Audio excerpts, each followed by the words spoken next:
100 days in Nuclearcraft Overhaul, making some new radioactive man-made elements.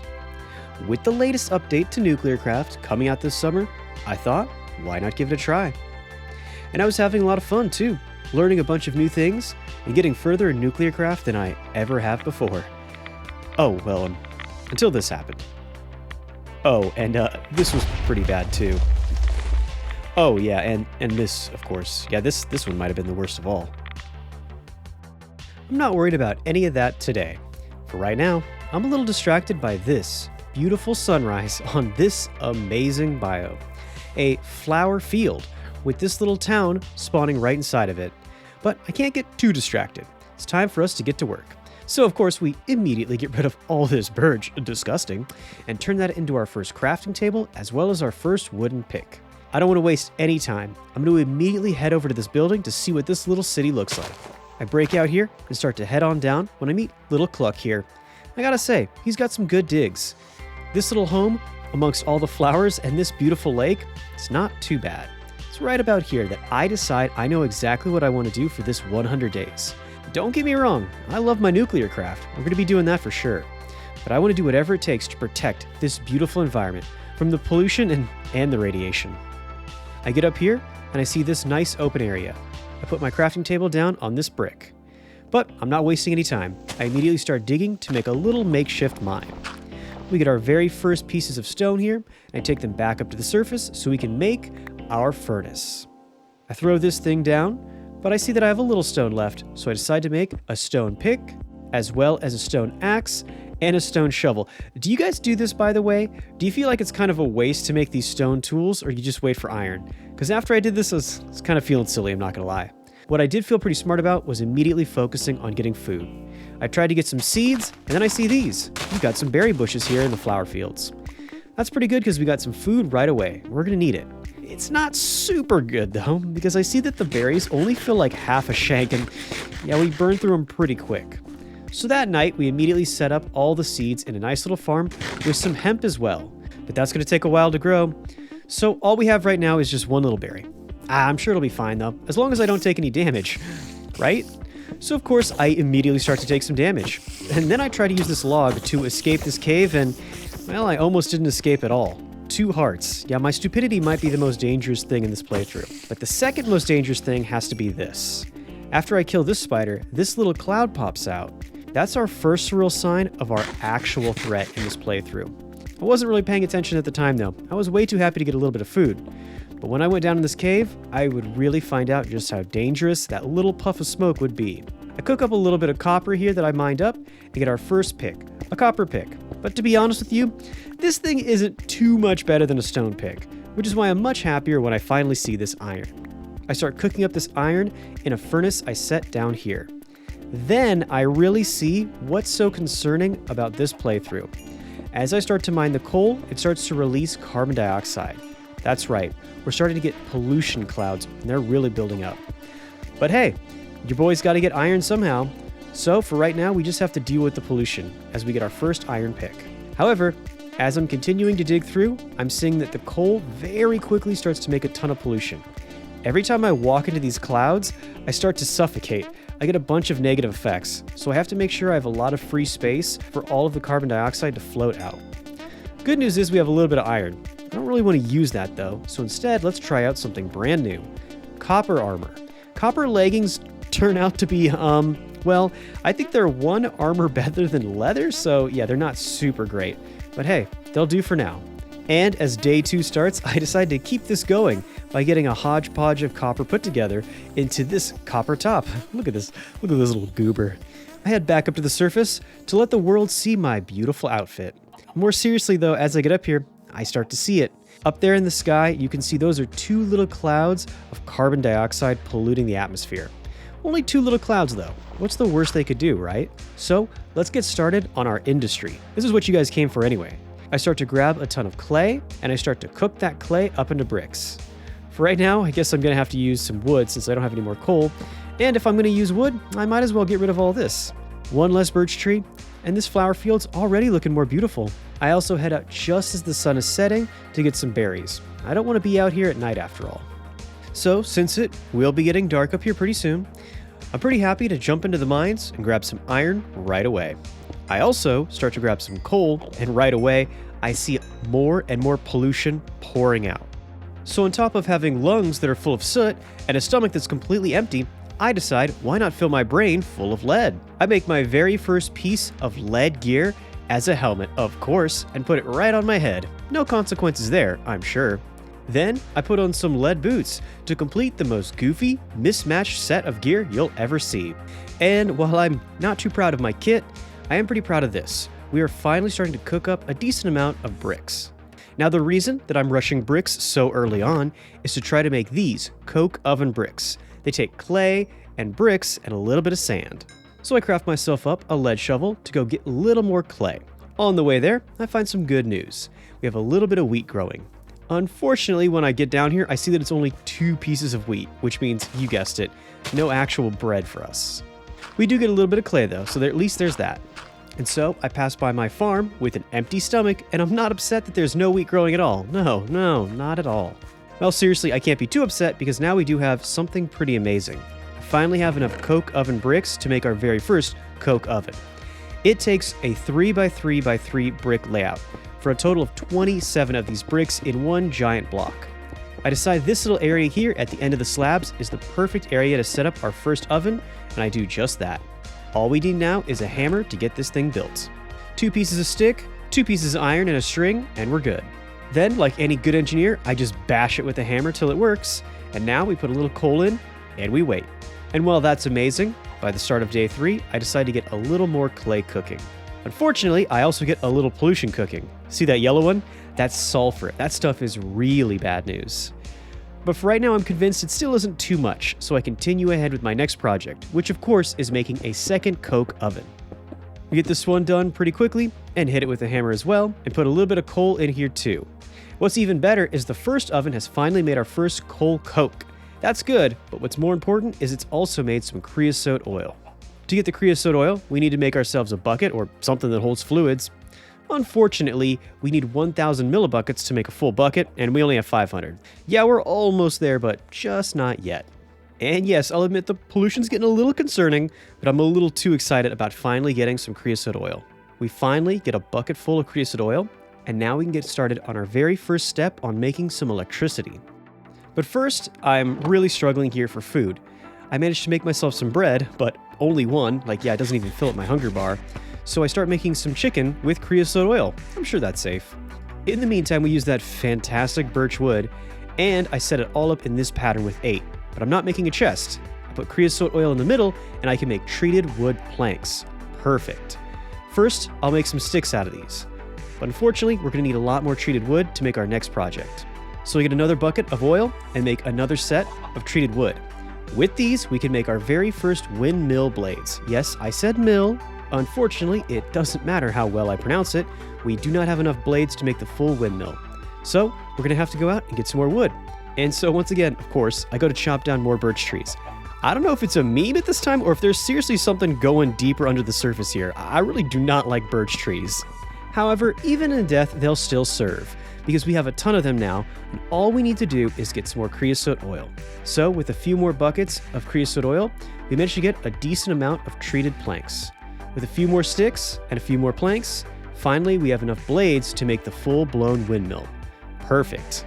All we have to do now is get this thing set up in a high place. I was going to put it on top of that building, I think that'd be kind of cool, but instead, I decided to take some of these cobble fences here and make a nice little pole where I can put it on top. At the back of our little courtyard here, at the end of the day, I start to set up this pole, but unfortunately we still have quite a ways to go before we can just throw the windmill down. Let's get started on making a kinetic dynamo. In order to do that, we have to smash up some copper with a hammer, then we have to use either wire cutters or shears will work too to make some copper wires. With 5 of them, we can only manage to make a set of 4 low voltage wires. That's great, but in order to make a copper coil, we're actually going to need 8 of them, so we still have some more work to do. Now I could go down my villain arc and go into a crack house and start ripping some of the copper wiring out of the walls, but I decided this playthrough I'll be a goody two-shoes, so we'll go mining for the copper instead. Once again, I could go down that villain arc and use this hemp for something else. but this time I think I'm going to use it to help make the windmill. We finally do manage to get enough wheat to get 2 pieces of bread. It's not much, but it's enough to get us a full health bar. Now, if we want to really call ourselves scientists, we should probably do some experimentation. So let's just see how good the coke coal is. So what I'm going to do is in 2 different furnaces, I'm going to set up some copper. In one of them, I'm going to put 1 piece of coke coal, and in the other one, I'm going to fuel it with 1 piece of regular coal to see what the difference is. So, on day 4, now that we have some kind of food, I decide it's time to do some serious mining. I also decide if I'm going to continue on my boomer humor, I better have some boomer lead poisoning as well, as we grab some lead and a little bit of iron as well. More importantly, we find some redstone. We really need that, as well as boron. What we don't need is to suffocate ourselves in all this carbon dioxide. I decide to come back to the surface after about a half a day of mining. Now, let's see the results of our little test here. We grab some iron, that's fine, but we grab 16 copper and 8 copper. That means that the coke coal can cook twice as long as regular coal. It's literally double the strength. That's pretty amazing, and essentially we can get it with no power. We can get it for free. So yes, I'm definitely going to be using coke coal for all of my regular furnace use from now on. Since I'm so happy with these coke ovens and all this coke coal, now I'm going to be using the creosote oil a little more responsibly too. So I decide to make this fluid tank. A basic fluid tank, like this one, can hold a total of 14 buckets. So when I throw it in these coke ovens, it can soak up all of the creosote oil. But the real reason that I made this tank was so now we can use all of this wood at once, and we can make an entire stack of treated wood. Yeah, I was pretty excited. In fact, I was so excited, I kind of started to go overboard here. I started to make as much treated wood as I possibly could and use up all of our creosote oil. Then I was trying to figure out if there's anything cool other than just machines that I could make with all this treated wood. Turns out I found this. Treated wood scaffolding. Now I love the steel scaffolding so much. It's one of my favorite blocks. So I knew I was going to love the treated wood scaffolding as well. Can't be making all these decorative blocks and just having too much fun. I keep on crushing up all of our copper and cutting it into wires. And now with this, we can finally make that copper coil block. You take that with 3 pieces of iron and 2 pieces of redstone. Told you the redstone was going to be important. And now we have a kinetic dynamo. This is what you use to make electricity early on in immersive engineering. Let me show you how. Of course, if we make windmill blades, we can get a lot more power out of the windmill. It makes it way more efficient. So we go down to get ourselves a little bit of hemp. While I'm down here, I decided I should probably actually make an organized, good-looking farm. That night, I go out and make myself a decent little wheat farm out on this lake. And so, like I was saying, I was getting a little weirdly obsessed with these treated wood blocks. I wanted to see if the scaffolding would look good as a decorative block. I set it down as a border, and yeah, I immediately loved this. The way it looks like actual planks with little nails put in them, this was definitely going to be the block I was using for this farm. I thought this looked so cool. I still think this looks good. I used it all to make a really cool border, which I lit up with a bunch of torches, and I gotta say, this farm looks pretty amazing once we're done with it. Although, of course, the entire reason we went there was to get more hemp. I kind of forgot about that. I head back down to fix up the hemp farm as well. I start to lay out even more of the scaffolding, and pretty soon, the hemp farm is looking good too. Yes, we still have to spread some seeds to fill out the wheat farm and fill out this hemp farm, but by the end of day 4, the whole layout is looking pretty perfect. You know what I just realized? I just spent an entire day making a little farm. We're supposed to be doing nuclear craft, and I should probably get back to that. And speaking of getting back to that nuclear craft, we head down to the mines with one very specific thing in mind. Yeah, that's right. We finally hit our first uranium. I gotta be honest, I'm pretty excited to see this too. I feel like my heart just skipped a beat right there. Or that could be the radiation poisoning talking. Anyway, I keep on finding more and more uranium. And then I even find some diamonds. It's kind of weird. I'm more excited about uranium than diamonds.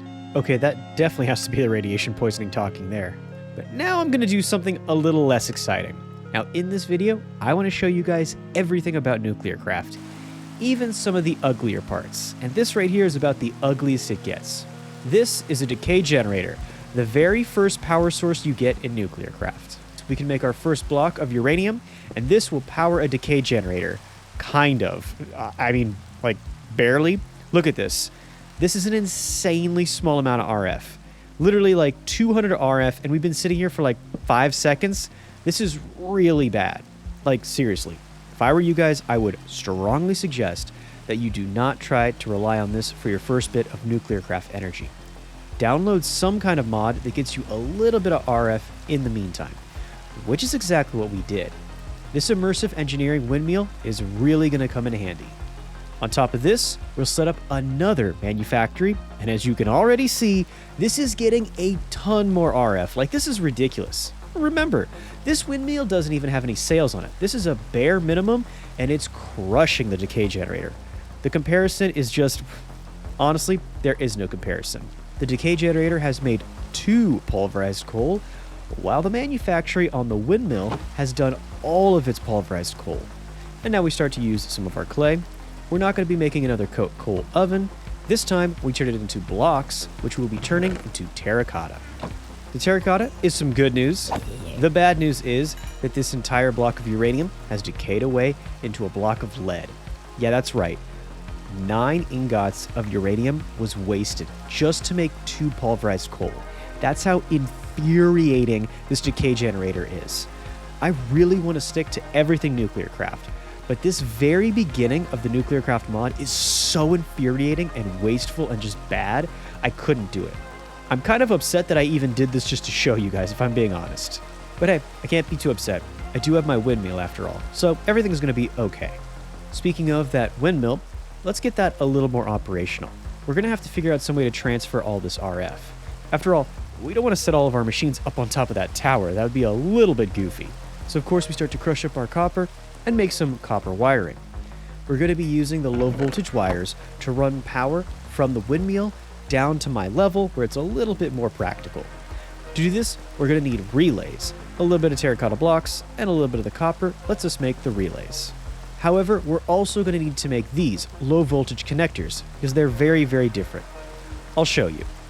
So, just as the sun is rising, on day 7, we finally start to set up a few of these wooden posts. I start to add them all around the base, just like some power lines. We add a little bit of fencing on top, and now we should be able to place our relays. So step 1 is we put a torch in the way of the windmill, completely stopping it. You guys, I'm still the captain here. You know I'm going to mess things up. But the next thing that we do correctly is add the connector. Connectors have to be added to the machines to draw power in and out.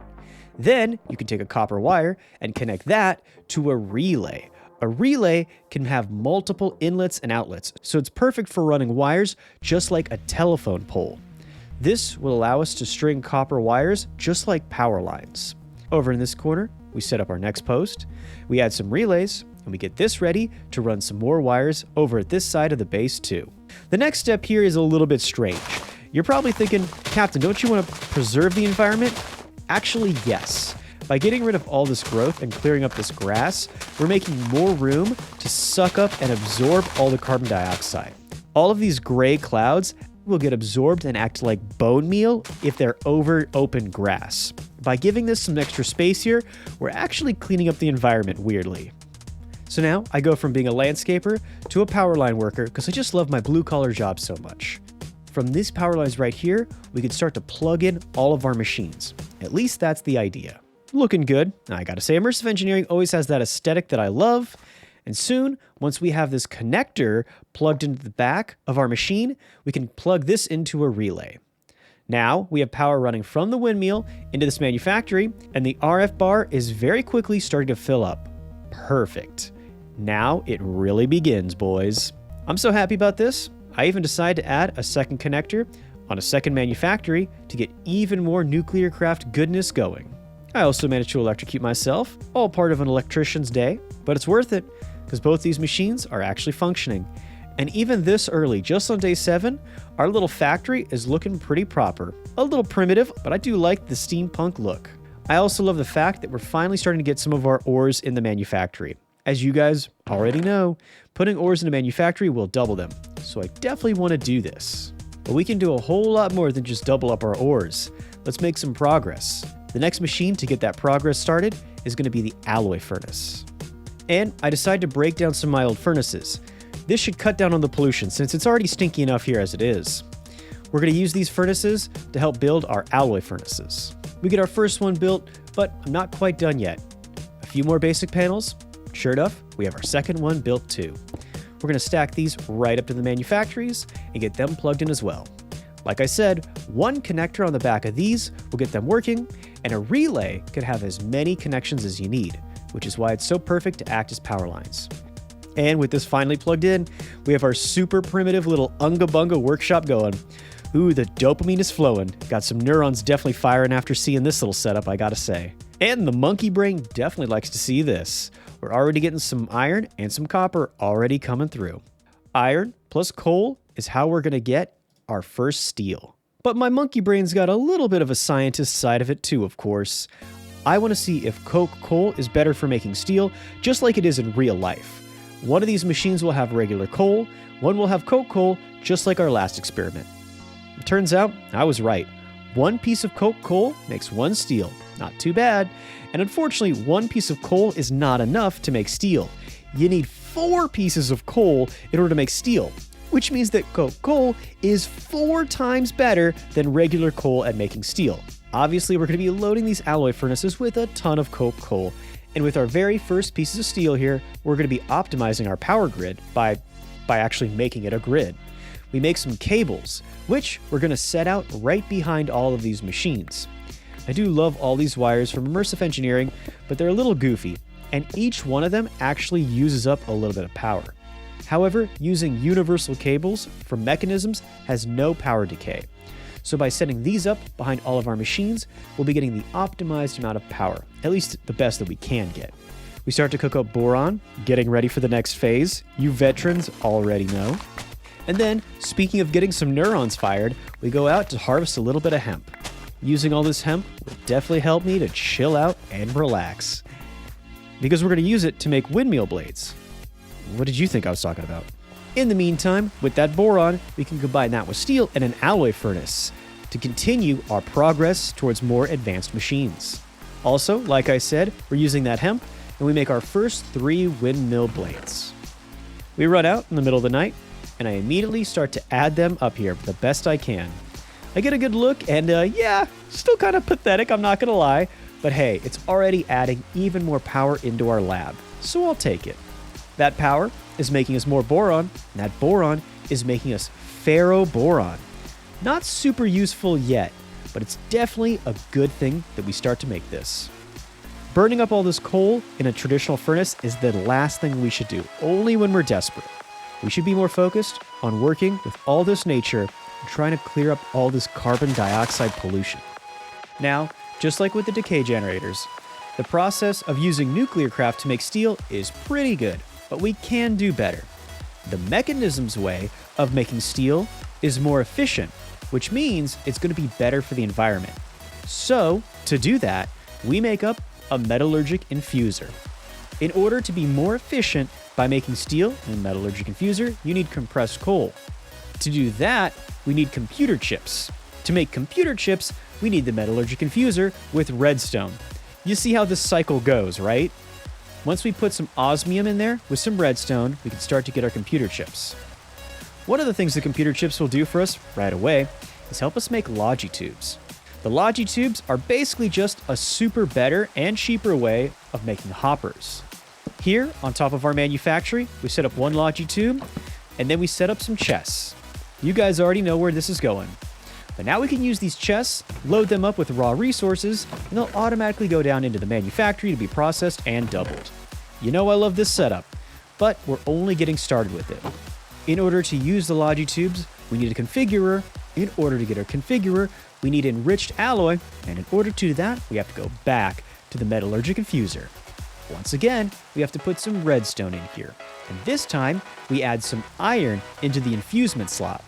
Now that we have those 2 computer chips, let's go backwards here. Let's start getting that steel made up more efficiently. Like I said, we needed those 2 computer chips because those helped us make the enricher. We set up the enricher now.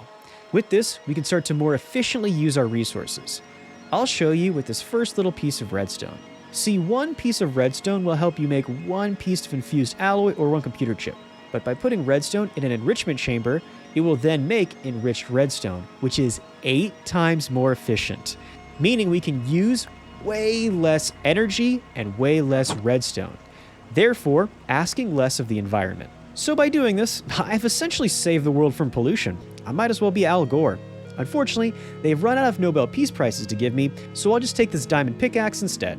Right here, as the sun rises, we can head out to do some mining, which is where we find thorium, which is a super useful nuclear element, very important for an environmentally friendly society. We also find some gold, which is really important for a greedy little captain like me. And speaking of greedy, I kind of got ahead of myself here trying to swipe up all these skeletons. 1.5 hearts. Could you imagine if I just died right there to some skeletons? Yeah, of course you can imagine it. I'm the captain. I'm kind of surprised I didn't just die there, in fact. And we get back home, barely, and we have to grab up all the wheat we can to get some food to heal. Put the carbon in the enrichment chamber. Finally, we can use the hemp to make some more windmill blades. And already, this is starting to look pretty good. It's almost there. And in the meantime, I see that we finally have tough alloy. Since those skeletons almost ended my playthrough, I figure it's time to upgrade our weaponry as we make a tough alloy sword, which has the same stats as a diamond sword. Oh, also it's jet black, so it's like just cooler. We get ourselves a gear, then use that glass with some iron to make a machine frame, which is the core part of a thermal foundation furnace. This means we will now have a furnace that relies on electricity made from clean wind energy and not burning up coal. Another step towards our environmental salvation. Hook this up to some logi tubes, electrocute our face. Yes, it's an important part of the process. And now we have our very, very primitive ore doubling system. Any ores we put in that top chest go into the manufactory to get doubled, then they will get cooked into ingots down in this furnace. Again, it's a primitive setup, and we might just get ourselves a better one, but this is how you do it in Nuclearcraft. Now, of course, the best way to finish this off would be to make a chest where we can finally store up all the finished ingots. So of course we do. And as I step back, take a little look here, I gotta say, even though it's only been about 10 days, it's a pretty good little basic setup. Primitive, but effective. Although it could be more effective. Just as promised, in the metallurgy confuser, we're now taking compressed carbon to make steel with 8 times the efficiency of the coal. Even better than coal. Plus, we're still getting our tough alloy. With this in mind, as I continue to try to transfer myself off of the use of fossil fuels, I make another electric furnace and set this up as well. Hopefully, we won't have to use any more coal-burning furnaces. Of course, in order to transfer over to clean electricity, an important component would be, well, electricity. Enter the solar panels. Ah yes, my clean energy boys unite. Unfortunately, in order to get solar panels in Nuclearcraft, you do have to get the crushed quartz like I said. So we are going to have to go to the nether now. Let's find some lava and make ourselves a portal. Use our beautiful diamond pick, harvest up some obsidian, and by the start of day 11, we should be ready to get our portal. Now you guys know me, I really don't like to set my nether portal like right in my base. I think it just looks goofy to have like an industrial laboratory and then a magical portal. And then I'm gonna be real with you guys, it just sounds annoying. Like I hate the sound of the nether portal. So I go underground, dig out a little area down here and start to set out all the obsidian, light it up, and get ready to head to HE double hockey sticks. First, I make sure I have a little bit of bread to keep my health up. Then I pray to the Nuclearcraft gods. Then I jump into the nether to atone for my sins against the environment. The good news is, the gods have blessed us, as we literally spawn underneath a fortress. Not too bad. What's also pretty nice is we managed to find some quartz right away. So, after grabbing a decent amount of quartz, I decide why not grab a decent amount of glowstone. Trust me, this is going to come in handy later too. That being said, being alive will definitely come in handy also. And my life expectancy definitely dips when we're in the nether, so I'm out of here. Back up on the surface, I'm seeing that the struggle for power is, it's real. And unfortunately, I need these machines to help me make solar panels. I have to crush up some of this quartz. So I decide to take a moment and go over to my windmill, the source of my power, the only thing keeping me alive, and I angrily shout at it. I see that I still need about 2 more blades, so maybe I should actually work on those. The good news is we have our first little piece of crushed quartz. You only need 1 to make your very first solar panel. And I do grab enough hemp so that we can grab enough windmill blades so that we can finally get ourselves a fully optimized windmill. Pretty amazing. I'm not gonna lie, I love this thing. but I don't want to further rely on wind energy. If you're playing this mod pack, go for it. I have no problem with that. But me personally, I want to try to stick to Nuclearcraft as much as possible. And as long as I have some iron cooking, I should be able to do that now. Solar panels take quartz, graphite dust, and lapis. You'd think that the iron would be the easy part, but not for me. However, I do eventually manage to get my act together, and just before the sunrise of the next day, I managed to get our very first solar panel. Eco-friendly, indeed. For right now, I decided to just plug this right on top of the power. It's such a small amount that it's really not going to go to waste either way. As soon as the sun rises, we'll get 5 RF per tick. Not amazing. So I think the first thing we should do is try to reinvest any resources we get in making even more solar panels. The second one's already ready to go, but we're not going to stop there. The idea here is the more solar panels we get, the more iron we can double. The more iron we double, the more solar panels we get. You get the cycle. I think you understand. So, right at the start of day 12, we're looking pretty good. And so, I pretty much know how my day is going to go. I'll be spending the rest of today trying to get all the iron and all the graphite dust cooked up in all of these machines. Then, I'm going to be making more and more solar panels. Hopefully, as the day goes on and I get more and more energy, the process will be quicker and quicker. And yes, of course, we're still waiting on our iron. I would make an "it's ironic" joke here, but I think my comedy is a little bit past that. Yeah, who am I kidding? The truth is, when it comes to iron, I think I just gotta be patient. But maybe I can speed up the coal process a little bit. See, we can make pulverized coal, the first stage of making graphite, much quicker in a pulverizer. And in addition, we might even make some sulfur, which will be super, super important in the future. The irony is that this also will take some iron. I'm sorry, I couldn't help myself. Unsubscribe, dislike, that one's my bad. And while yes, we can use these manufactories a little bit more to focus on getting iron, we do have to take that pulverized coal and put it in a manufactory to eventually get the graphite dust. It all pays off though, because now we get our 4th solar panel. As soon as we cobble together some iron, we can get even more. By the end of the day, we get a total of 7 basic solar panels, which is good. This pollution right here is bad. Some machines will produce dust. In small amounts, it can kill our grass, which isn't great. You don't want to know what it can do in large amounts. However, I'm just a little too focused on what I'm doing. I decide I'll deal with the dust later. With a little more copper, we managed to get another solar panel, and even though the sun is going down, this is still good. And while that's a bunch of good news, the bad news is, 1, there's a growing cloud of pollution above us and now below us, and 2, at night, we're back to our slow amount of power, only relying on the windmill. We have to get rid of this dust, and the only way I know how is to just dig a hole.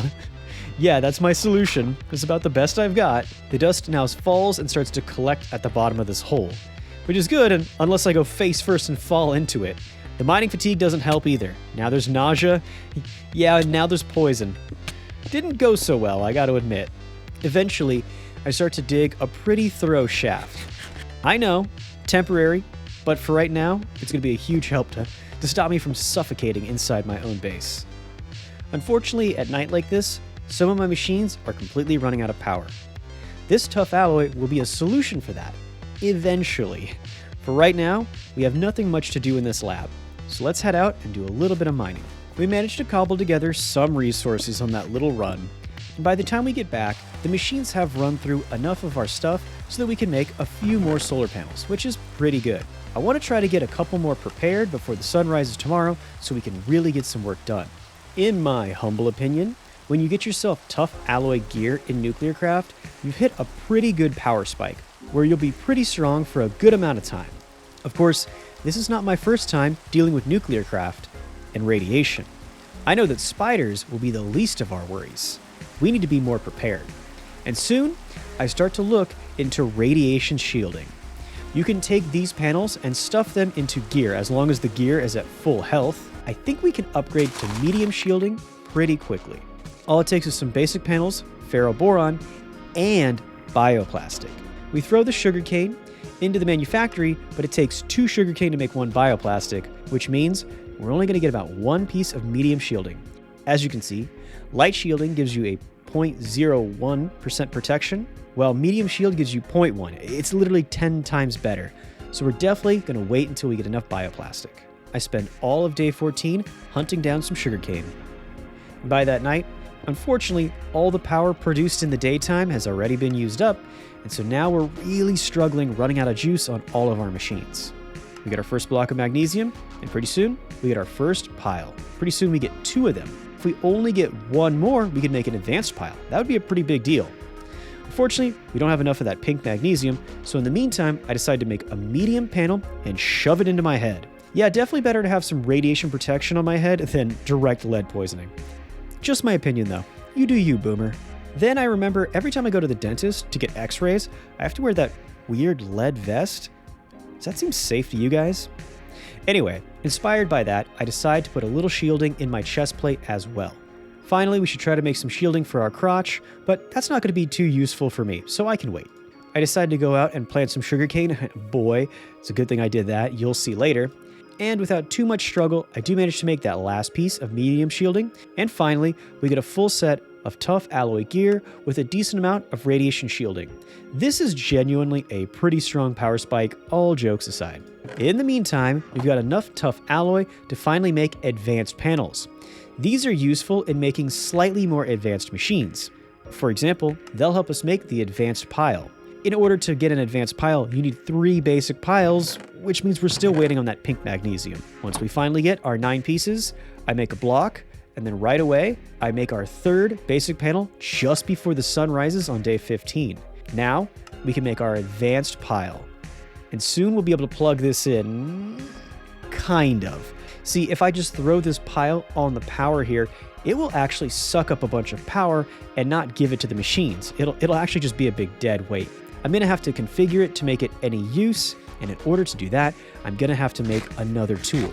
The multi-tool is a pretty good mid-game tool in Nuclearcraft. The reason I say it's mid-game is because it does require some complicated alloys made in the alloy furnace like bronze and hard carbon. In no time at all, we have all of our alloys, and soon we have our multi-tool. With this, we'll actually be able to use this pile to greatly optimize our setup, kind of. Yeah, once again, I'm lying to you guys again. You actually have to set this entire power grid up appropriately to work with the batteries. I set this battery up a little bit higher so that it's still connected, and I use the multi-tool to make sure that this is an output. That's the entire purpose of using this tool. Now, all of the energy made from our wind will be saved up in this battery as well, which is pretty good. Of course, we didn't make this pile to save up a little bit of the windmill's overflow. We need to set this up so that we can start to save all of the power produced by the solar panels. And while I definitely will set that up, I actually have another plan. I want to increase the efficiency of the solar panels right now. To do that, I make a few advanced panels, and then I get ready to take apart the entire solar array. Using 3 basic panels, we can now make an advanced panel, which produces about as much power as 4 advanced panels, making it about 25% more efficient. And I'll definitely take that. Now, the important part. We set these up even higher on a system that only carries energy directly into the battery. This way, all of the solar energy will go down into this battery first. It will be saved up there, and then it can be redistributed to all the machines. If I hook the solar panels up directly to the machine, there could be a power feedback loop, essentially meaning that the battery will just automatically start sucking up the power, and we don't want that. Sure enough, I can see that it's working, because during the daytime, the battery is charging. Now I gotta admit, speaking of power spike, this point right here, where we have some strong solar energy all being stored up so that we could use it throughout the day, is feeling pretty good. Of course, we'll have to see just how efficient it is when the night falls. All that being said, I'm not just going to stand around and do nothing. Now that the sun is set and the solar panels aren't working, this is the perfect time to take a few of them down so we can make a few more of the advanced panels. The thing slowing us down is that we don't have enough tough alloy. Luckily, these machines will be working all night using their battery reserve energy to make more tough alloy. That's good. The bad news is, well, I also need redstone. Yeah, no machine here is producing redstone, so no matter what, I am going to have to go out and do a little bit of farming. I see that we've collected 275,000 RF, so let's go mining and see just how much we have by the time the morning comes. We find some lithium, always good, and we find that redstone, not too bad. We come back to the surface at the very change of day 15 into day 16, and with that redstone, we should be ready to make some better solar panels. But first, I take a little detour. I decide to make a few metallurgic infusers. They'll help us make some really useful accoutrements to the base to make everything a little bit more efficient. You'll see. The first one being carbon to make steel, the second one full of redstone to make all of our redstone goodies. For the next two, it's time to do some upgrades. Any of the veterans who have seen me play mechanisms before already know where I'm going. We grab a few diamonds and throw them into the enrichment chamber. Doing this lets us get compressed diamonds, which we can then throw into the metallurgic infuser. This will help us upgrade our enriched alloys to refined alloys. The first few of them pop out, and that's pretty good, but we can take it a step further. When you take some obsidian and you also infuse it with diamond, you can then get refined obsidian, which is one of the best basic alloys in Mechanism. So pretty soon we get our compressed obsidian, which we can throw into this machine. We then add the refined alloys, and pretty soon these should be getting atomic alloys, the highest grade alloys in Mechanism. And we're going to be getting a whole lot of them too. Well, once again, if you've seen any of my Mechanism video, you already know what's going to happen here. I start to make some logistics sorters, as pretty soon I'm getting everything I could need to make our digital miner, one of the best machines in Mechanism. Unfortunately, that does require some refined obsidian ingots. In order to make those, you need an osmium compressor, which is not too advanced. Well, yeah, it technically is advanced. It takes advanced panels. You know what I mean. And in no time at all, we can get our osmium compressor. With this, we can take some refined obsidian and some osmium, no surprise there, and make an ingot of refined obsidian. Now, this machine is actually kind of dumb, like it's kind of useless in my opinion, but it's crucial to make some of these super advanced machines, so we gotta do what we gotta do. Besides, I can't be too upset. I'm seeing that throughout the day, the solar panels are charging up our battery, and we're getting ourselves a decent little backup of power. We get the teleportation cores pretty easily, and just as the sun is setting, we finally get our digital miner. This thing is amazing. It actually pretty much does exactly what the name would entail. It should automatically do all of our mining for us. Kind of. It's a little more complicated than that. I decide I'm going to put it right here at the very end of our lab. There are some important ores that I definitely want to get, but I think the first thing you should do is just run this machine as it is, getting all the ores it possibly can. And in case you guys don't know how to do that, you go to the ore directory, and in this little slot right here, you type ore with an asterisk, and that should get you every single item that technically counts as an ore. With that put in, we can start mining. And now this machine will dig up every single ore that it can find within a 30 block radius. The good news is, it's immediately starting to get us some really valuable stuff. The bad news is that it's a very power demanding machine and is really more of a mid to late game machine. I don't know if our solar panels can really support this. With that in mind, I decide I want to be a little bit more intelligent with how I use this digital miner.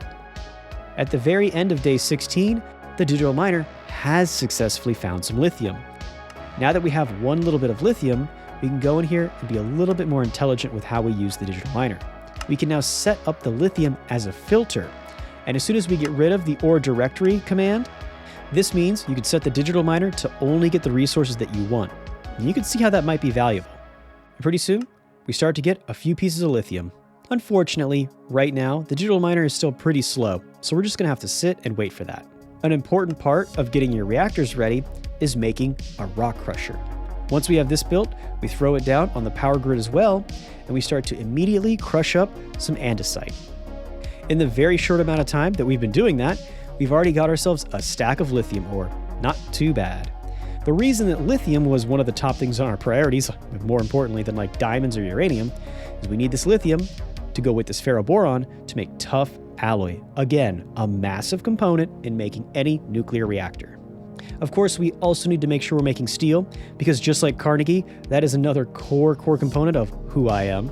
And as you can see, in order to make heat sinks for the reactor, we need a lot of steel and tough alloy. Remember, tough alloy is also made of steel. It's basically just steel with extra steps. Of course, to make tough alloy, we also need boron, so we go mining and get ourselves a couple ores of those. And yes, I mean a couple, because we only need one to come back to the digital miner. We can then set this up to also only mine boron. Now our digital miner is literally just a tough alloy mining machine. While that's pretty exciting, I'm not gonna lie, I'm pretty happy about this, I am pretty quickly reminded why we need to make a reactor, as we've completely run out of power. The digital miner is kaput. And sure enough, the battery is dead. I basically have two options. Number one is I can try to really milk all the power out of here and try to get a really small reactor, which is not a bad idea. I do love doing that. But I decide I'm going to reinvest into my solar panels to try to hurry up the process, to get a bigger, better reactor a little bit later. And right away, I get another advanced solar panel. I'm not done right there though. I get a second one, and I start to look into DU panels. They only need one more advanced panel, and we need that sulfur, which is good. We've been making a little bit of that, and fortunately, it needs uranium-238. We make a separator, which is a Nuclearcraft machine that helps you enrich your uranium. We set this bad boy down, and then load it up with our uranium dust. Soon, it should be making uranium-235 and a ton of 238, which is perfect. We craft up another advanced solar panel, but I decide that while it's the daytime, I might as well set them all up here to collect power. During the night, we can do some rearranging. I don't know if this battery will last all night, but we are gaining some power. That's a good sign. I then set up the digital miner to get iron, because, let's be real, it's iron. You're gonna need iron. And just as the sun is starting to set, I see that our battery has only managed to make about 300 kilo RF. I don't know if that's gonna get us through the night. We could definitely do better. Good thing is, we're finally getting some of that uranium-238. I decide to conserve some power. I probably should turn off this digital miner. The good news is, because we turned off the digital miner, we've managed to keep the machines running and the separator running so that we could make enough uranium to get the 4 DU panels done. That's pretty good. There's still other components we need to upgrade the solar panel, one of which is a manganese diboride alloy. Good news is, we can quickly use our alloy furnace to get some magnesium and some boron put together. And so, while I'm waiting for those to craft up, I figure, why waste time? We continue to make even more solar panels. Every little bit is going to help. And again, every little bit is going to be needed. It's very early into the night, and the battery is very much dead. It's not all doom and gloom though. Pretty soon, we get those 6 ingots of manganese diboride, and soon we get to craft up these special manganese diboride solenoids. In fact, I see that we get 2 of them, which means we could get 2 of these super upgraded solar panels. As the sun rises and we get a little bit more power, we can finally make that last advanced solar panel, and with that, we can finally make our DU solar panel. This is a big deal, and the sun is right on time. We add this to the very end, and now we should be able to get a ton more power. 80 RF per tick more, to be precise. So of course, I love it so much, I'm not going to stop there. I start to make even more DU panels as I start to get ready to make even more of these upgraded DU solar panels. They aren't cheap though, and on top of not having enough uranium, we also don't have enough sulfur now. The good news is, if I crush up granite, I could get a little bit of sulfur. Right now, that's kind of looking like that might be the play. And soon, we get our last DU panel. Now we just need to grab 3 of those advanced panels off the top, which is no problem at all. And we can quickly combine all of these to get another DU solar panel. Officially, we do have 2 of them, looking pretty good up top there. Now that being said, let's be real, that's way too close to perfect. So I decide to make another advanced solar panel, and pretty soon, I'm getting everything ready to make another 2 DU solar panels. And yes, I'm definitely excited to do that, but I'm running into a weird oxymoron here. All the materials I would need to make a reactor are the exact same materials I'm using to make solar panels, so I'm kind of just running myself around here in a circle. I can't do this all day. Seriously, the solar power is supposed to help us make tough alloy. But the number one ingredient to make the solar panels is tough alloy. It's definitely a little bit frustrating. We just need to bring together a little more uranium, and hopefully, before the day breaks tomorrow, we can get our next 2 DU solar panels. Hopefully. So now, we get those 4 DU panels. All we have to do is take these 2 advanced solar panels off the top here, and in no time at all, we get our 3rd DU solar panel. And now, I've run out of uranium. I mean run out of uranium. I don't have any more uranium to put into the separator. So we have hit a bit of a roadblock here. So I put in my last 10 pieces of uranium. I don't even know if that will be enough, but at least we got a little bit of tough alloy. I definitely know that's not enough sulfur, so we're in a little bit of trouble here. But it's all okay, because after grabbing a little bit of coal and throwing that in the pulverizer, we have everything we need to make 3 DU panels. Yeah, that's right. Your boy got cucked at 1 panel away. Not only that, but I'm only 1 piece of 238 away. 1 piece! Yeah, so sad doesn't even begin to describe. My heart, she is broken. I decide to go and drown my sorrows in the mines, hopefully mining up enough coal to suffocate myself. Now the good news is, there was a catastrophic explosion. The bad news is, it didn't kill me, only brutally crippled me for life. So I still have to live through this horrible nightmare. Yeah, in truth, Captain was at a low point right here. No nuclear reactor. I was locked out of some tech I really wanted, and I almost just died. But just then, I ate a little bit of bread and let out a huge fart. It was so bad that it almost suffocated me. And I thought that was so funny, I knew. I just had to keep on going. So, inspired by that fart, to carry on, I knew exactly what I had to do. I had gotten just enough uranium so I could head to the digital miner. I then configured it so that it would also be mining uranium. I knew it might not grab too much, but hopefully it would be enough. Apparently, this zombie was also inspired by my fart and came to join me. Unfortunately, this place is already stinky enough, so I had to send him away. At the start of day 21, things are starting to look up. I know that soon I'll have enough 238 to make our DU solar panel, and with this half a stack of uranium, I'll have a ton more uranium coming. Finally, we can take these last advanced solar panels, break them down, and get them combined into a DU solar panel. We set this up top, and now this means we have a constant power supply of 320 RF per tick, at least during the daytime. And that's pretty good. But speaking of some exhaust gas, it turns out that my little hole right here is actually spewing out a whole lot of toxic fumes. And no, I'm not talking about my butt.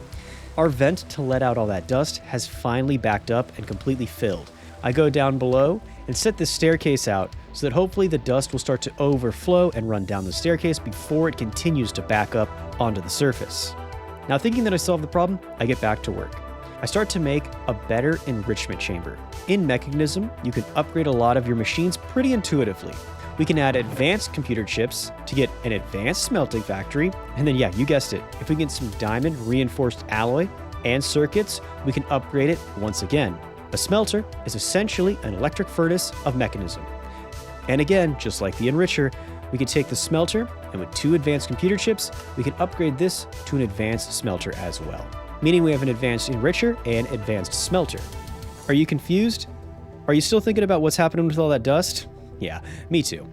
While we don't have our elite machines, the good news is an entire day has passed. At the start of day 22, I see that we still have some energy inside of our battery, which means that this setup will last all through the night, which is pretty amazing.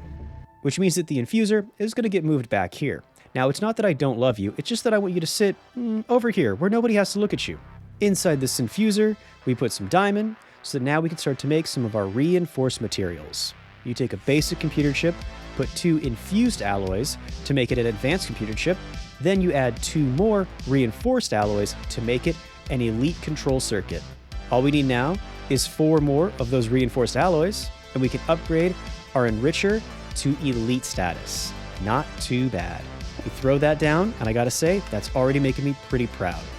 I get some Logis and plug this into the top chest. In case you haven't figured it out, this setup right here will work just like the manufactory and allow us to double ores. The difference is, this will be a little more efficient. I'll show you. I wanted to show you guys the Nuclearcraft version, because like I said, I want to focus mostly on Nuclearcraft for this playthrough. But also, I want to show you where some of the other mods can help out and make things a little more efficient. And this is definitely one of those cases. Now, all of our raw ores will go into the smelter, where just like the manufactory, it will be doubled. The only difference is, this has 7 slots, meaning we can double all of our materials at 7 times the speed. After a little bit of configuring, everything falls into place, and immediately I can see a ton of our material being processed and doubled and then quickly smelted into useful ingots. This is amazing. This is one of the best setups I've ever used. If you guys have ever seen any of my other 100-day videos, you know I love this kind of setup where you can automatically double and smelt all of your ores. So you know how amazing this is that I found mechanisms and that I found out that you can do it this efficiently. This is honestly the second best machine setup I've ever seen in any tech mod ever. And if you're wondering what the first best is, we'll get there. And if you didn't think that was amazing, check this out. In the background, without me even paying attention, the digital miner has gotten us 5 stacks of iron. Yeah, don't forget that we can now double these 5 stacks of iron in this brand new setup. Keep this in mind. On day 21, we've collected over 500 iron. I just want you to think about that, because what's going to happen in the future is going to blow your mind. We add a chest to collect all the overflowing ores coming out of this machine. Set this up to auto-eject, and in no time at all, this chest is looking pretty impressive. I then get a peek of the enriching factory with all this iron, and I gotta say, this is an iconic image, not to be confused with an ironic image. Seeing that much iron, and knowing that all of that iron is going to be doubled, I was feeling pretty confident that we'd never run out of iron again. Unfortunately, we were running out of energy. Turns out these elite machines do suck down a whole lot of juice. With a little bit more steel and that computer chip, we can make some logi pipes. With these, I'm going to do something that I think is pretty amazing. I'm going to hook these logi pipes up to the chest in the back of the digital miner. Now, we'll be able to automatically transfer any ores that are mined up directly into this upper chest, meaning that these ores will automatically be mined, then automatically be doubled, and then finally automatically be smelted, all without me interfering whatsoever. All of this with electric power, which at this moment is all renewable electric energy, meaning that basically I'm going to be getting tons of resources for absolutely free. And while this is pretty amazing, not gonna lie, I can't get too excited. I still have to reconcile with some of my more negative actions. In order to get here, we still have to do some polluting. The fallout of that is looking kind of ugly. While carbon dioxide might make grass grow, sulfur is just purely toxic and kills trees. That's why some of these trees look like dead logs. It's pretty sad to walk around these flower fields and just see these trees with chunks taken out of them. I really got to do something to fix this. So my solution is to cut all the trees down and to use the wood to make more chests. I mean, technically it's a solution. I'm then rewarded for the killing of these trees with tons and tons of diamonds. This really is Minecraft but capitalism. Like I said, I'm going to be using this specific chest over here for all of my Nuclearcraft goods, but now that also includes all of the resources I'm going to be using to make the reactor. So I set a bunch of this good stuff all aside. It's only the beginning. We are going to need a lot more of these resources, but it is a pretty optimistic start. One of the key resources we need is lead, so we go mining for that. We come back to the surface, and we use lead as the template to get the digital miner mining lead as well. And now that I know there will definitely be more lead coming, I think it's finally time to start making everything we need for the fission reactor. The reason we need so much lead is you need a ton of it to make basic paneling, and you need a ton of basic paneling to make a ton of fission casing, which is exactly what we need right now. We also need a ton of graphite dust, so on day 24, we start to get some of that as well. In addition, to make the casing, you need a little bit of bronze and a good amount of steel and tough alloy. All of that goes into the steel chassis, and then with the panels, you can make the fission casing. So I head down to the river and start to take some of the sand to make glass. But I actually pause for a moment here. I've already destroyed the environment enough. Instead, I'm going to use cobblestone to try to make sand manually. I get a ton of cobblestone and throw that into the manufactory. This way we can make some sand and make some glass without completely destroying the natural rivers. With that being said, maybe, just maybe, we can get started, and we set out the very first parts of our reactor. This is a pretty basic reactor.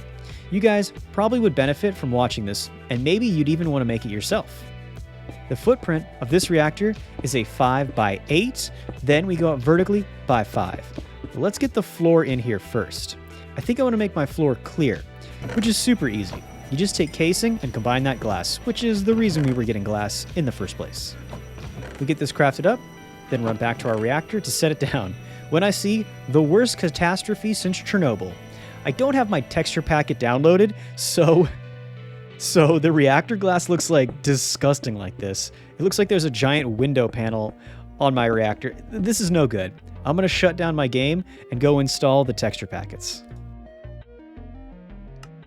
Okay, now that that's dealt with, we can get back to some good news. We've crushed up enough diorite to get our zirconium. Combined a little zirconium with tin zircoli alloy. While we're waiting for that to craft up, we can make some of the crucial components of any reactor, starting with a fission reactor vent. Then I remember something that upsets me a little bit. In Nuclearcraft Overhaul, you have to prime the cells of your reactor, and in order to do that, you have to get a decay hastener, and those take 2 ender pearls. I might be in trouble here. Yeah, that might be a little bit of a problem, but in the meantime, let's press on. Let's continue to make some more components for our reactor, which starts with this one, the controller. It's like the central component of the reactor. Finally, we're going to use that zircoli that we cooked up to make the cells. When you make cells, they come out in a stack of 4, so we just have to do this one more time to get the amount we need. 8 cells is what's going to go into this reactor. Pretty simple. You guys could totally do this. Lastly, we need to make some ports so that we can get the fuel in and the waste out. But remember, we can't do too much until we get ender pearls. So I decide since it's nighttime, I might as well run around and try to find some endermen. And while I promise you I am looking for endermen, I get a little distracted here and I find some cows instead.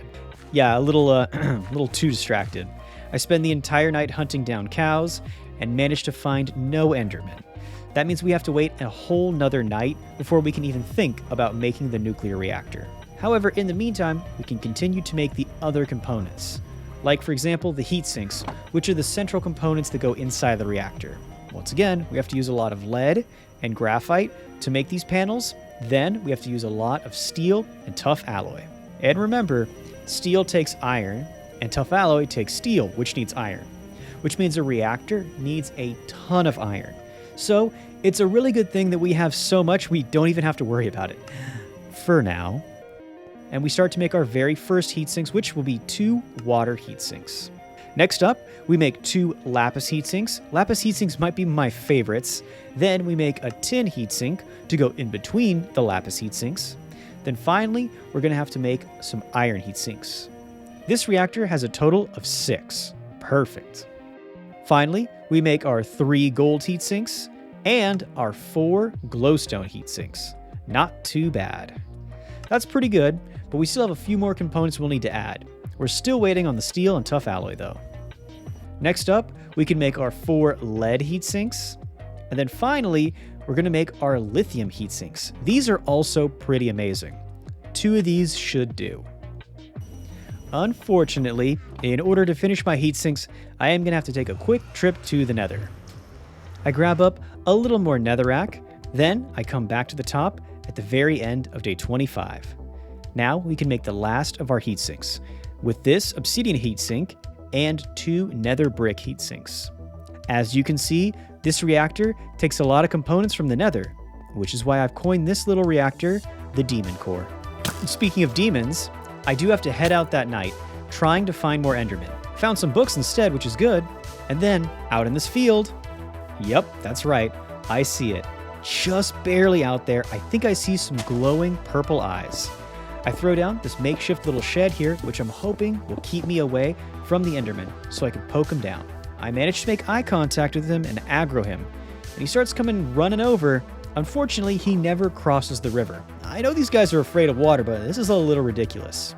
However, I can use this. I jump into the water and manage to get him down pretty safely. In no time at all, we get our very first pearl. That's good news. Bad news is, it was just as the sun was rising, which means we don't have any time to get a second pearl. We still have to wait. Even more good news, I find this good boy. I get these 2 little puppies and manage to bring them home.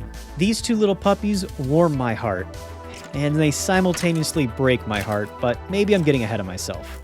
But I probably should be focusing more on staying alive, because this happens. I fall all the way down this cliff, then land in lava. Ironically, because lava counts as a liquid, it broke my fall like water. I actually think, weirdly, this lava just saved my life. Sure, it burnt me a little bit, but I legit think I would have died to fall damage right there without it. It takes all the way to day 27, but now we should have everything we need to make our last heat sinks, which of course include these last 3 obsidian heat sinks, giving us a total of 4. Now, of course, for all of you who don't know, the big difference in Nuclearcraft Overhaul is to use a fission reactor, you need an accompanying turbine. The turbine takes HSLA, which we need manganese to get. In order to get manganese, you need to take rhodochrosite and cook it in a furnace. Rhodochrosite is something you can get from cooking up granite. Luckily, we've already done that. We're a little ahead here. This isn't my first rodeo, guys. Once you've cooked up the rhodochrosite in a furnace, it will become manganese oxide. Manganese oxide is green like this. It's a little bit weird, but you will have to run this in again 2 more times. Eventually, if you do everything right and run it through 3 times, you get this very light teal bar, which is just called a manganese ingot. This is perfect. Well, okay, I lied, because now you still have to take this and crush it. Then you have to add some graphite dust. Finally, after you get this tiny little ball of carbon manganese blend, you can combine that with 15 pieces of iron in an alloy furnace. And yes, it does take a long time. Good news is, we won't need it for a while. We still have to make an entire nuclear fission reactor. Speaking of which, we're going to need a lot of beryllium to add to that. 6 blocks is a good start, but we'll need more. And yes, we still have to go out and find 1 more Enderman, but unfortunately, no good. It's raining, so the Endermen just aren't coming out. In the meantime, I make myself a fluid tank and fill that up with as much water as I can. I actually do this twice because this will massively help us with the next component of our reactor. Remember, every nuclear reactor just works by heating up water, so we have to make some infinite water sources to feed this reactor. Well, obviously we want the steam to make electricity, but also we need to use the water as coolant so the whole thing doesn't, go Chernobyl on us. Luckily, the infinite water sources are cheap, but they also only make 10 millibuckets per tick. That's pretty pathetic. Our solution is that we can make 8 of them, then upgrade those 8 into a compact water source. A compact infinite water source will make 80 millibuckets per tick, which is better, but still, when it comes to cooling a nuclear reactor, we gotta really go a lot harder. While making these infinite water sources is a little bit of a pain in the butt, the good news is we managed to make 2 compact sources, which is 160 millibuckets per tick. And I think, just barely, that should do. Problem is, now we need to pipe that water into the reactor. So we make these 8 basic pipes, then very quickly, we upgrade them to advanced pipes. We have pipes that can hold up to 400 millibuckets per tick. And so, of course, with my luck, the second I look at that ender pearl, it stops raining. Yeah, if only that could have happened last night. We will eventually need to get that ender pearl, but in the meantime, let's start building our reactor and our turbine setup. We head out to the footprint, and like I said, we're going to start to build up a total of 5 blocks high. From this point, like any other reactor in Nuclearcraft, you're going to fill out the entire rectangle. Now that we have the basic layout, we can add our glass, and with our beautiful texture packet, it now actually makes 1 clear piece of glass, looking much better. On the other side of the reactor, we put in our controller, as well as our 2 fuel cell ports. This reactor only has 1 type of fuel, so we only need 1 port in and 1 port out. On this side of the reactor, like I said, we're going to have the water come in here and go out on the right. Perfect. I then set up the water so it will be ready to fill up and cool down the reactor.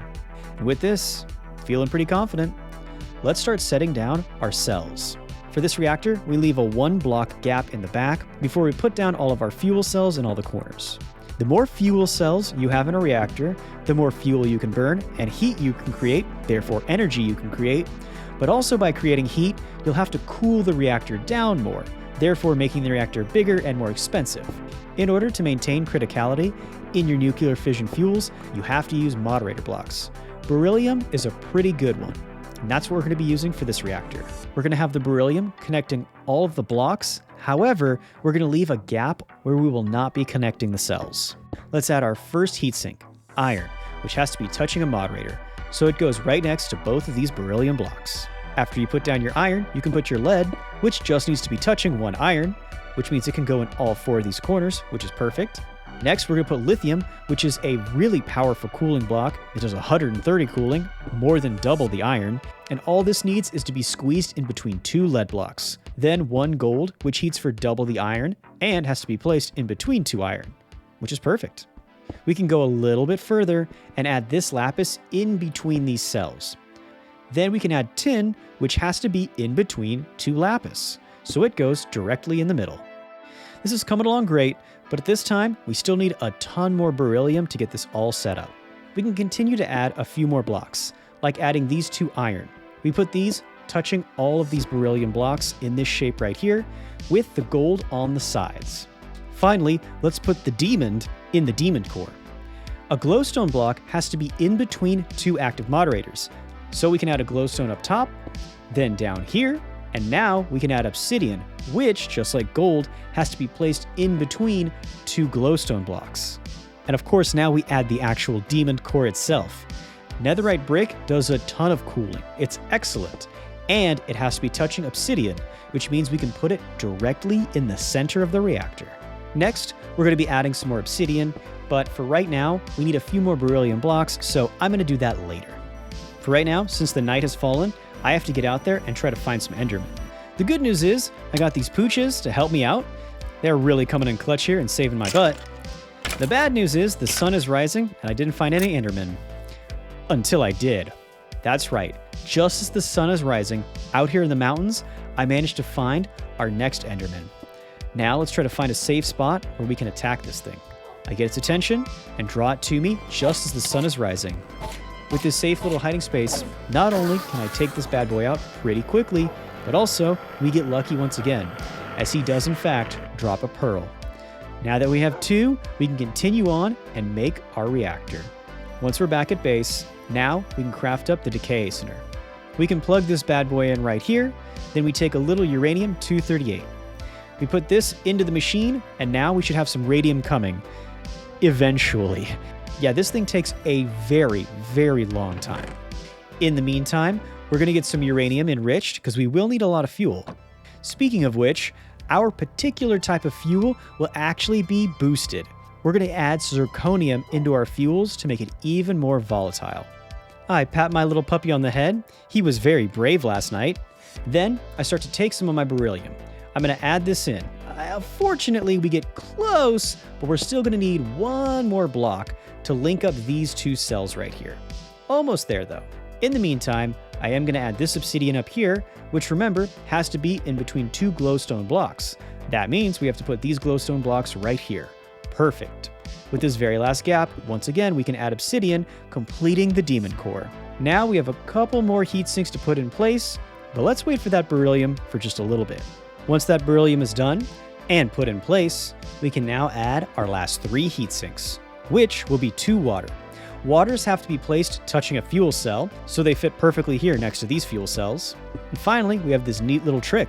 We can put some nether brick here since obsidian is technically poking out. And this will finish up the demon core. On the night of day 29, we add these chests here and some logi tubes. Here, we'll be putting the fuel in and pulling out and storing the nuclear waste. To do that, we have to use the configurer to make sure that this box is draining into the reactor, and here the reactor is pushing out into this chest. Finally, we need to go out and get our multi-tool to make sure that this one here is an output. It will be pushing all of our waste into that chest. Perfect. Of course, the last components we need are those primers. But I'm sure by now the uranium has completely decayed down.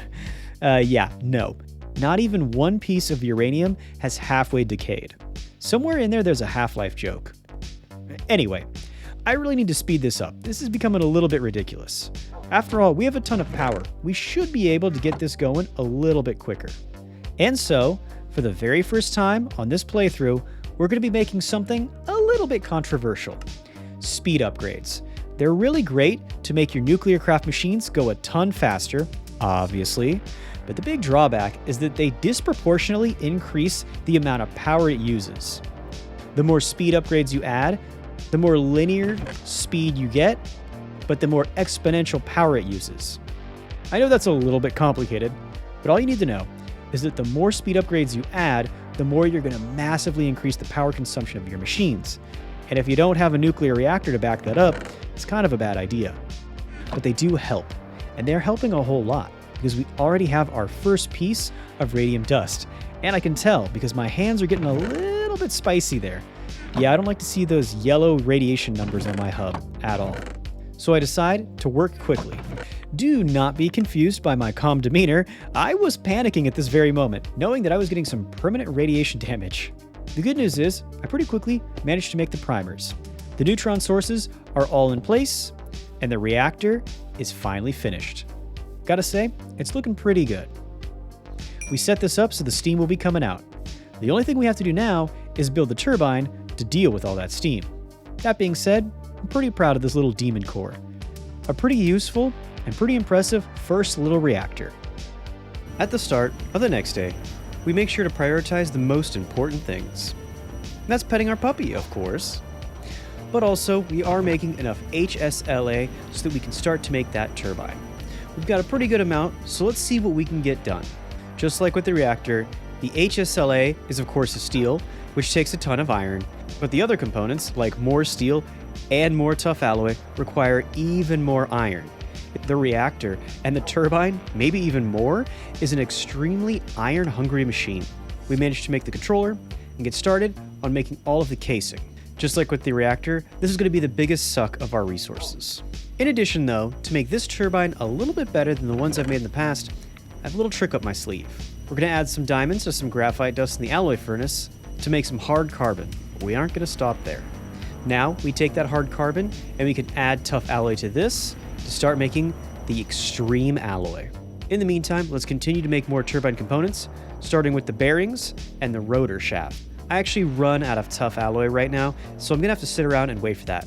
However, I'm not just gonna sit around and waste time while we wait. I use some of our steel to make some scaffolding. And just like in my last video on the red planet, I make some very particular scaffolding. It's this one that has this wood on top that I really, really like. Start to set out a good little platform where we'll be setting the turbine. I make sure to line it up right next to the outlet of the reactor so we can get the steam going in here nice and easy. And yes, I am building this turbine directly on the subway, so I hope this line isn't running anytime soon. I'm pretty sure no trains are going to be coming through. It should be fine. And by that night, we've got a pretty good little platform going. Of course, we did run out of steel, so we're going to have to keep on making that. This means getting even more coal and even more pollution.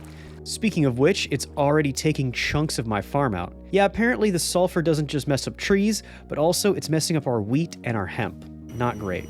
The good news is, we did manage to get all that compressed carbon, so now we can make all of that steel. What's even better is we finally have some extreme alloy. At the time I was thinking 5 little bars was going to be enough. Turns out this blade, the core part of our turbine, is going to take 6, and that's just for 4 blades. We need a total of 12. Sadly, this means we're going to have to sacrifice quite a few more diamonds to the Nuclearcraft gods, but I think it's all going to be worth it. I hope. I'm going to be using these slabs and put them all around the outside. I think this looks a little bit better, but more importantly, this will allow me to very quickly move around because the truth is, we may have to act fast. These slabs might just save our lives. And once we're done with that, the hard carbon is now ready to have some tough alloy added to it. I'm hoping that this 20 extreme alloy will be enough. Then, I get some bad news. Combining these 2 bars only gets pushed down into 1 bar of extreme alloy. I thought we were going to get 2 each. That means we're only making 10. Not good. In the meantime though, we finally have a little more tough alloy, so let's switch our focus back onto making the other components for the turbine. For example, you always need an inlet to get the steam in, and of course, you're going to need some outlets to let all the exhaust steam out. We grab some manganese, but this time we're not going to be making any more piles. We're actually going to be making some of the dynamo coils. This is where the electricity of Nuclearcraft is made, but you veterans already know this. In this turbine, we're going to be using a classic setup, at least to start out with the turbine. We'll be making 4 magnesium, along with 4 copper coils, and then eventually we'll be making 6 beryllium coils. But in no time at all, we have all the coils made. Not too bad. Speaking of expensive, I head back to the digital miner to see if it's gotten any diamonds. Redstone, lapis, and coal, but no luck. And of course, the battery dies just as the sun is setting and the solar panels are giving out. Now we really need that nuclear energy. And so, unfortunately, I have no choice.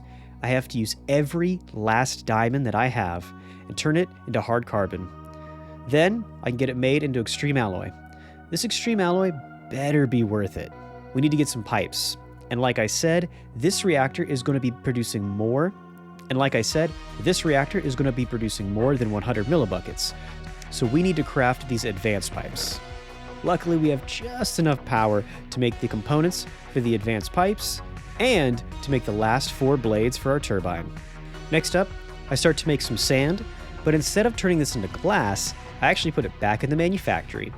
This will make silicon. Silicon combined with graphite is what you need to make a bin. We're gonna have to do this to get rid of all of our exhaust steam. So now that I have my advanced pipes, I'm trying to do all the math and figure if I have everything set up. I'm considering doing a little bit of overkill and making elite pipes, but I don't really need to do that right now. It's more important that we get everything set up as efficiently as possible so we can get that nuclear energy right now. Or at least that's the mistake that I had thought was okay, and I would pay for that soon. But for now, not too worried about that. We get our silicone carbonide mixed with some basic panels, and that gets our universal bin. This allows you to dump anything that you don't want. So, I think we have everything that we need. I lined myself up with the steam port. Now I know exactly how I have to orient and set up the turbine. So, here we go. We start to set down our very first pieces of the casing. In Nuclearcraft Overhaul, the turbines are usually far more simple than the reactors ever could be. And ours is going to be particularly easy. It'll just be a 3x3x3. Normally, when I make the turbine, I make it a 3x4, making it a little bit longer. Then you would add steel blades on a 4-long turbine. I, however, have extreme alloy, so I'm only going to need 3.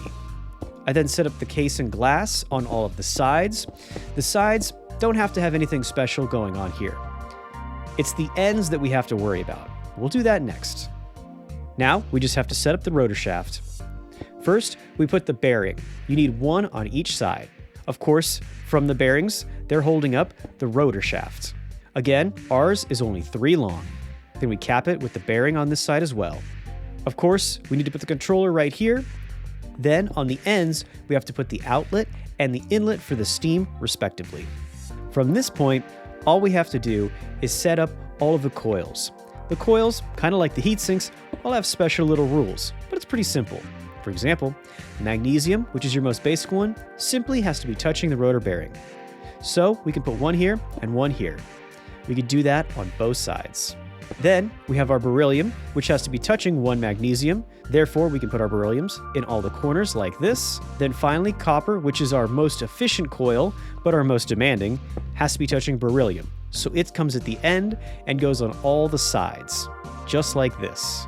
As we start to make bigger turbines, we can move away from this very basic pattern, but for right now, this is a solid, easy way to get some good power out of your nuclear reactors. I'm glad Tom gave us an easy out for this one.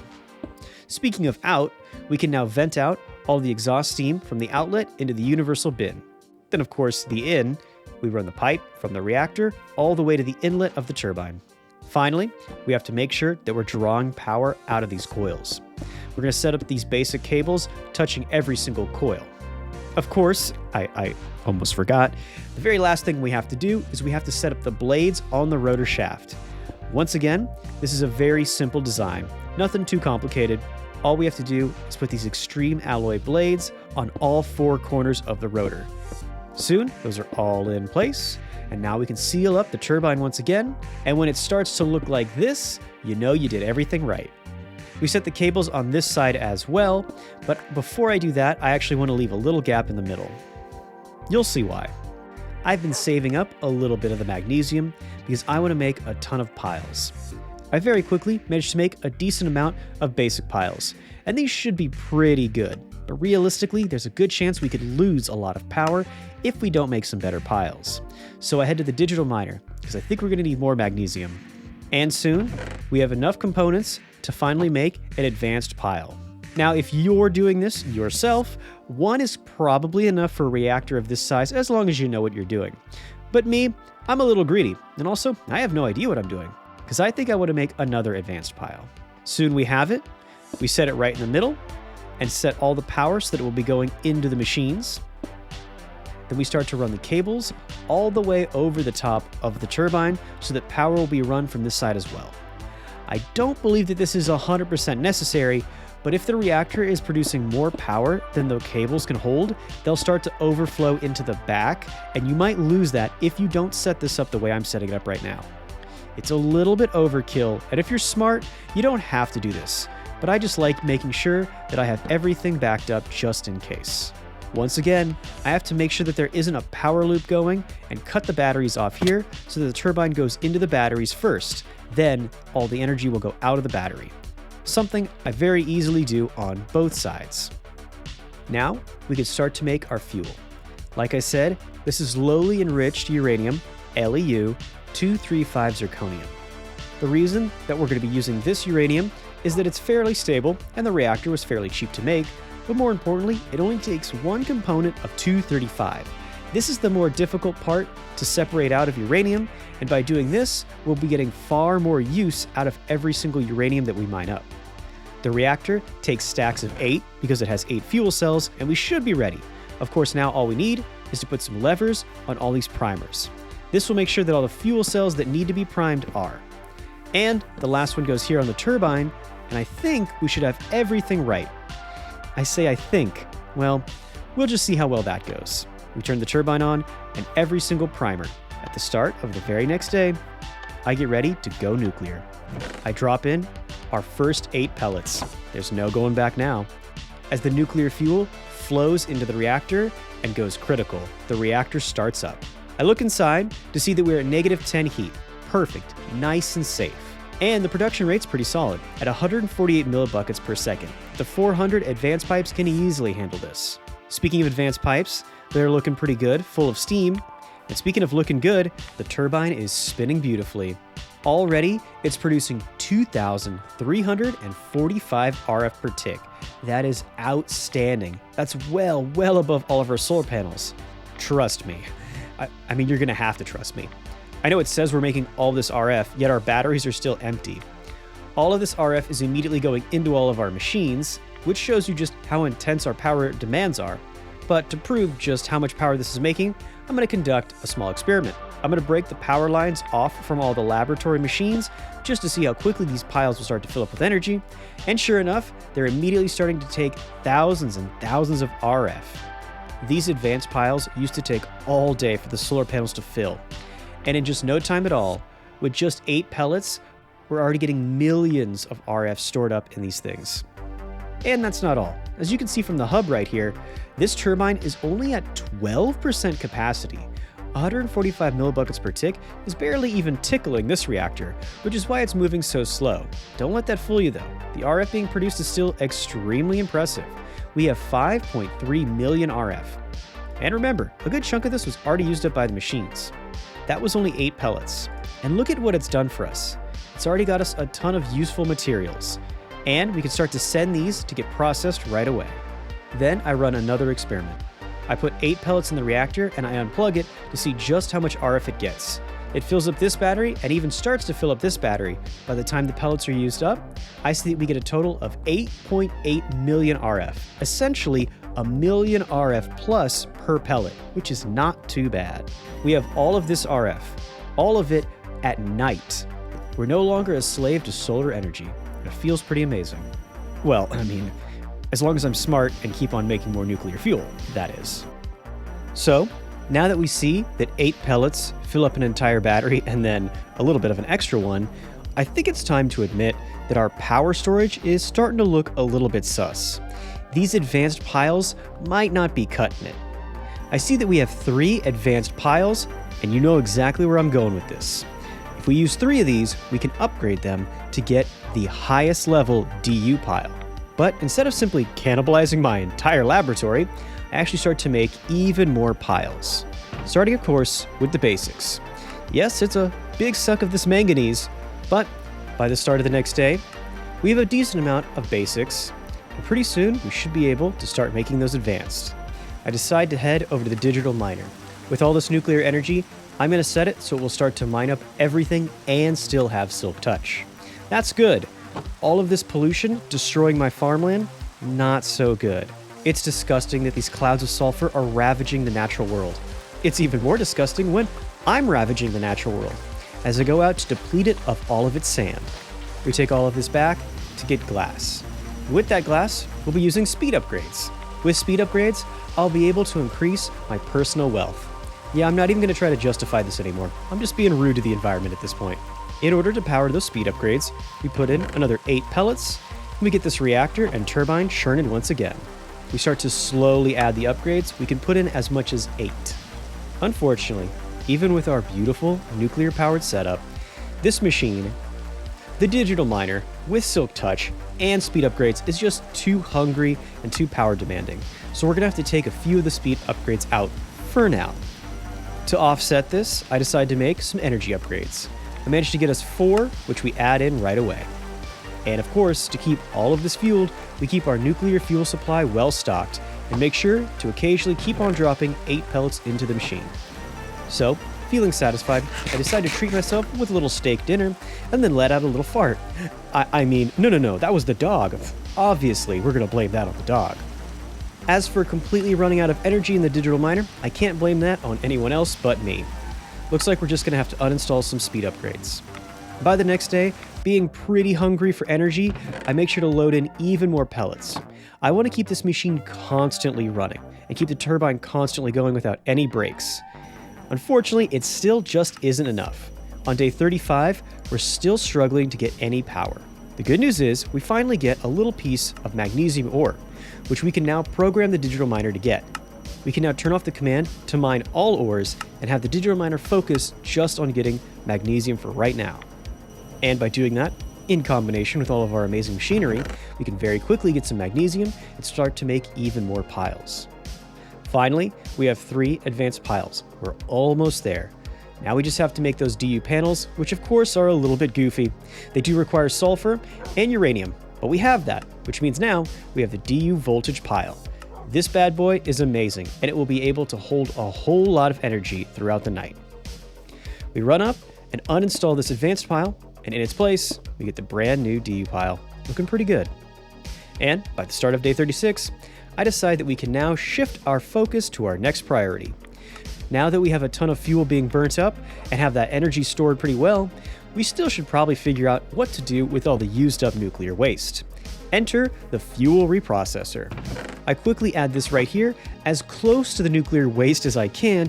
You can see right away why I do not want to be running around with this in my hands. Yeah, a little bit spicy, my fingers tingle a little bit, but hey, the good news is we can now process this nuclear waste and get more useful components out of it. That's great news.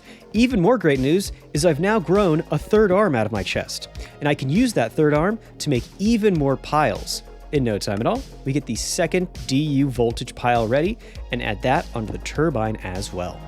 With this in mind, knowing that we'll be able to store a ton of power, I should be able to constantly run this reactor without any problems. I'm going to start to pump out as much fuel as I can possibly afford, and now I should be able to run this reactor without any worries at all. Isn't that right, pup? I set up some more storage. After all, with all this industry going, we should have a ton of resources filling these chests in no time. And by that night, we get our first little piece of recycled goodies. This is the 238 that we use in our fuel. This means that the nuclear waste is being recycled into materials that we can directly use to make more fuel for the reactor. It is quite literally being recycled through the entire cycle of nuclear fuel usage. That's amazing. I see that we have not yet gotten close to filling up either of our DU piles. So I decide, why not try it? We're going to put an entire stack of 64 pellets in. Everything looks good, and now the reactor should constantly be running for days. This entire system is completely automated. That gives me a little extra time to go and work on something else. Like feeding myself. It's amazing. The pollution has ravaged the farmland. Barely any of it left. After spending an entire night working on that, I start to get focused on our next project, which is making fission irradiators. I'm excited to show you guys how these work, although to be honest with you, I don't want to get too carried away here. I'm going to have to shift my focus when something else gets in our way. No spoilers though. In the meantime, I go around and find all of the broken down trees and start to remove them, since I'm hoping with no more pollution, these broken down trees should be a thing of the past. On day 37, I can see that the DU piles are filling up nicely.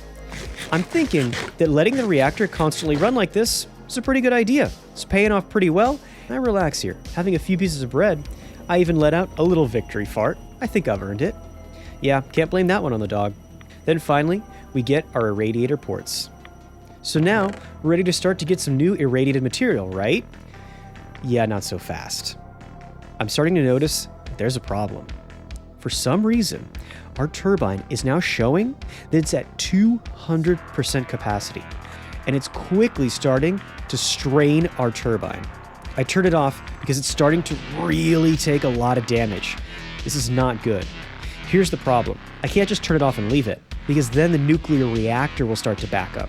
And if that explodes, we don't even want to talk about if the reactor explodes. I'm trying to turn this on and off and vent out as much steam as I can, but I can't figure out what's going on here. I start to look at this and see that it's emptying steam. I could definitely tell by the orange hue here, something definitely isn't right. Now, my first step is to pull all the excess fuel out of the reactor, which is good, but there's still some critical fuel in there that means that there's still more steam being produced. Not good. It's continuing to spike, going back up to 200%, and now it's a super dark orange. If it goes red, it'll explode, but I have an idea.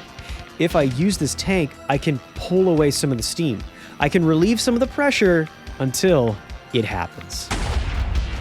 A massive explosion rips through my turbine as the intense amounts of pressure finally burst, and this thing explodes and tears itself apart. I'm looking inside and I can already see super valuable chunks like the extreme alloy blades have been shredded and destroyed. Not good. I'm not gonna lie, that was terrifying and it's sort of soul-crushing. I have to take the last bit of my diamonds and smash them up. Yeah, I'm not in love with that. But hey, we have the important things, like this little puppy. That's kind of all that matters. But in addition, we still have some power on reserve, so our machines aren't going to run dry just yet, even if we don't have any nuclear power to back them up. The second thing is, we have a ton of resources, so we can very quickly make all of that extreme alloy and replace the blades. Those are the good things. And the real bad thing here is I have no idea why this happened. I still haven't solved the problem of what made this turbine explode, but I think I might have a hint here. Remember when I checked the back of the turbine and I saw the steam being vented out into the bin? I think that there might have been a little bit of a problem there. I quickly start to make some refined alloys, then some atomic alloys. I then quickly craft up an elite, then ultimate fluid tank. I want to use this to hold some of the steam. So if this happens again, I won't be completely destitute. I might actually be able to hold some of the steam back and keep this from exploding, when all of a sudden, I get an idea. Sure enough, I start to look into the functionality of the turbine, and eureka. 1 millibucket of the high pressure steam is converted in a turbine to 4 millibuckets of exhaust steam. That means that the 150 millibuckets of steam going into the turbine are expanded to 600 buckets coming out. And that advanced pipe can only hold 400. That means that the turbine is not properly venting, and that's why it was overflowing and the steam backed up until it exploded. With that in mind, I'm now feeling like we can actually start to replace this. I go in to get all the blades put in the right spots, but unfortunately it doesn't snap back into place. Apparently something is still broken here, and the turbine still needs some love. And then I see it. The actual bearing on which the rotor spins has completely broken off on this backside, which does make sense. That's probably the part of the turbine that was under the most stress, and it would be the thing that breaks first. That's bad news, as that's a pretty expensive part of your turbine. The good news is, when you do make turbine bearings, you make 4 at a time, which means that we have these extra 2 just laying around, and we can very quickly plug them in to get everything that we need. With the bearings in place, and the shaft back in place, and all of the extreme alloy blades also back in place, we can close this thing up, and sure enough, we have our turbine back. Perfect. Already I'm scared. I can see that this is shooting up to 200% again, and we're immediately repeating the same problem. We have to quickly shut this down, but with this reserve tank, it actually holds the pressure, so there isn't too much pressure going onto this reactor or the turbine. Now we just have to deal with that exhaust steam. And yes, this is going to cost us a few more diamonds, but at this point, it's an easy price to pay to get this entire reactor working again. We get those upgraded to atomic alloy, and now we can start to take some of those advanced pipes, one of which I remove off the back here. Then I get all 8 of these upgraded to elite pipes, and you guys already know, I am definitely going to upgrade these to ultimate pipes. I do not want any more backup of exhaust steam, that's for sure. We can plug this into the back. This should now vent out a ton of exhaust steam. In fact, it can vent out 6,400 millibuckets a tick. Yeah, that's definitely going to keep us very, very safe for the future. We turn it on and we get an amazing 40,000 RF per tick. Yeah, I'm a big fan. but a much bigger fan to see all of this actually dissipate and to find out that the turbine has finally been relieved of all that pressure. We did it. We used our minds, we stayed relatively calm under stress, and we figured out the problem and got this running once again. While I'm not too proud of the fact that that was a pretty simple mistake that I should have fixed with just a little bit of math, I am pretty proud of the fact that we did manage to make a quick recovery, and now we have our nuclear setup working once again. And hey, no Chernobyl on our hands, so that's always good too. In addition, I decided to vent out all the steam so that now we can actually leave these two reservoirs empty, and with everything working, I think it's time. I officially add our first 8 pellets and watch as the turbine returns to how it should be. And now it's venting out all of its exhaust steam. And now that we've officially got that fixed, we can move on to creating our next problem. Just as day 38 is ending, we start to make even more ferroboron, because pretty soon we're going to be making a ton of tough alloy. To help us with that and to make a lot more steel, we set up the digital miner to start getting some coal ore. Yes, this does mean we'll have to leave on Silk Touch, but at the start of day 39, I think that we have enough energy to back up that big power demand. We get everything running and looking good, and once I'm feeling pretty secure, I start to move on to the next project. We also need more coal to do this, make a ton of basic panels, and all of this is necessary because, you guessed it, we're already moving on to making our next reactor.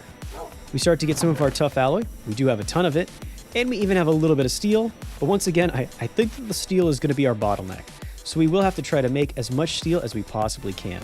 While we wait for that, we do get some good news. I remember that we still have some fission ports and some fission vents that we left over from the first reactor. We can use that in this next reactor. And very quickly, we start to make up a ton of fission casing. Here we go. The next few days will be a cycle of making a ton of steel and a ton of tough alloy. But trust me, this has not got me upset at all. I'm very, very excited to get the next reactor going. I'm not so excited when I see this. Unfortunately, the digital miner can only mine out at a radius of about 32 blocks. That's a huge area for something to automatically mine, but still it is very, very much finite. And this little digital miner has done all it can. It has now mined out all of the resources I was hoping to get out of this area. There is some good news though. The DU piles might get even more function right now. I set them up in a cycle so that all of the electricity will be forced into this back DU pile. Pretty quickly, all of the power is being sucked into this one pile. When I'm satisfied that it's about as full as it could get, I take it. But now with this pretty full DU pile, we can start to go on our first little field trip here. Once the digital miner is completely empty, I break it down, and then I start to take it with me. We're going to go on a little field trip. Remember, there's a 32 radius in which all of this area has already been mined up. So we're going to move an additional 32 blocks away for a total of something like 64 blocks, where we will stake out the brand new digital mining location. We set up this battery so it's giving power out and set the digital miner there. So now all of those 20 million RF should be put into this digital miner. I admit, certainly once again, a very finite amount of power. This will drain the battery soon enough, but it should get us a ton of resources in the meantime. That's what's important. I'm definitely pretty happy to see it's already getting us some uranium and some boron. The rest of the day is spent trying to get as much steel as we can. With that, we can make as many chassis as we can, and finally, we can make a pretty good amount of fission reactor. We make almost 4 stacks of casing. Now I know what you're thinking. Oh, you must have misclicked there. You definitely made too much casing. Actually, I don't even think I'm quite done. Yeah, that's right. We're going to be making a real big boy reactor this time. But for right now, we still have to wait for metal, so let's try to make the smaller little pieces, including the cells. This, of course, requires more zircoli, so in this alloy furnace, I make sure to get it set up so it will start to make us some. And then finally, we start to make some of our heat sinks. 32, definitely not going to be enough, but hey, every little bit counts. And then, of course, I see the most tragic thing at all, something that genuinely hurt my soul. We are out of tough alloy. Luckily, we have this alloy furnace set up here, and it will be dedicated to just making us tough alloy. We definitely do not have enough heat sinks, I can promise you that. We can at least start to fill out all the orders that we need to make this reactor, which means we need exactly 24 copper heat sinks. Yeah, this is gonna get demanding. Hold on, we've just gotten started. The way that copper heat sinks work is that they need to be attached to one functioning water heat sink. So of course, we're now going to have to make a ton of water heat sinks. It takes a total of 16. Then we get a total of 8 lapis heat sinks. But this doesn't even make up one level of the reactor. We still have a ton of work to do. But it's okay. You know me, I love every second of building these reactors. Speaking of these amazing Nuclearcraft goodies, turns out that one single DU pile is plenty to hold all the nuclear power that at least 8 pellets are making. And as soon as we send that to all of our machines, we're making quite a bit of tough alloy. Perfect. Now let's see if we have enough power to really push this. Since we have a decent amount of iron, I decide I can make some upgrades. I have 16, which I gotta say is pretty powerful. But again, remember, this is gonna take a ton of energy, an exponential amount of energy as well. At the start of the next day, do we really have all the energy coming out of these nuclear reactors to back this up? For right now, it's looking like yes. In the meantime, we're making enough nuclear fuel, both through running the alloy furnace and recycling the fuels that we can get too. And two of the big things that are still on our list: magnesium to make more power storage, and lithium to make more tough alloy. So in order to equal out the process, I move over some of the speed upgrades to get more lithium coming, slightly alleviating that bottleneck. First and foremost, we're still making sure to make a ton of LEU fuel. Obviously useful to make more energy, but it's actually useful for something else, much more useful than you might first realize. See, the fact is, by using all of this and still having tons of power stored up, we can continue to run the fuel reprocessor. So we continue to make and use even more pellets. But I'll explain all that later. For right now, all you gotta know is all this tough alloy means that now we're gonna get even more heat sinks. In fact, just as the sun is setting, we actually managed to get ourselves 2 more stacks of heat sinks. Very impressive, I'm not gonna lie to you guys. But even this isn't gonna be enough to fulfill our needs. That's how massive this reactor is gonna be. But since we do have some heat sinks at our disposal, might as well start to make that long laundry list of things that we're gonna need. Starting with lead heat sinks, we get ourselves a total of 36 lead heat sinks. Yeah, we're not messing around here. And of course, lead heat sinks all need iron heat sinks, so we get 32 iron heat sinks as well. On top of this, we're actually gonna get to use some of the tin, as we make 4 tin heat sinks and 12 gold heat sinks. I love these gold heat sinks. We head out that night to the digital miner and start to grab a ton of the valuable resources here too. Lithium again is really high on this list. Yes, it's going to be used for tough alloy, but I actually have another use for lithium as well. I'm pretty sure you guys are smart enough to already figure out what's going on here. If you guessed that I'm using the lithium to make a ton of lithium heat sinks, you guessed right. 14 is great, but we have to wait until the very next day to get all the way up to 18 lithium heat sinks. Remember, these are really powerful, but this reactor should have a pretty decent design that can hold all of them. Now, despite my flagrant abuse of the environment, I actually am trying to turn a new leaf here. Instead of going out and just scalping the entire planet of all of its sand, I'm going to go down and mine out some cobblestone instead. I'm going to take this in a manufactory and turn it into sand. Yes, it's a little bit more time and labor intensive, but at least it isn't completely scorching the earth. I think it's finally time to at least get started on this mega reactor. I head on top of the subway station, which at this point, I really hope this thing is out of service. And I begin to lay out all of the casing. The inside of this reactor has to at least be 6 long. And of course, with the walls surrounding the reactor, we have to go out a length of 8 to have the whole thing encompassed. Then we have to go for the depth. Once again, this is going to be another 8, which means we have to add 7 on the way up here, and now we can complete the entire box. Soon, this massive cube is looking pretty impressive. Like I said, she's a big boy. We can take all that glass that we've been cooking up, environmentally responsibly, mind you, and we can start to lay out all of the walls. First, I'm going to try to plan the far side. This is where I'm going to run the water in. Of course, on the other side, we will have our vent heading out, but I also leave a little hole here where I'll put the controller. I think that I'm going to take the components and put those in place just to make sure that everything that's working out in my head actually works out in the real world. Of course, the most important part of doing any reactor is to always feed your puppy. But after that, we can get started on the second most important part, as we cook some diamonds into hard carbon alloy. Also, I have to say it's kind of weird. working out here in the thunder. It's almost like the environment is trying to warn me. I swear, I'm trying to do good here. I think. I think I'm trying to do good. Either way, a little bit of thunder isn't going to scare me. I promise. I promise I'm not scared. That's you being scared. Eventually, we do manage to make the controller, and now we have to make the primers.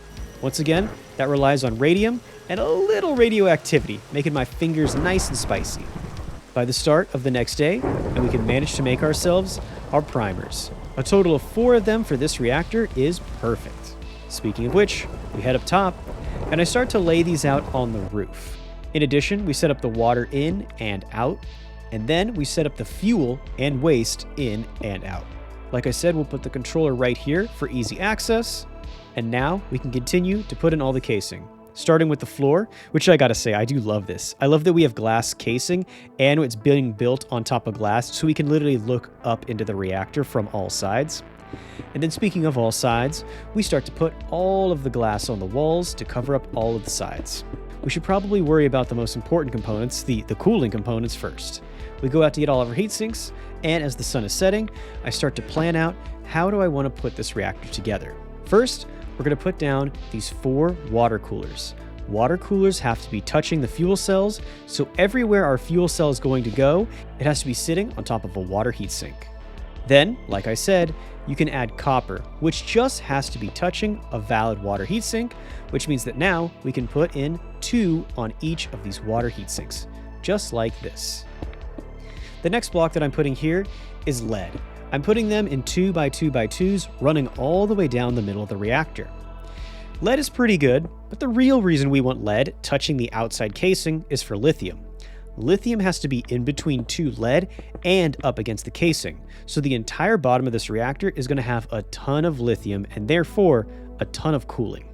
I love lithium so much, I'm also going to put some on the caps at the very ends here. Now remember, in order to make the lithium work, we need the lead to work, and in order to make the lead work, we have to get iron.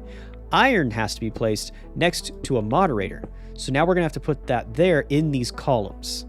And in the gap in between, we can now put gold, which just has to be touching 2 iron. And in this design, it is. And there you go. That's the very first bottom layer of this reactor.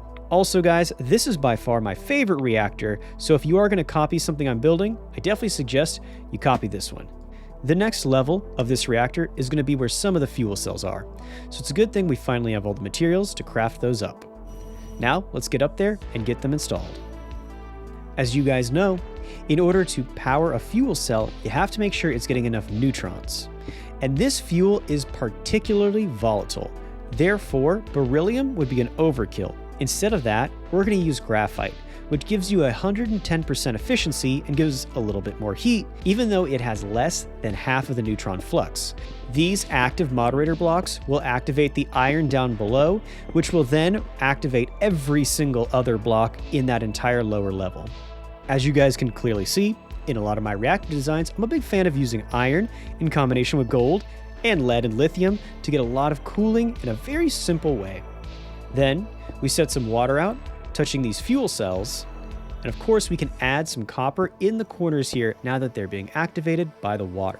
We can do that on both ends of the reactor. Next up, we're going to add one of my favorites, the lapis, which only needs to be touching a cell and the wall, which is perfect because all 4 of these are in fact touching cells and walls, making them work. To continue our iron and lead layout, we will then add iron on this side here with a gap in the middle where of course we can add some more gold. We'll do that on the back side as well. In the direct middle, however, we are going to be doing something a little different.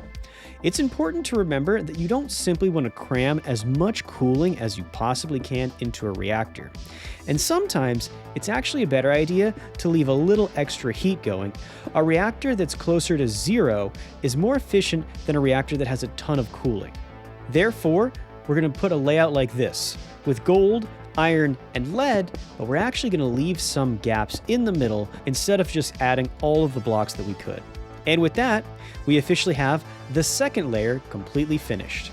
Remember, this is going to be a 5-layer reactor, and the top and second layer will mirror the 4th and 5th layer. It's the middle layer that gets a little bit complicated, so stick with me here. In this reactor, it's very simple. every cell is going to be connected with graphite. So we're going to put 4 blocks of graphite every single cell. Then you can find your lapis and start to add your tin. Next up, since we have some iron peeking out here, we can add a ton of lead right there, as well as lead in the middle here. Next up, we'll also add 2 lead right here.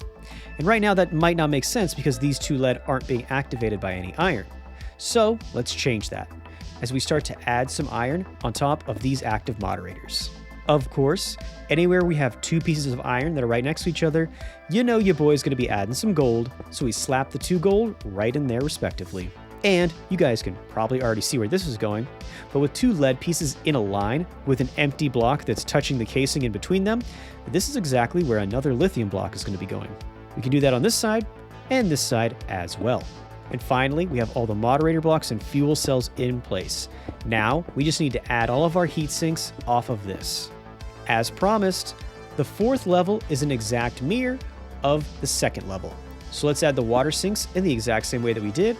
Then we'll add the copper sinks in the exact same way that they are down there. Of course, on top of the tin, we need to add our lapis because tin needs to be in the middle of a lapis sandwich, and we can do that pretty easily. And we can now try to mirror what we did on the 2nd floor, starting by adding these 2 iron, then adding irons here, another 2 here, and another 2 here. In the direct middle, we'll be adding a few more iron, as well as adding 1 gold. We add these 2 lead, then we take 2 more gold, and we can cap the sides respectively. And with this, we officially have the 4th level done. We're almost there. Now it's on to the very top level. And yes, just to get this cleared up, I made a mistake and made this reactor 1 block too tall. It's good because now I have a little headroom, but don't worry, if you're thinking we have 2 more levels to go, we don't. In fact, we're almost there. At this point, you guys might actually be able to predict what I'm going to do. This is going to go the exact same way that the very bottom level did. You'll be able to see that in all of the corners, we'll be able to put down copper, because on top of all the fuel cells, we're going to be putting down our water. Just like on the bottom level, we're going to have all the water surrounded by copper. We're now going to be filling this in with a ton of lead and a ton of lithium. Of course, we need some iron touching these moderator blocks to activate all that lead. With that, the last bit of gold is in place, and now we can start to add all of our lead pieces. As long as they're touching iron, everything should be going perfectly, and everywhere you have 2 pieces of lead, you know you should be putting in some lithium. And now, just like we did on the bottom, we're going to be putting the 2 leads, then 2 lithiums, then 2 leads, then 2 lithiums, all the way through the reactor. In no time at all, we have the entire reactor done.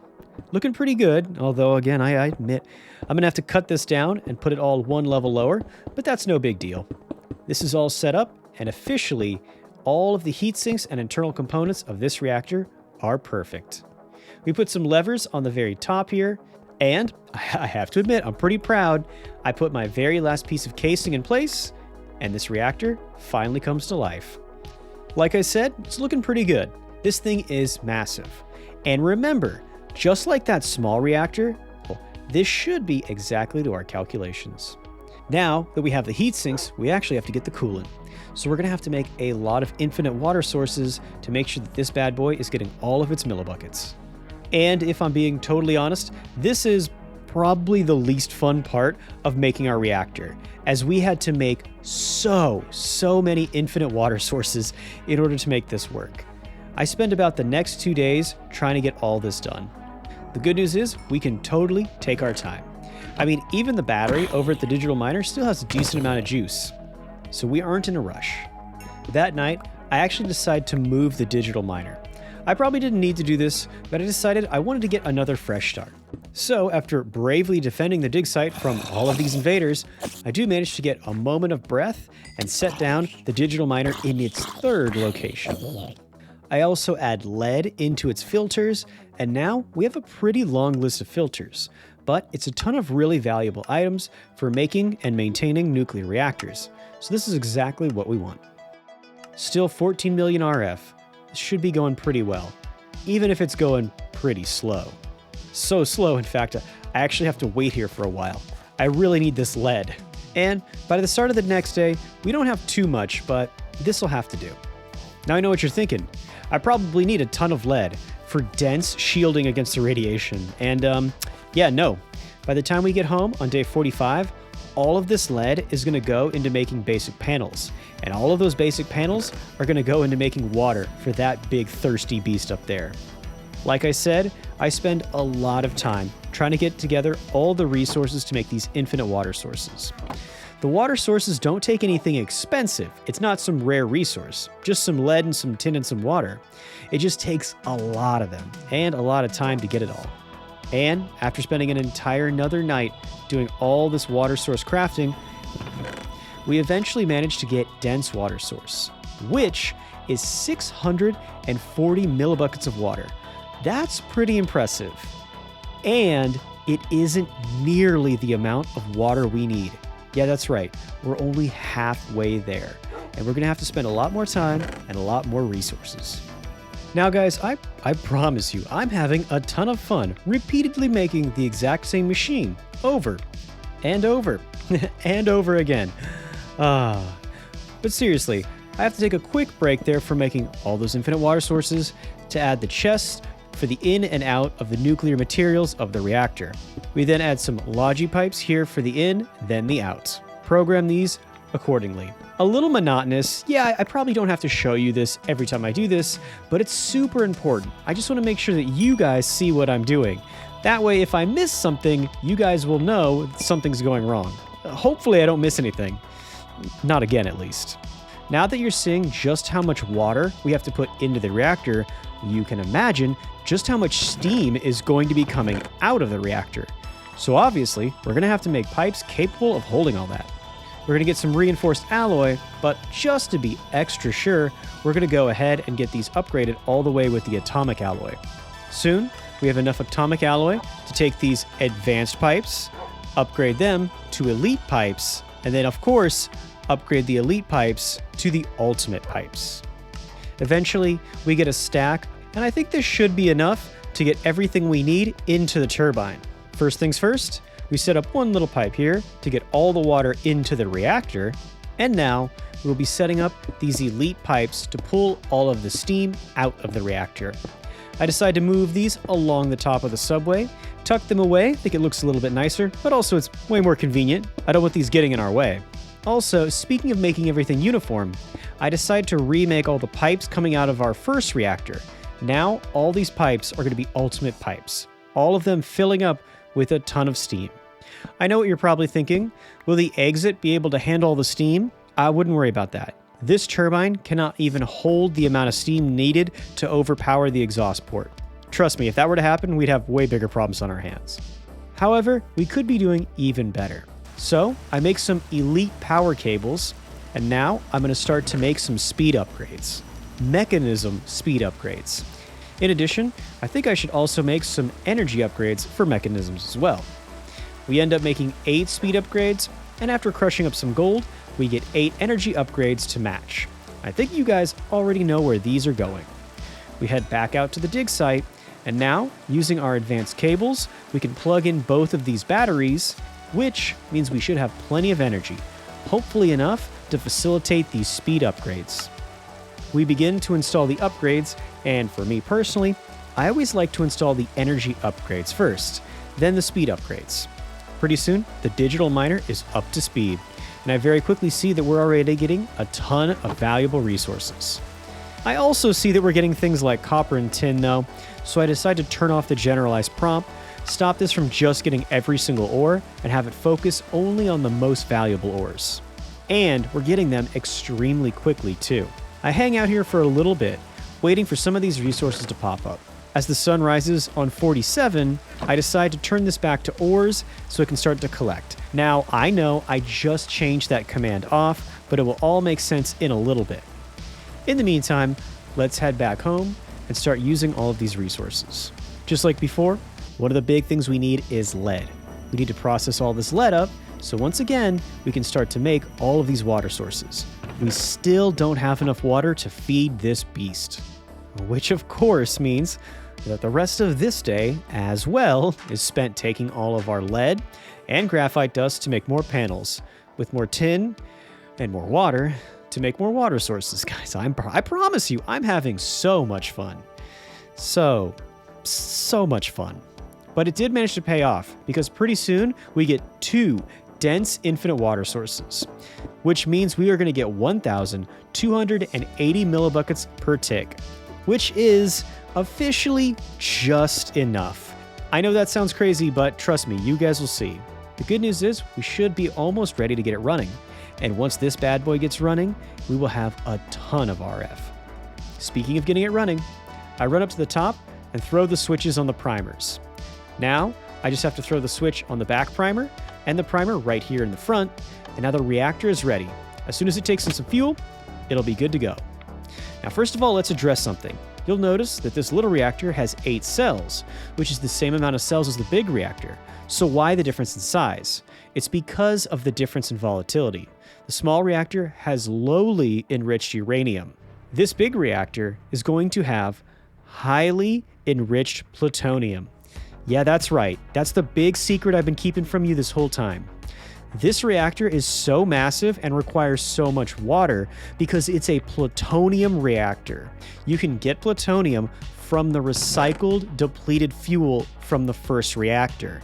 So basically, we're getting free plutonium out of our waste products. If you stop and think about how important it is to recycle all of your waste and to be conservative with all of your resources, it'll force you to think about things like this.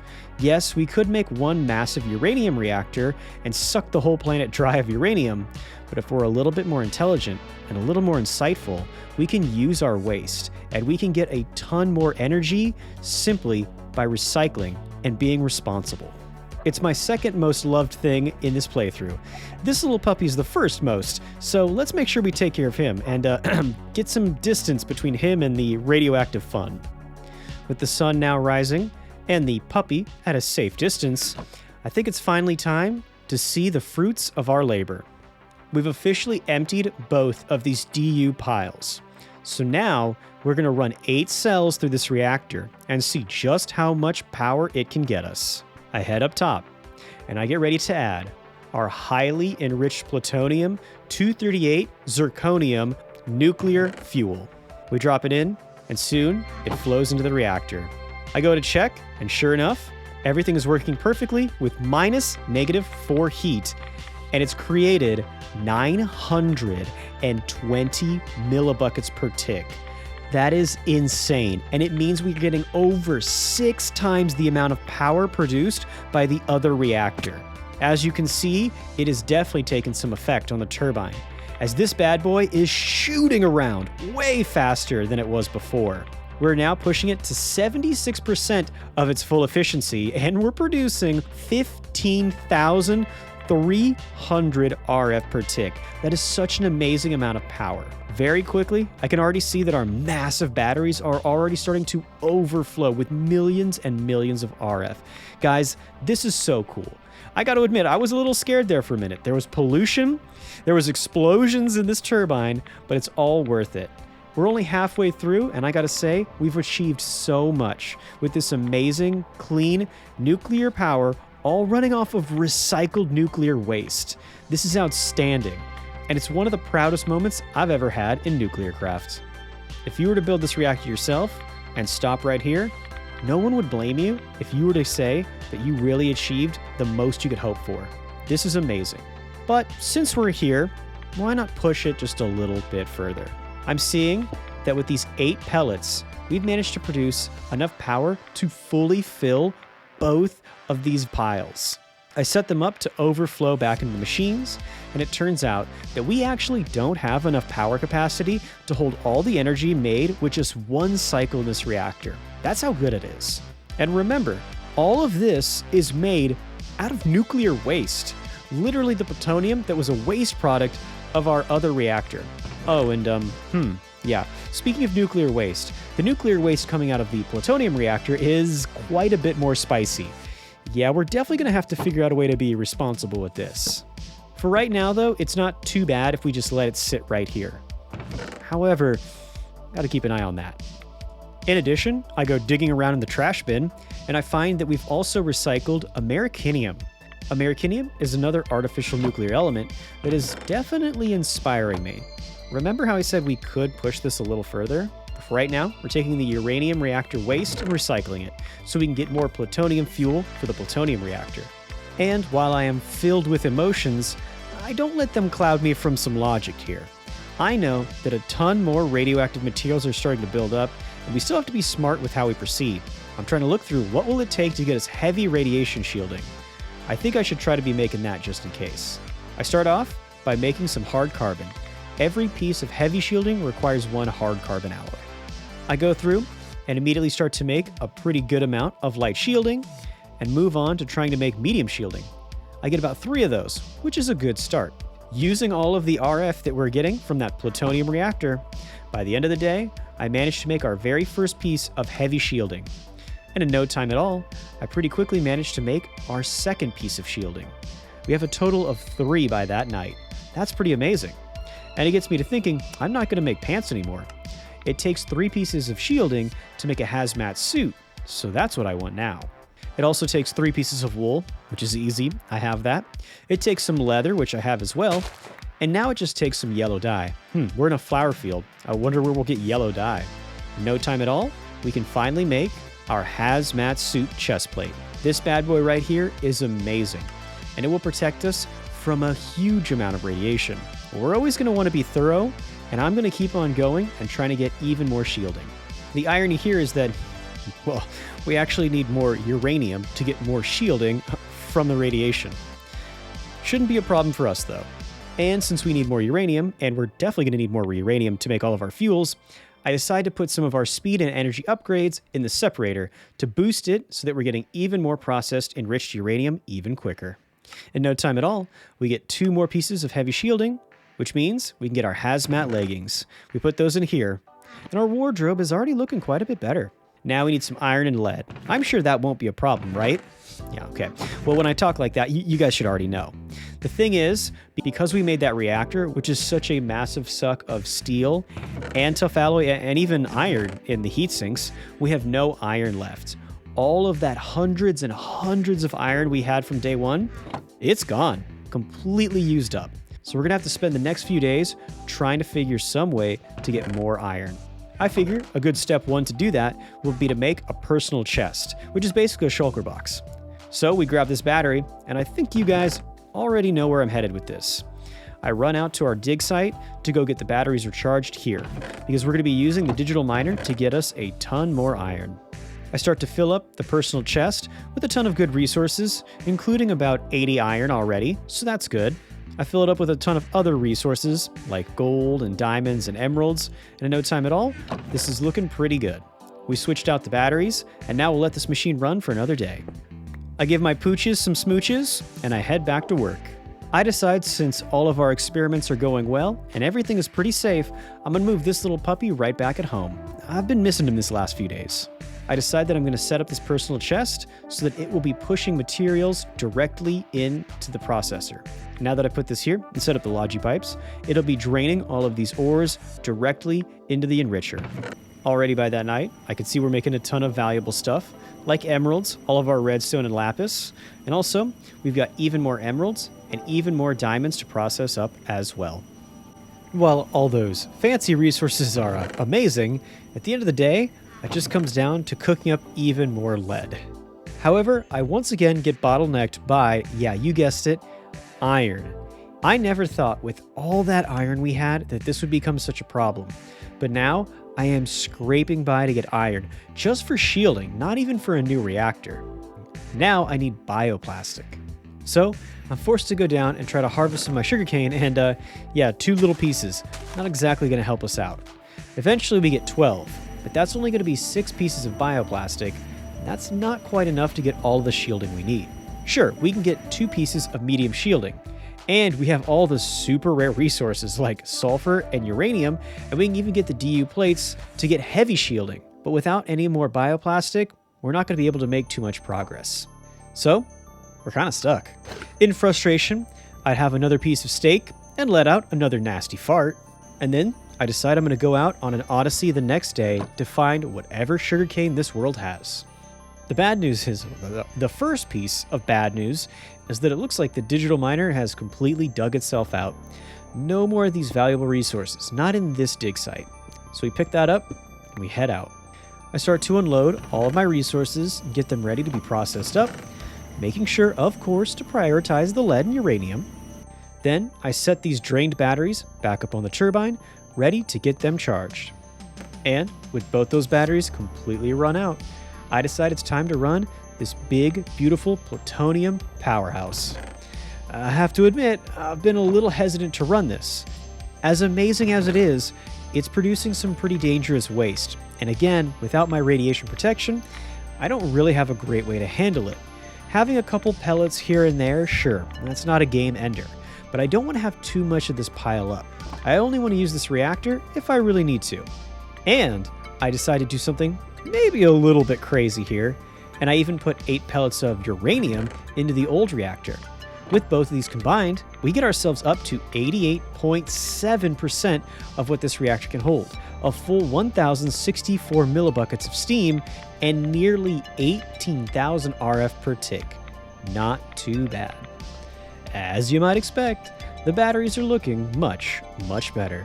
Almost as beautiful as all of my little subscribers. Except for this back one. This back one's looking more like me, honestly. By that night, both batteries are looking pretty good. Yes, even the back one. And that makes me pretty happy. With just 16 pellets, we can fill up almost 2 DU piles. Yes, the plutonium is volatile. We will have to figure out some way to deal with all that waste. But the output is so amazing, and we can do so much with it. And we still have so much time to use it. 50 days left. We're only halfway there. Speaking of getting some use out of it, I now figure out what's about 64 blocks away from the original dig site. Now I use my little tool here to make sure that they're both draining power into the middle, wait till my little pup gets out of the way, then set down the digital miner. With a little extra storage on the back here and all these batteries, this should have plenty of power to get us a ton of useful resources for all of our future projects in the next 50 days. Come on, boy, let's head home. Oh, look at this. Another little puppy followed us home. Apparently, little good boy found himself a good girl. They became best friends. Oh, apparently they became more than friends. Am I allowed to show this on YouTube? Should I save this for my OnlyFans account? Either way, we now have a little family of 3 here. Oh man, this is pretty adorable. You're gonna look at this little family here? You tell me this isn't wholesome? Get out of here. As precious as that is, I can't let myself get too distracted. Gotta stay focused on the work here. At least while you guys are watching. I managed to get all that magnesium turned into a huge amount of blocks of magnesium. With all those, we can make an insane amount of batteries. At the end of all this, we managed to make ourselves at least 6 more advanced piles, but we keep on working. At this point, I'm pretty sure I want to get at least 2 more DU piles. I think it'd be pretty nice to have 2 DU piles here at the base at all times, and then change those with 2 DU piles that we can send out with the digital miner.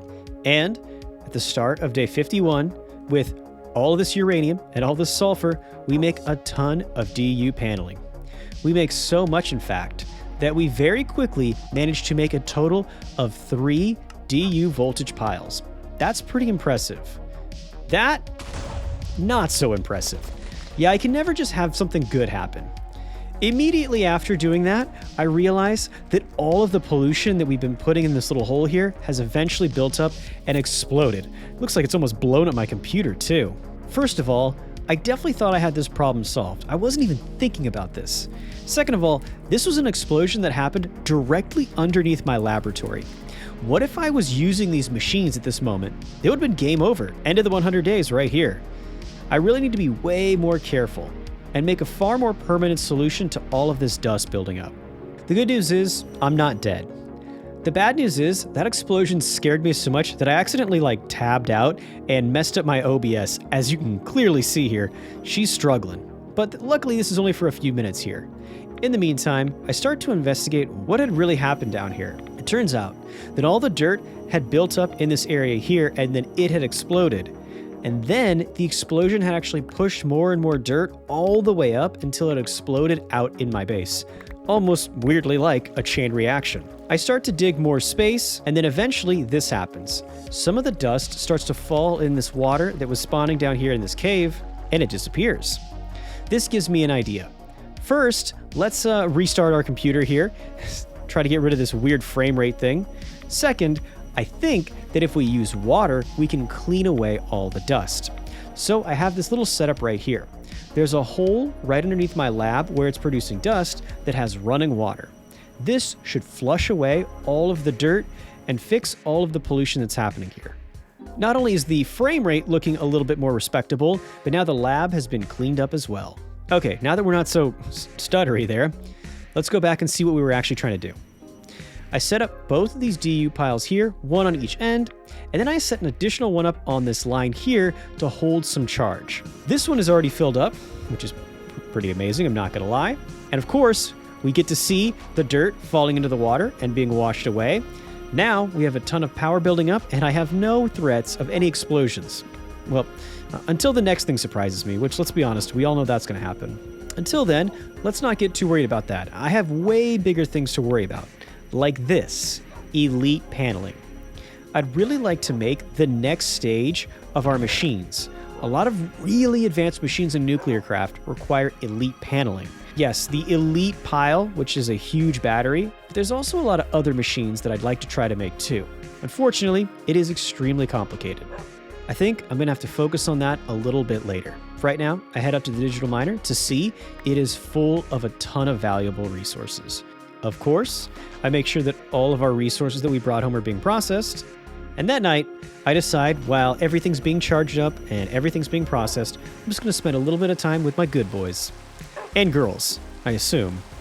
By the end of day 51, I officially have everything I need to make one more DUI pile. Now we have a total of 6. 4 of them hanging right here charging, with 2 of them on the turbine. I have to say, our power storage is looking pretty impressive, but also a little bit sloppy. It sure would be nice if all of these piles were combined into one big pile.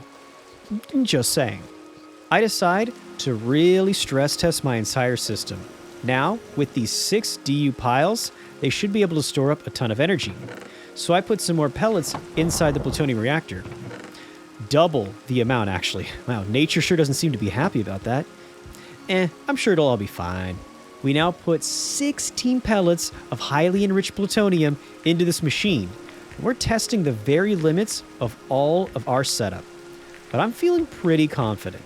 Yeah, I shouldn't. I mean, it's pretty obvious right here that I've made some pretty big mistakes. There's an insane amount of RF that's coming out of this turbine, and we just have these little advanced universal cables.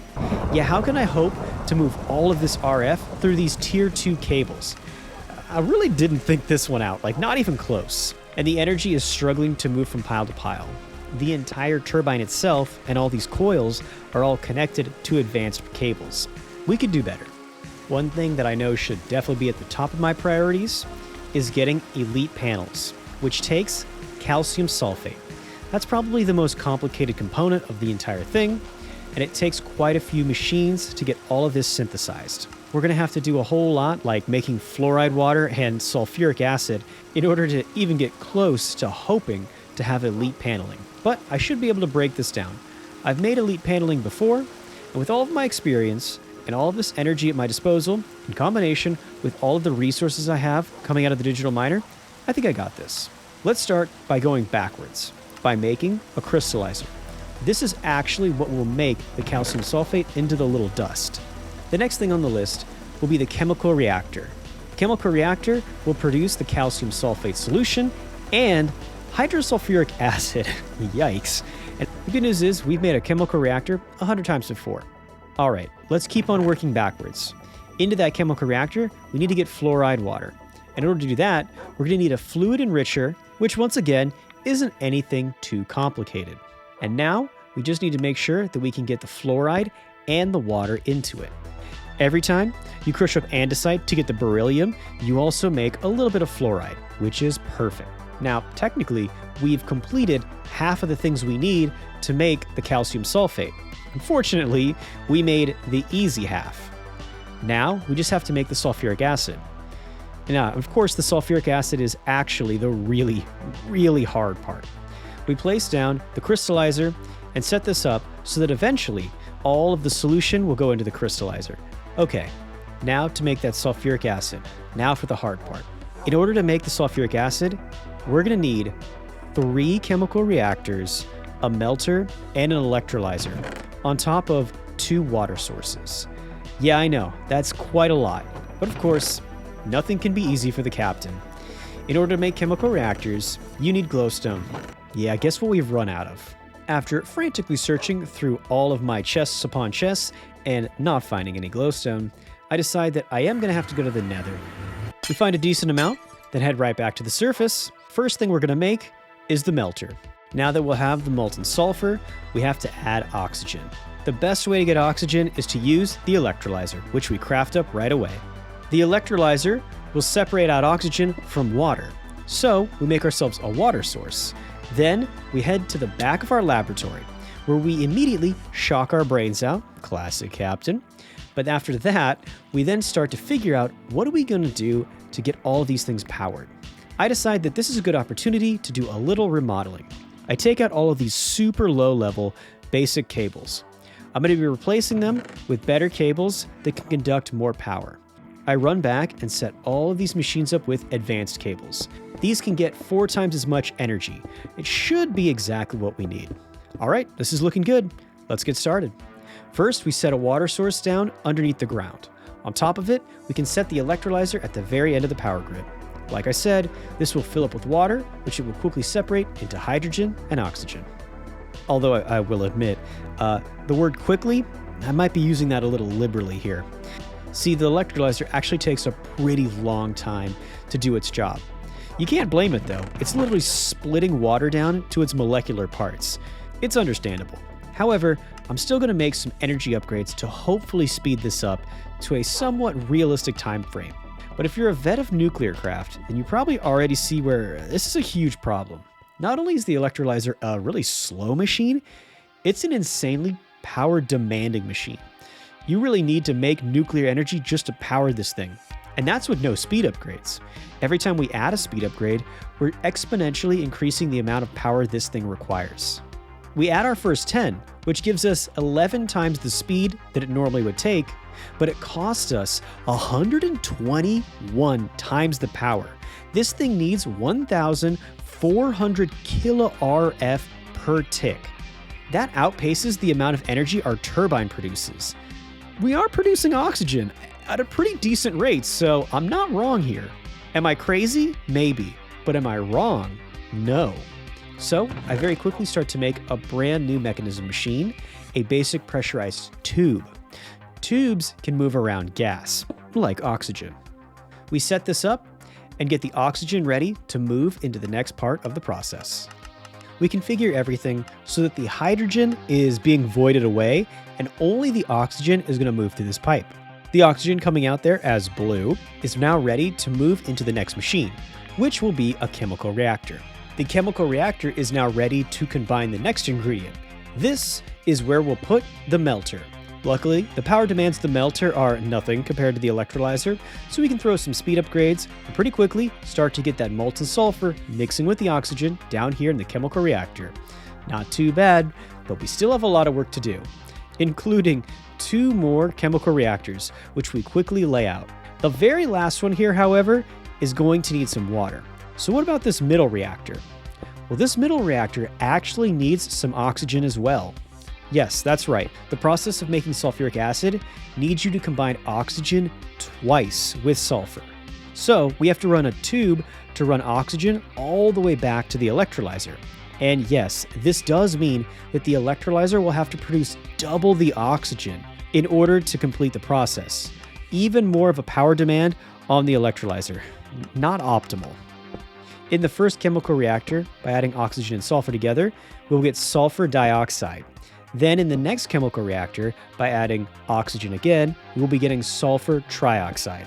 Finally, all the way over in the third chemical reactor, we can mix sulfur trioxide with water to get sulfuric acid, finally. Sulfuric acid is a fluid, so we can run a pipe all the way from this third chemical reactor to the final chemical reactor where the fluoride water is waiting.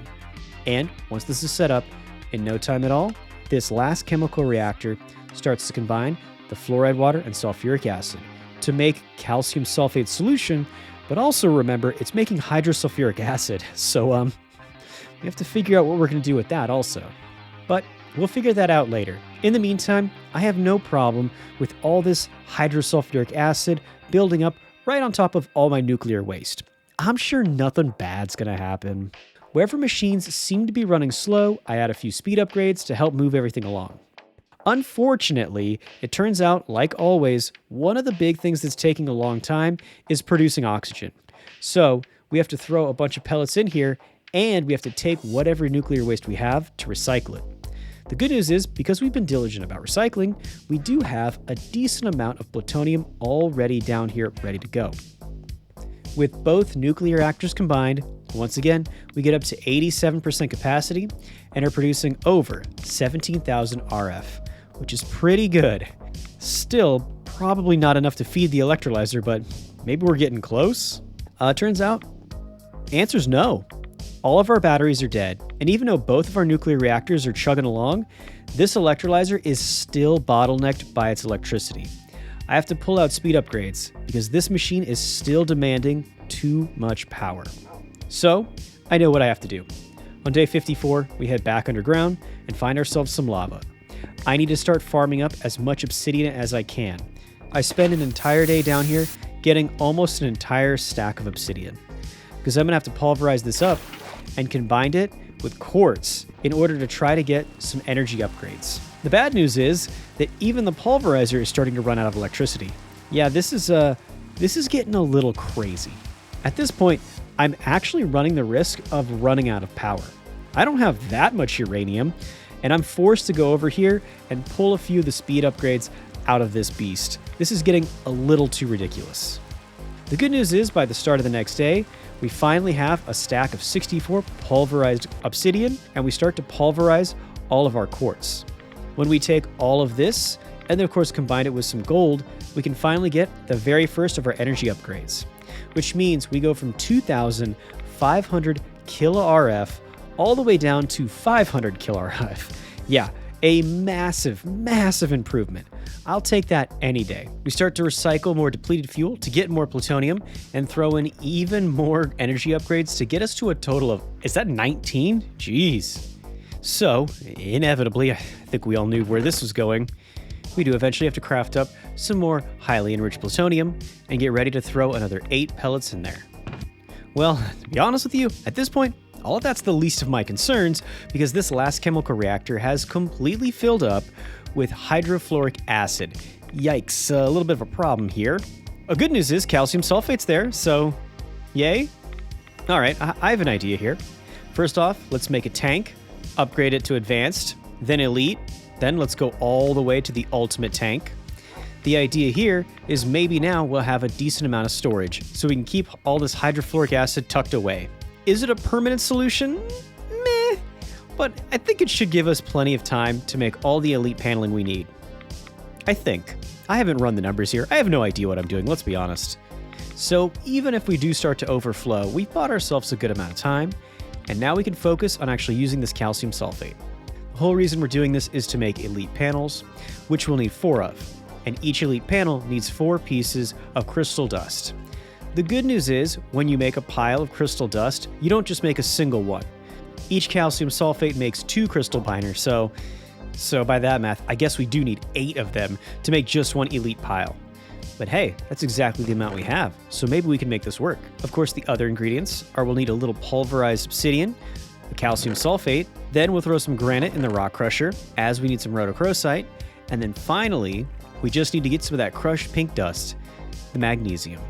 So, in no time at all, we can finally make ourselves 12 of this crystal binder. And now, we have everything we need to make the most powerful pile in all of Nuclearcraft. Well, assuming of course that we cannibalize these DU piles.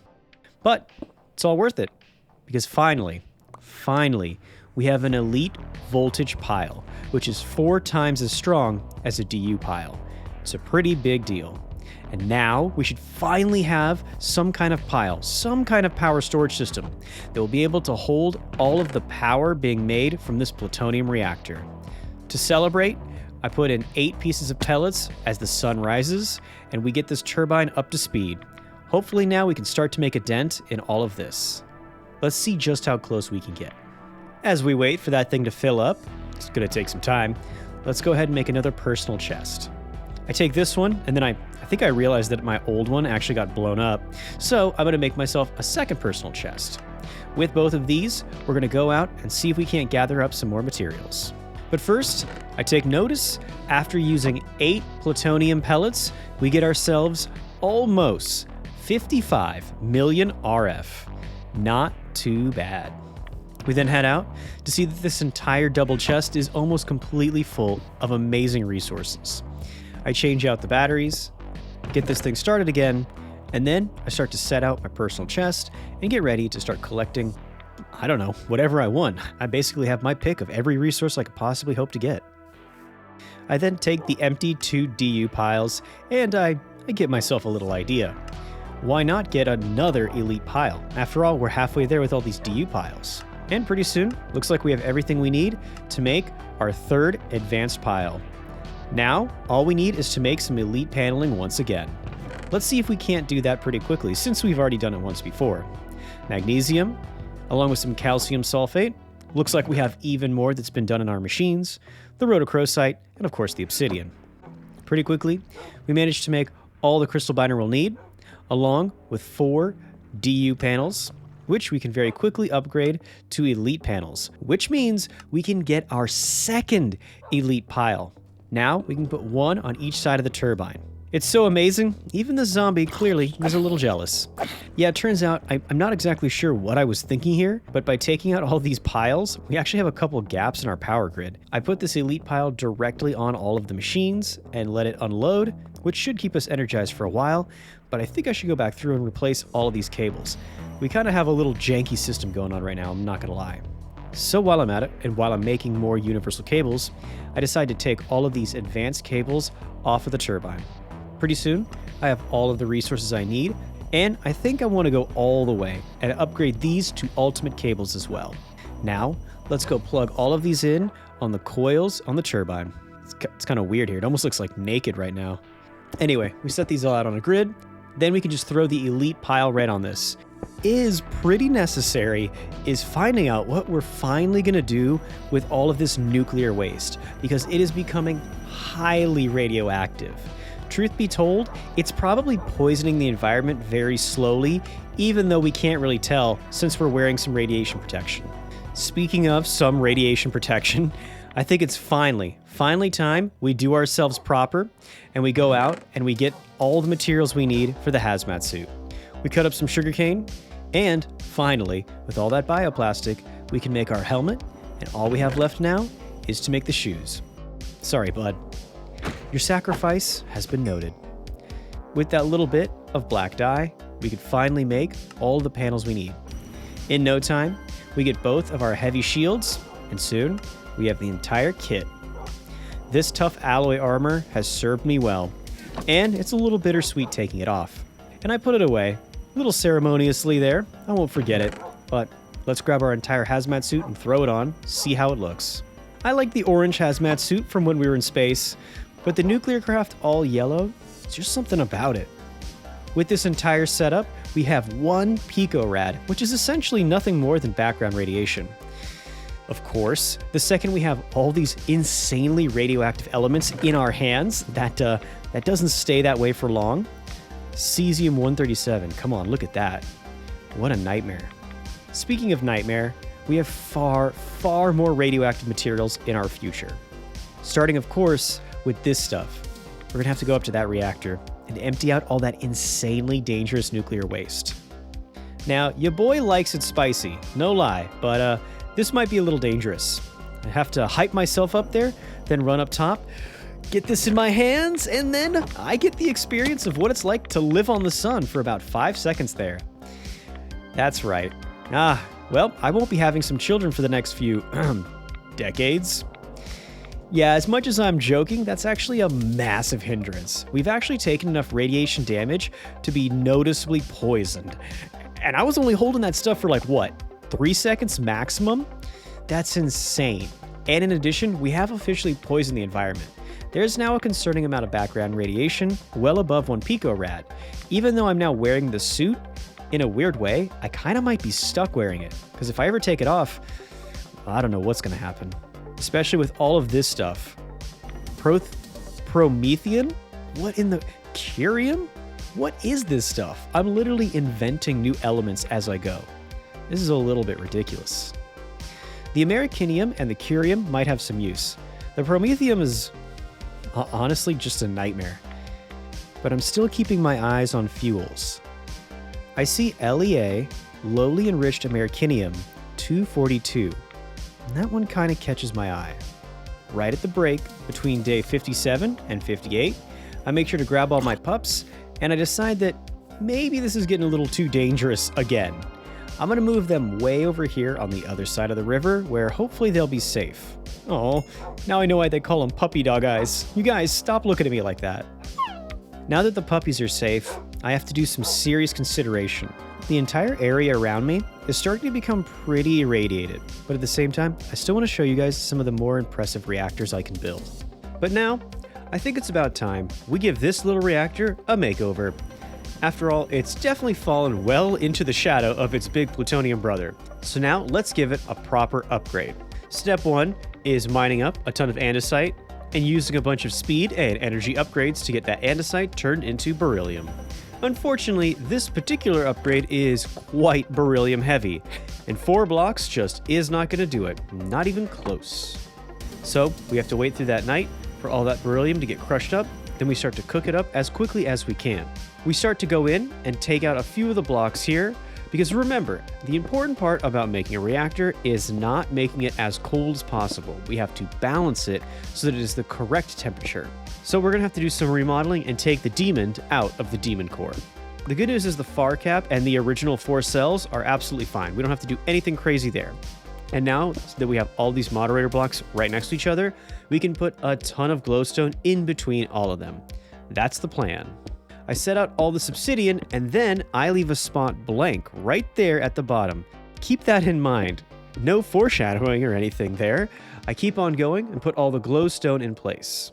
We finally make one more piece of obsidian, and we set that on the outside here. However, we still leave that part at the bottom open. Yeah. If it looks like something's missing, it is.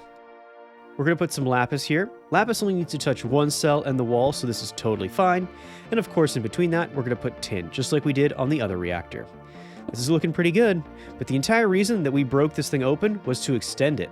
So we're going to have beryllium moderator blocks coming out this way, which we can attach our iron and gold blocks to. Speaking of which, the next day, after getting some lead in place, we can start to set out some of our beryllium. Unfortunately, this is just the beginning. We have quite a lot more work to do. And for those of you guessing we were going to be using that glowstone to make even more heat sinks, you nailed it. We put those 2 in between the moderator blocks, as you do. From this point on, all of our heat sinks are actually in place. Now we just have to put the insane amount of beryllium. But how much could it be after all, right? Finally, we add the last block. That's right, these tubes of beryllium are 4 blocks deep. And I'm gonna be honest with you, I would have made them even longer, but unfortunately, in Nuclearcraft, you can only make your moderator lines 4 long, or else they simply don't work. We're gonna take out some of the borders so that we can extend them to enclose all of the new components of this reactor. That means we're gonna take them all the way down to cover the beryllium, and we're actually gonna make 1 block further. This way we can fit in 1 last component at the very end of the reactor. So now for the big reveal. What exactly are we going to be adding to the end of these moderator blocks? And yes, for anybody who knows Nuclearcraft or was paying attention earlier in the video, you probably were already hinted off here. This is where we're going to add the irradiators. Irradiators can be put inside of an active reactor, and then they can have some kind of material added to them which you want to be, well, irradiated. The way this works is by firing neutrons into them. That's why we made such long tubes of beryllium. The more beryllium you have, the more neutrons, and the quicker all of these elements will be irradiated. In a reactor with irradiators, you have to add irradiator ports. This allows you, of course, to get all of the material you want to irradiate in and out of the reactor. So we spend the rest of the night cooking up all of our reactor glass, and by the sunrise of the next day, we almost have the entire thing done. And I gotta say, it's looking pretty impressive. This reactor will not only take our very affordable uranium fuels and make a decent amount of power, but in addition, it'll now be producing as a byproduct some very useful materials.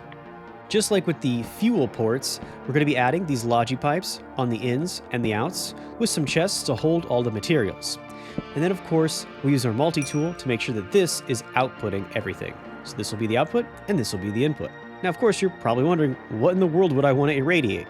And if you've been on this channel for a while, you know just how much I love thorium. See, in the old version of Nuclearcraft, you could just take thorium and convert it right into TBU to use as fuel for your reactors. Unfortunately, that's not really super realistic. Thorium has to be irradiated and turned into uranium. That's what TBU stands for, thorium-bred uranium. And this machine right here, this new reactor, will do exactly that. All we have to do to get this all working is add the fuel just like normal. I hope, because I very quickly see that the reactor is actually overheating by about 70 heat per tick. On the upside though, it does actually work, as it's producing our protactinium enriched thorium. Spicy indeed. This is some of the most dangerous materials I've ever seen. So of course I throw it right into my hand and move it over to the decay hastener. The good news is it pretty quickly breaks down into TBU fuel. We can add some zirconium, upgrade it a little bit. Even with zirconium, it's still a relatively pretty inert fuel, because the TBU fuel has a criticality factor of 199, so it's much more difficult to make it go critical in our reactor. I decided to move the decay hastener closer to the chest full of all the irradiated materials. To make this a little bit smoother, I then run the power cord underground so I'm not tripping over it. On a little side note here, I actually think that this is the actual way to go about any tech mod. If you have any cords or pipes or cables, you should definitely run them in the walls or underground. Now, I don't do this because I want you guys to see where all the cables go. But personally, this aesthetic right here where everything's hidden away, this is peak. Now we can use some logi pipes to connect this chest with the decay hastener, so we can move this highly irradiated protactinium into the decay hastener without touching it with our hands at all. This process is much safer. I mean, I think. All of a sudden, for some reason, the background radiation immediately shot up, which is a little bit concerning. Now, at the very end of day 60, I have a little bit of a confession to make. And no, it's not about my sexual orientation. That comes at 1 million subs. No, this is something I'm actually ashamed of here. Now, like I promised you, I want to show you guys how to do everything in Nuclearcraft first. Then I will replace it sometimes with thermal expansion or mechanism tools if they're easier. But the process of making heavy water in Nuclearcraft is extremely difficult, and I just simply wouldn't be able to do it in 100 days. So I'm going to be doing a big cheat here. You can save a ton of time by making heavy water in mechanisms. All you need is this water pump, and then you can simply do this, a filter upgrade, which will make heavy water for you out of a water source. The easiest heavy water you could possibly imagine. Now, let's get some use out of it. We're going to be making some empty containers, which luckily are super cheap. Basic paneling, iron, tin, yeah, we can do this. Then, we just have to figure out a way to get these empty frames full of the heavy water. A trusty fluid infuser should do the job. And then we head over here to start infusing all this heavy water with the empty frames. And in no time at all, we should start to get our heavy water moderators for our reactor. Next up, I can start to make a ton of fuel, and I learned something very important about myself. I can easily become distracted whenever I achieve something new, flashy, and exciting. These heavy moderator blocks have definitely got me distracted, and completely forgot that this reactor is still running 70 heat per tick too hot. The good news is, I actually see that I'm at negative 350. Is because with the increased size of this reactor, if you do not put thorium or any material to be irradiated, it becomes extremely cold, and the reactor becomes extremely inefficient. Of course, it's not going to melt down, so I guess this is better than it overheating. But at the same time, I realize that now, in order to get the full use out of this reactor, we always have to keep it loaded with at least some thorium. Once I put that in, very quickly, we get back up to 70 heat per tick, which this might be even worse. I take a moment and reflect to try to figure out why this could be happening. I begin to look through all the heat sinks, thinking if there's any rules that potentially I've forgotten, something that slipped through my fingers, and then I see it. 70 heat per tick is perfectly the amount missing on an obsidian heatsink, and then it all clicks into place. In retrospect, I'll admit this was pretty obvious. And while it was pretty dumb of me to leave that obsidian block out of the bottom, it at least was smart enough that I kind of got the hint and knew that not everything was correct here. By just loading in those 8 pellets, I actually saved myself here. The reactor has not yet overheated. So I can suck all the materials out of it and we can begin to try to reconstruct it. Craft up that obsidian heatsink. Then we start to crack this bad boy open. Just walking inside of a nuclear reactor designed to irradiate stuff. No big deal. Average day for the captain. I start to walk in, and pretty soon, I find it. I told you guys that would become a problem later on. Sure enough, I put that in place, and now all the math makes sense. I'll admit that sometimes I prefer to learn things on the go. That's definitely not the advised way to build a nuclear reactor. However, usually I don't get too overconfident. I'm pretty cautious, and I never really trust myself to always get it right on the first try. Luckily, because of that mindset, I saved this reactor. We didn't have to worry about any meltdowns. And that mindset would definitely come in handy later on. You guys will see. And even though I'm almost positive I figured this out, I still want to be cautious. I only put in 8 pellets. But sure enough, I was right. As we look inside the hub here and see that we are perfectly at 0 heat per tick. In addition to having this reactor function perfectly at 0 when irradiating materials, when it's been emptied out of thorium, it goes down to 420, which is exactly what we planned, let's be real. But more importantly, even if we run out of fuels to irradiate, the reactor actually becomes safer, not more dangerous. Yes, it will produce a little less steam and a little less electricity, but that's certainly a lot better than exploding. With this, it's now time to move on to our next project. Officially, we've actually finished that reactor. It's not slightly overheating. We can move on to the next reactor. And I'm starting to realize that it's going to be time to replace our sword pretty soon. That's when I see the boron nitride sword. Essentially, it's just a step down from a netherite sword. Definitely better than diamond and tough alloy, but it's pretty complicated to make. So let's see if we can do it. I see right away that we need boronic acid. And as I start to look through the process to make the boronic acid, I'm pretty quickly seeing some similarities here. It looks to me like the process of making the boron nitride is pretty similar to the process that we used to make the elite panels and to get that calcium sulfate.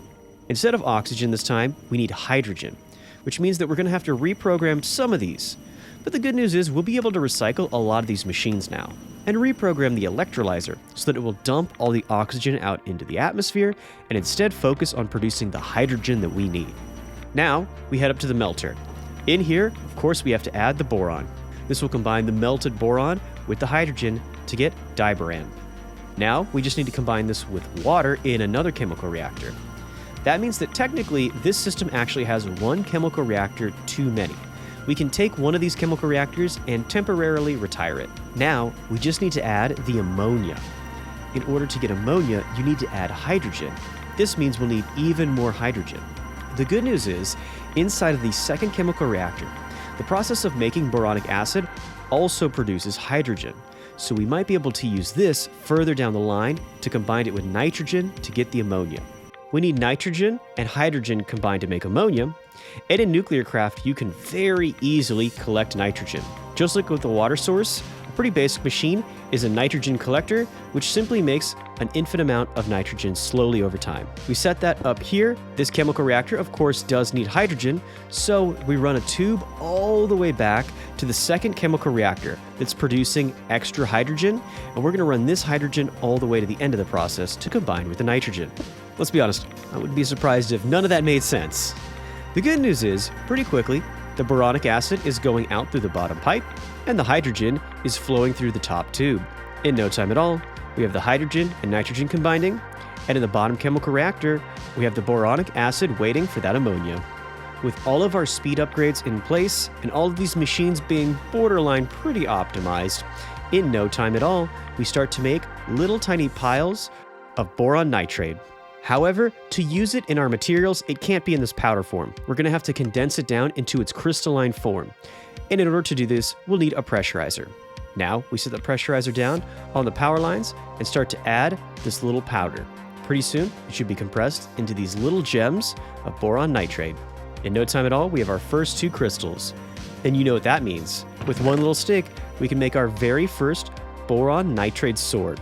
I think this is the first time I've ever made a tool out of this material, and I gotta say it's pretty cool for a veteran of nuclear craft like me. I don't know if you guys can tell this, but if you look really carefully, it's actually see-through.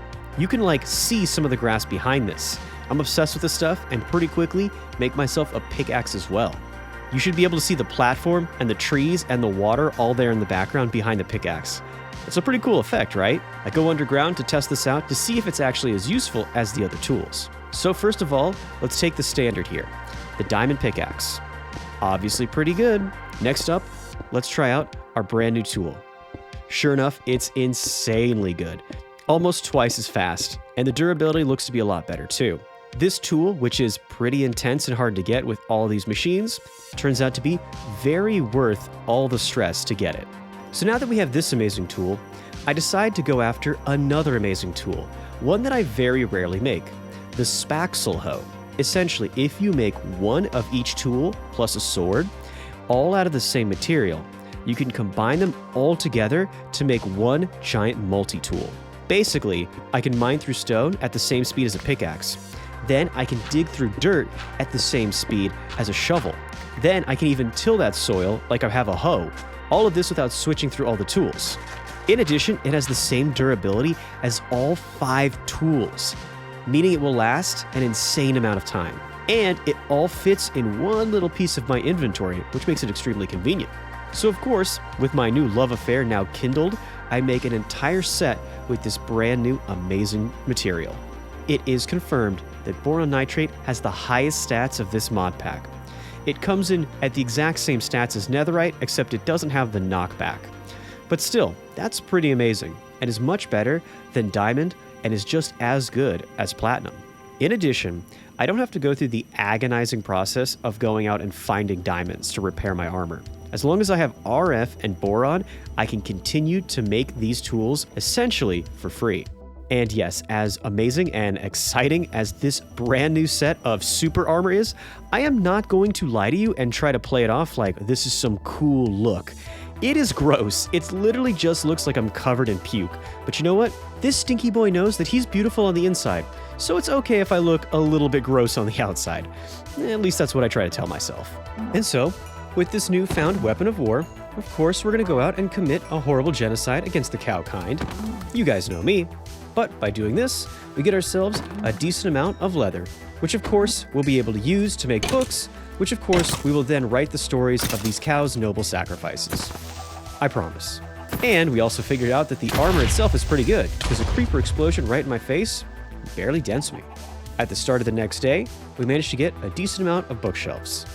The bookshelves will help us achieve knowledge, and one key piece of knowledge we should definitely write down in one of these books is that every time I use the decay hastener, the immediate area around me becomes highly radioactive. For some reason, turning that on spikes the irradiation around me, and I have to be careful about that. It's getting pretty severe right around here, especially now that I don't have my hazmat suit on. At first, I was pretty convinced that just simply having this radioactive protatinium sitting out in the environment is what was causing all of the irradiation. And I was getting close to the truth there, but I didn't quite nail it. Either way, the truth that I definitely was realizing was that it was definitely time to switch back to our hazmat suit. As much as I love this cool new kit, it is not radiation proof nearly enough. In the meantime, I do set down all of our books because I'm thinking that now all that protactinium has been cooked away, we should be safe. So we put our spaxel hoe in there, we get insight, don't even know what that is, but I'm sure we'll be able to find a better enchant pretty soon. With insight, I decide I don't want to go ahead and put this on my really expensive tool, so I'll put this on another tool instead. This gets us Fortune 3 and Efficiency 4, which is really great, but it also has Smashing, which I have a bad idea that is not so good. Okay, we put that aside, and then we get Unbreaking, and sure enough, it pays off pretty well. Unbreaking 3 and Efficiency 5, that's outstanding. I don't know what Soulbound does, but at this point, I don't care. That's an amazing pickaxe. Turns out it was right of me to hold back, because I actually tested this out to find out that Smashing basically kind of works the same way that a manufactory would. It takes all of the ores and immediately turns them into dust. Unfortunately, that negates the Fortune 3, which is not awesome. Pretty soon though, I see that we can get Protection 3, so I add that to one of the books. And as a side effect, I see that we get fortune 2. Bingo. Now, all I have to do is make an anvil, and I can add this fortune to my new pickaxe, which of course I do. And thus, we have a boron nitrate spaxel hoe with unbreaking 3, efficiency 5, and fortune 2. What else could you ask for? That's good news. And what's even better news is the background radiation has massively gone away. We're back down to picorads, and I'm not even wearing my helmet. In the meantime, I figure, since the world is nice and free from radiation, why not get it all nice and spicy again? I run over to the fuel reprocessor and pull out some brand new, artificial, man-made elements. We get Curious Mary, the first time I've ever held curium in my hands, which is pretty cool. But more importantly, we have so much americinium, we might be able to make some brand new fuels. And speaking of highly radioactive fuels, at the start of the next day, we do craft up a little bit more of our plutonium fuel. The idea here is that we can run this through our reactor, and then we'll be able to recycle it to get more americinium. We plug this back in. When we put them together like this, they should both be charging at the same time, which is perfect. Also, what's another good thing is we're getting a ton more plutonium. We should be able to craft up 18 more pellets, and so we do. We then add a ton of uranium fuel into our first reactor, and maybe now you're starting to get an idea of what I'm trying to do with this entire playthrough. Then, when we produce a bunch of nuclear waste, instead of just burying it in the back of a preschool, like I usually would, we're going to be able to recycle it and get even more fuel. And then, once that creates some waste product, we can recycle that as well. In the meantime, we're using the first reactor to make even more TBU fuel. The idea here is that we want to try to be as sustainable as possible by making multiple reactors with multiple recycled fuels. And basically getting free fuels to use in these reactors, there is a downside to this. Eventually, the other shoe will drop, but we'll get there later. For right now, I'm just having a ton of fun making over 18,000 RF per tick. Speaking of useful resources, now we have 16 pellets of this very radioactive waste. We continue to make more power and get even more uranium fuel used up. And also, we of course have this TBU. I almost forgot about this stuff. We should definitely find a use for this too. And at the start of the very next day, I take a little pause just to take a little breath here and just think about, I have way too much fun in Nuclearcraft. But all that being said, the fun has just begun. We have even more nuclear reactors to create. And so we make ourselves 8 more fuel cells as we start to craft up even more materials to make yet another reactor. I start to craft up some water heat sinks, then craft up some lead heat sinks. But you will immediately notice a very stark difference here. I only make 3 lead heat sinks. I only make about 6 iron heat sinks.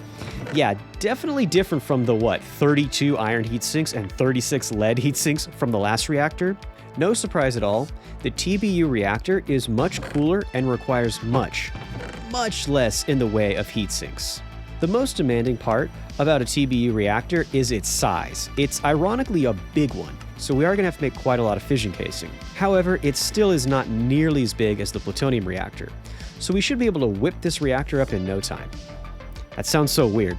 I'm just gonna go whip up a nuclear reactor. No problem, guys. At the very end of day 67, in the middle of the city courtyard, and try to find a good spot to set down our brand new TBU reactor. And so we start to put the footprint down, which is going to be just about 6 by 6, and then it's going to be about 5 blocks tall. That night, we start to set out some of the glass on the floor, but once again, I don't like to make reactors during the night because I want you guys to see everything, so before we set up all the inside components, we are going to take a little break as we start to craft up the last components for the reactor. Just like with any other solid-state fission reactor, we're going to have to make the ports. This time, though, we are going to be a little bit different. One of the benefits of making a neutron irradiator is that we can actually start to make the better version of the neutron sources for a reactor. Those radium dust primers were pretty good, but we can make even better primers out of polonium. And in order to make polonium, you're going to have to irradiate some resources. But hey, we should be able to do that. The big trick is we have to take that enriched thorium and put it back in the irradiator again to make, whoa, that protactinium-233 is spicy, yikes. And it was on this day that the captain's brain grew 3 times. because he decided to actually do something somewhat intelligent. Instead of handling this highly irradiated materials, we should have some safety nets in place. So we're going to take a moment and pause the TBU reactor to try to get some. Since this is a brand new reactor, and every reactor does need those primers, I'm going to look into more of how to make those brand new polonium neutron primers that I was thinking about making. It turns out it is a little bit complicated, and it requires a lot of the fission irradiators. One of the big frustrating things is just how long this takes. This protactinium is still sitting in this reactor and none of it has been processed yet. In fact, I'm almost concerned that I'm doing something wrong here. I know that one thing I'm definitely going to have to do is to continue to make a ton of fuel. We need to keep this reactor running for as long as we can to make sure that that protactinium is actually getting irradiated. We get all the way to that night and we still haven't had any more progress.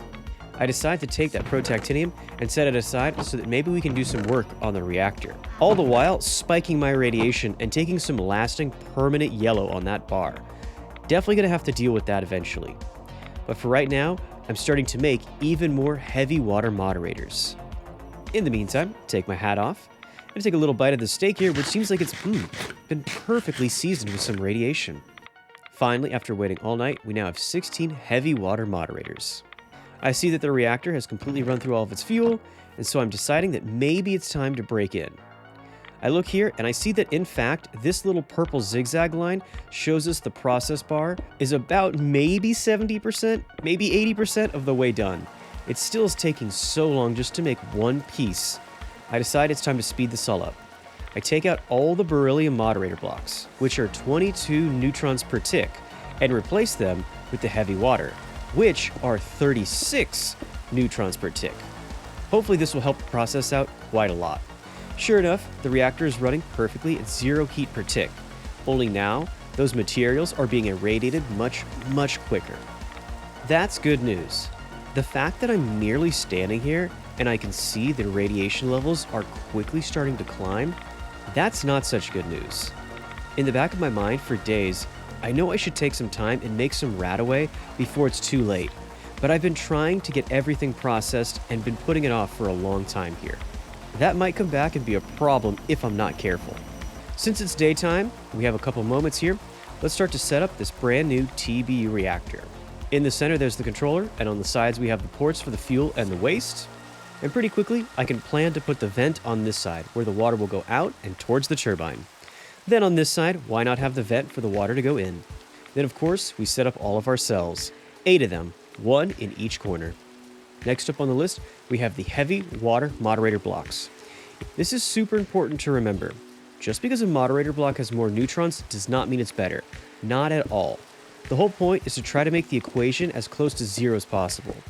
The reason that we're using these really efficient, heavy water moderator blocks is because TBU is so inert, it's really difficult to make it go critical. You need a lot of neutrons per tick, which means we need a lot of these heavy water moderators. Then, in all of the gaps, in between all of the cells, we'll put our water heat sinks. Next to the water heat sinks, we can put our iron, and then fill in all the gaps with a lead block, only leaving a gap in the very front here. Yes, it's a little bit lopsided, but other than that, a very simple and very straightforward reactor. The difficult part is actually making this fuel with all the irradiators. Speaking of irradiators, all we're waiting for now is to finish up those brand new primers. I can't help but notice that the radiation level is getting pretty insane right now. My radiation bar is starting to turn orange there at the tip. This is a real big problem. I don't know how much longer we can sit through and just tank all this damage. I think it's finally time that we take a break from making all these reactors and actually try to figure out a valid safety measure. We need to figure out how to make some medicine and cure all of this intense radiation poisoning we're getting. The good news is, I've made radaway a ton of times in the past, and I know how to do it. The bad news is, it still is pretty complicated.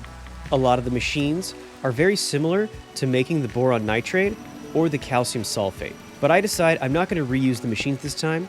I'm going to make a dedicated set of machines just for my medicine. That's how important it is.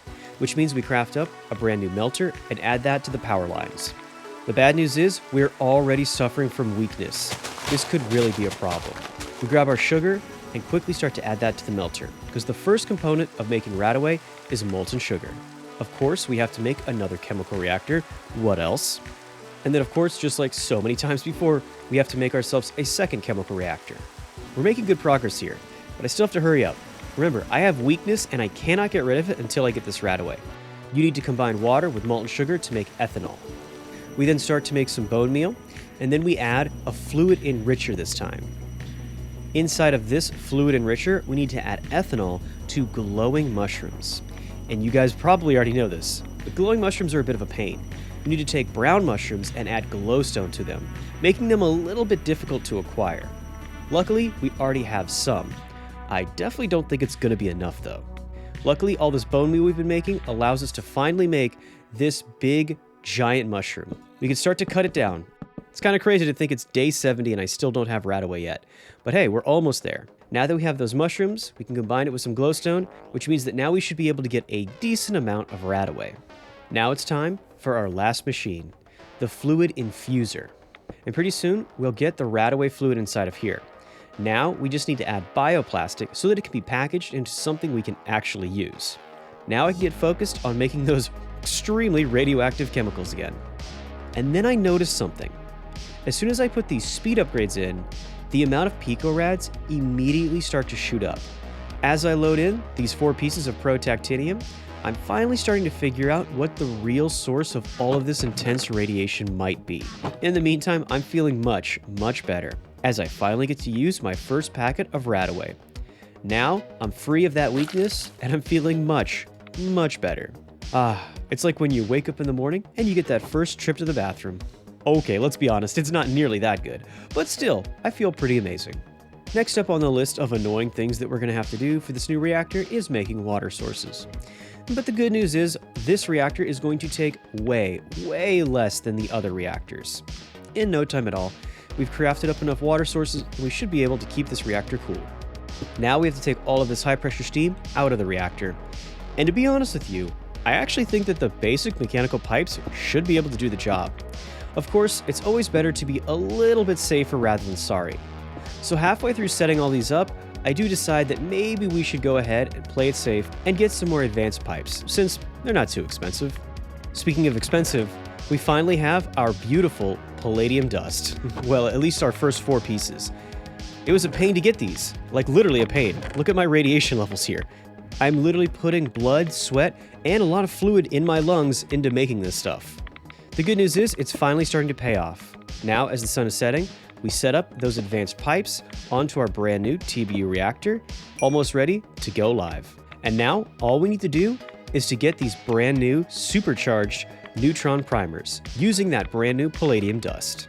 The perk of using these is that they will make the overall reactor more efficient. The radium-based neutron primers have a 90% efficiency, whereas these will have a 100% efficiency. So I definitely do like that. Is it worth all this trouble? Haven't quite figured that out yet, but you know what? Let's do it regardless. We go to the TBU reactor and set these up, which is perfect. And now we can finally start to add our TBU fuel. It is perfectly heat neutral, 60 millibuckets per tick. It is exceptionally lower than the other reactors. However, this reactor will continue to run for about 20 times the length as the uranium reactor. That being said, I do love my plutonium boy. It means that now we have all 3 reactors running, which gets us up to 93.6% of the full capacity of this turbine. Pretty amazing. And we're getting 19,000 RF per tick. Almost brings a tear to your boy's eye. We still have 30 days to go. You know it's going to get crazier. And so, I will continue for the next 30 days to push the envelope and see just how much we can squeeze out of Nuclearcraft. Decide I want to upgrade all of my reactors with these brand new primers. That means using the decay hastener to make a whole lot more of these. The annoying part about all of this is just how much radiation is released, which I quickly find out when I do this. By putting that protactinium in the irradiator with the speed upgrades, an insane amount of alpha radiation is jettisoned out into the environment. I'm basically sitting at the end of a radiation laser being melted. I have a full-on rad suit, and I am still being melted right now. This is insane. I am absolutely going to have to adjust my strategies if I'm going to want to deal with this and survive. But once that's all decayed away in the hastener, the radiation should have all been dealt with. And I start to change my focus onto making some more batteries, energy cubes, which is the mechanism version of batteries. Yes, the process does require sacrificing quite a few diamonds. But at this point, with the digital miner working so hard, I'm actually doing okay with diamonds. I can spare a few. What I cannot spare is any more DNA, as mine has been completely shredded. As the day has gone on, and as I was hoping the radiation would decay away, it isn't.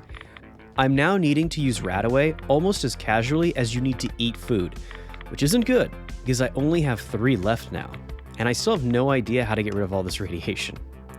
And so, while I'm still formulating a plan to deal with the radiation, I'm going to go ahead and try to get as many batteries as I can. I know this seems like I'm being a little irresponsible, and let's be honest, I kind of always am. But in truth, making these cubes is part of my long-term strategy on how to get rid of the radiation in this world. This is expensive. Unfortunately, the next part of this plan is much, much more expensive. The good news is, we're actually starting to make a decent little bit of progress on making these cubes. Every time you upgrade your cube, you need 2 energy tablets, and each energy tablet takes 6 gold. So this can get pretty expensive pretty quickly in the gold department. We can quickly set one of these down on our power lines, have it charge up, and then we can move it over to our digital miner. Just like with any other pile, this works the exact same way.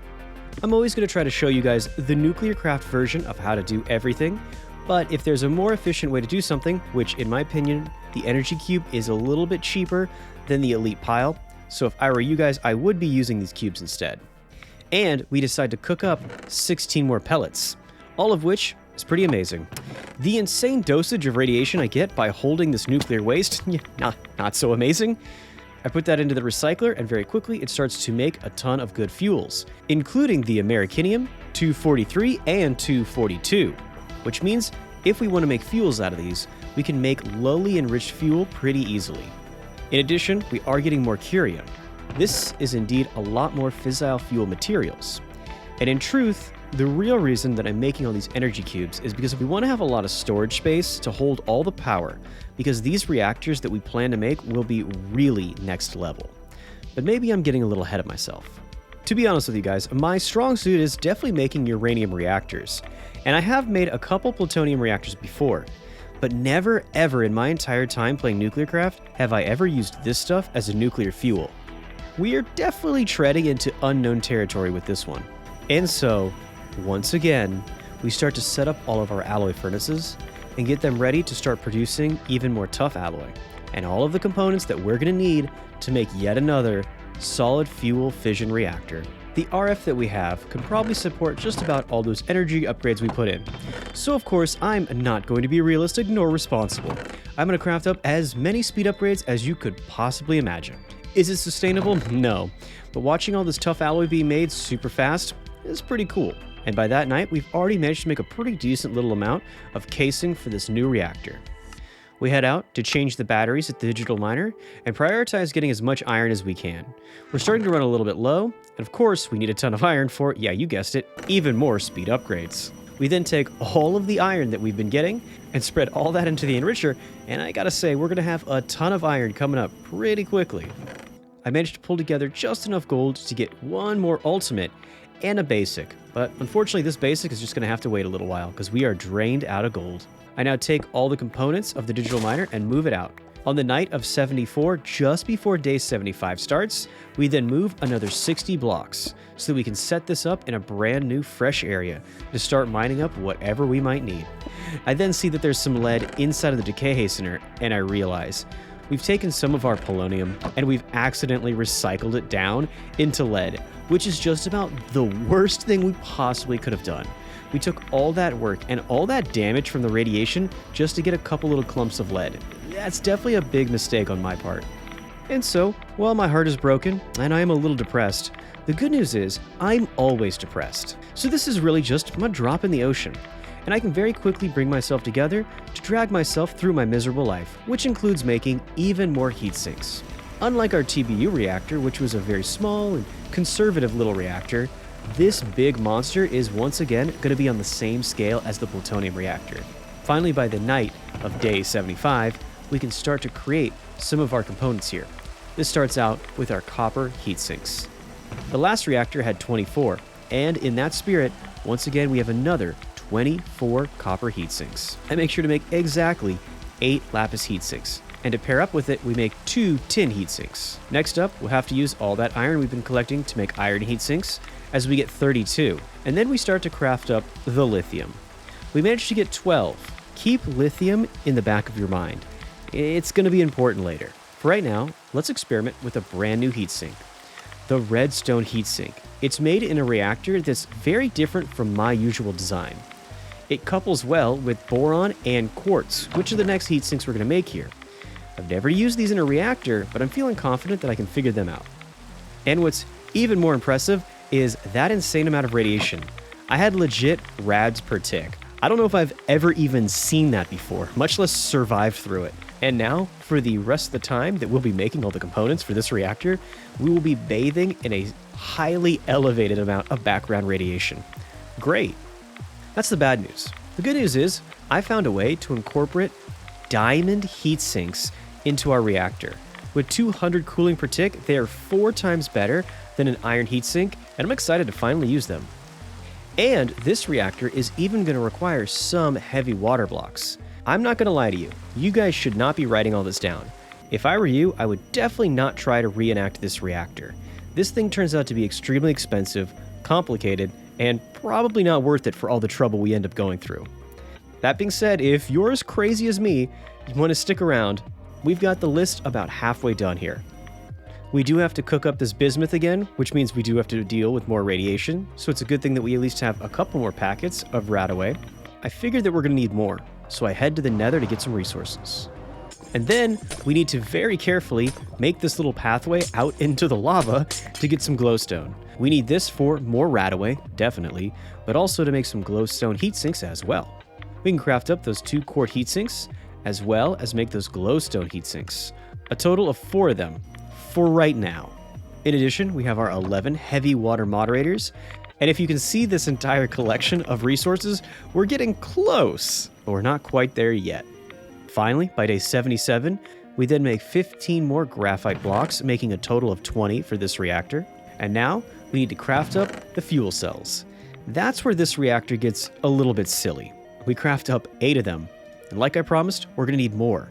Eventually getting 12. Still not enough. Yeah, I told you guys, this one gets a little bit unconventional. I cannot advise you take this reactor on lightly. And end up with our 16 fuel cells. Yeah, you heard that right. Then, at the start of the next day, I start to make some radium dust. Yes, I am going to make some of the old school primers. But the reason I'm doing that is because I'm going to put them on this reactor here and take these very valuable upgraded primers and move those onto my more valuable reactors. No offense, little TBU reactor. And so, we take our freshly made radium, and now we can start to make the old school neutron primers. And as soon as we have 4 of these, we can head back to the TBU reactor. Once we're here, we just make sure that this reactor doesn't have any fuel in it, which it does. Yeah, that's a little bit of a mistake there. Probably should have taken that earlier, but you know what? That doesn't matter because now we just have to wait an extremely long time because this reactor is kind of known for running a long time. But you know what? This is going to work eventually, okay? We very slowly and very goofily managed to finally make the upgraded neutron primer. We trade out all of these upgraded neutron primers and replace them with the old school neutron primers. That weakness to and mining fatigue, that's a little bit more important. And not only are we going to have some radaway, we might need 2 servings of it to get rid of all that radiation poisoning. I know we're already on day 78, but I still have to keep myself going for at least 20 more days here. And so, as the sun rises on the very beginning of day 79, I'm going to get ready to try to set up this new reactor. The first thing I want to do is I want to make a nice, open, stable area on which we're going to build it. So I take a ton of my steel and start to make the steel scaffolding. And then I begin to set out a very nice, large, flat area for which we can set our new Americanium reactor. And now, finally, I think we might actually be ready to get started here. This reactor is much bigger than any reactor we've ever made before. It may take a few days, but we can at least get started today. In total, this reactor will be a staggering 9x9. This of course means that the reactor will actually be 7x7x5 tall. We do not have all the casing out, but we can get started putting some of the heat sinks out, as we put out our 4 water all in these corners. Then we begin to put some copper, with a design that looks very similar to our plutonium layout, starting with the lead touching all of these copper. To activate all this lead, we'll now be putting some iron down. And then we start to add the lithium. I have to be honest with you guys, if you're taking notes here, you may want to skip ahead because it turns out we have a few problems with some of the components of this reactor. There's a reason that I'm bringing this point up as I'm putting the lithium in. This gold will go here. The reason the gold is so important is because the big design of this reactor is that everywhere it has these cells, it will then be surrounded by diamond. Diamond has to be touching a cell and gold. Next up, we add some fission connectors. This basically will allow you to connect things as if they were touching the casing. In the future, we may try to do this again. Unfortunately, things get a little bit weird here. The reason we need these conductors is so that we can activate these boron, which have to be touching the casing. With this design, however, I can't get that to work. So our boron heat sinks will be on the second level like this, and need the conductors in order to activate. In addition, the boron has to be touching quartz, and quartz needs to be touching one redstone. And redstone is unusual, and it's not been in any of our reactors before, because in order to activate it, it has to be touching a cell and a moderator. In order to touch one cell and one moderator, the entire reactor has to have fuel cells and moderators that are offset and are not connected to each other. That means we can set these redstones down on those active moderators, but then we have to add these cells directly touching it, which is very unusual for my designs. Next up, because these cells are so close to each other, they need a lot of neutrons in order to activate, and the way we accommodate that is by adding all of these heavy water moderators. However, in this line from front to back, we only need to put graphite blocks. The reason we are making this reactor a little bit goofy like this, with offsetting cells and moderators, is because this allows not only the redstone, but probably more importantly, it allows us to add the diamond moderators. Next up on the edge here, we can add 2 iron with a gold in between. We could do that on both sides. And now, to activate those gold heat sinks down below us, which are only touching one piece of iron, we simply have to add these 4 pieces of iron on top of them. Those gold will then activate all the super cool diamond heat sinks. Speaking of which, in the middle layer of the reactor, we can add 2 more fuel cells and surround them with diamond. We have a little bit of iron exposed here, so we can add these gold right here, as long as we put some iron on top of them to activate them. And in no time at all, now all of these diamond heat sinks are activated. 2 iron blocks activate the gold, which activate all the diamond. Perfect. And now we need to add the confusing part of the reactor. Yes, I know it's already getting confusing, but stay with me here. We're going to connect these 2 back cells in the corner with graphite to the 2 cells that will be sitting on top of them. However, we're only going to do that on the back side here. So we're going to have to cut our losses here and cool down this reactor by not connecting the 2 front cells. Instead, in between those cells, we're going to be adding heat sinks. Unfortunately, that makes this reactor lopsided. We're going to have to adjust and make some changes on one side of the reactor that will not match the other side.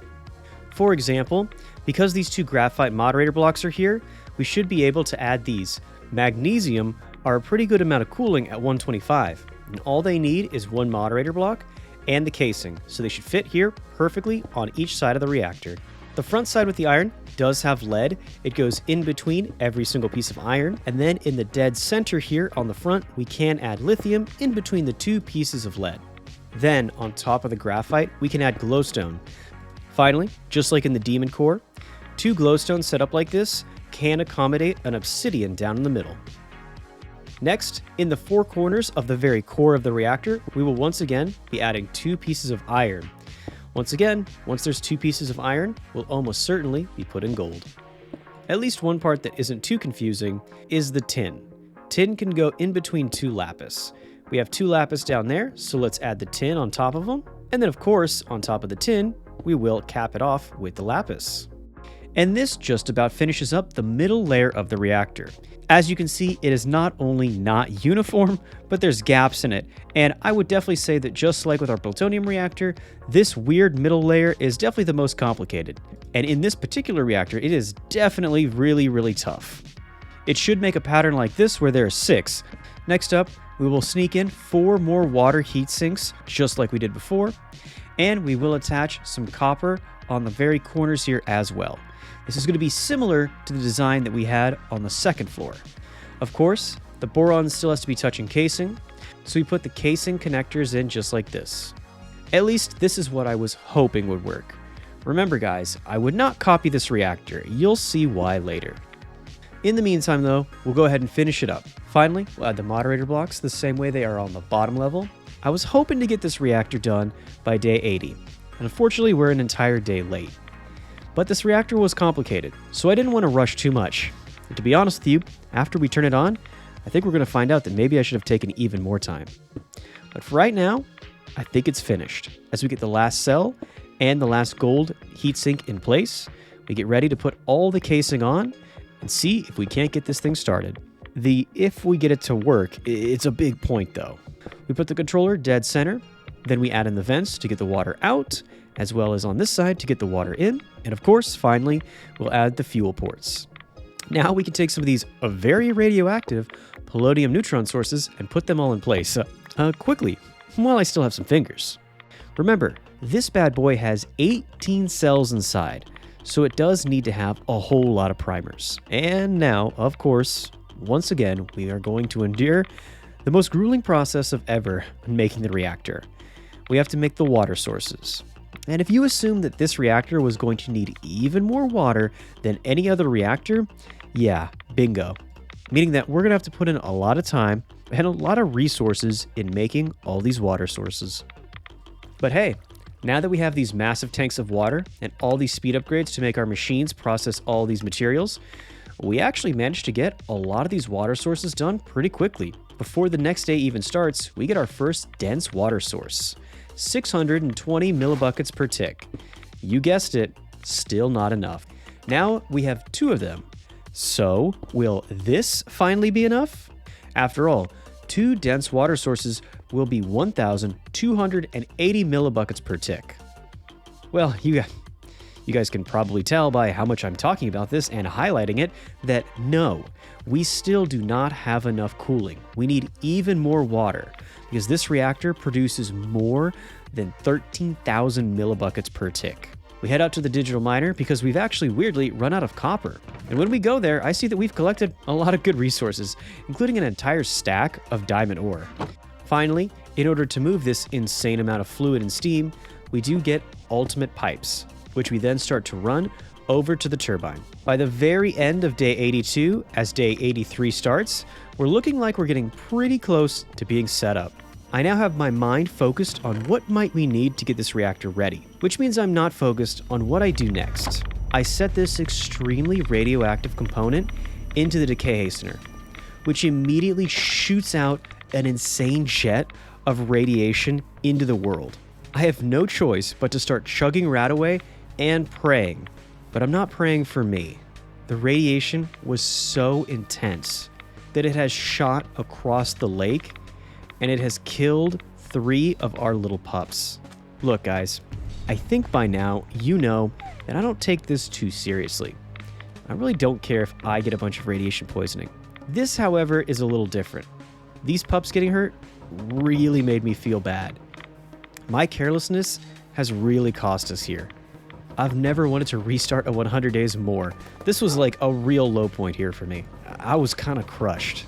I grab them all and I run much, much further away. Hopefully now they should be far enough away where they're outside of render distance, so no radiation should be affecting them. I hope. I go back to see that I do in fact have my 233, and this right here is the most expensive item in the entire playthrough, because it cost so much more than I was willing to pay. At this point though, I'm going to continue on. I'm going to finish up this reactor, purely because I don't want those poor little puppies' sacrifice going to waste.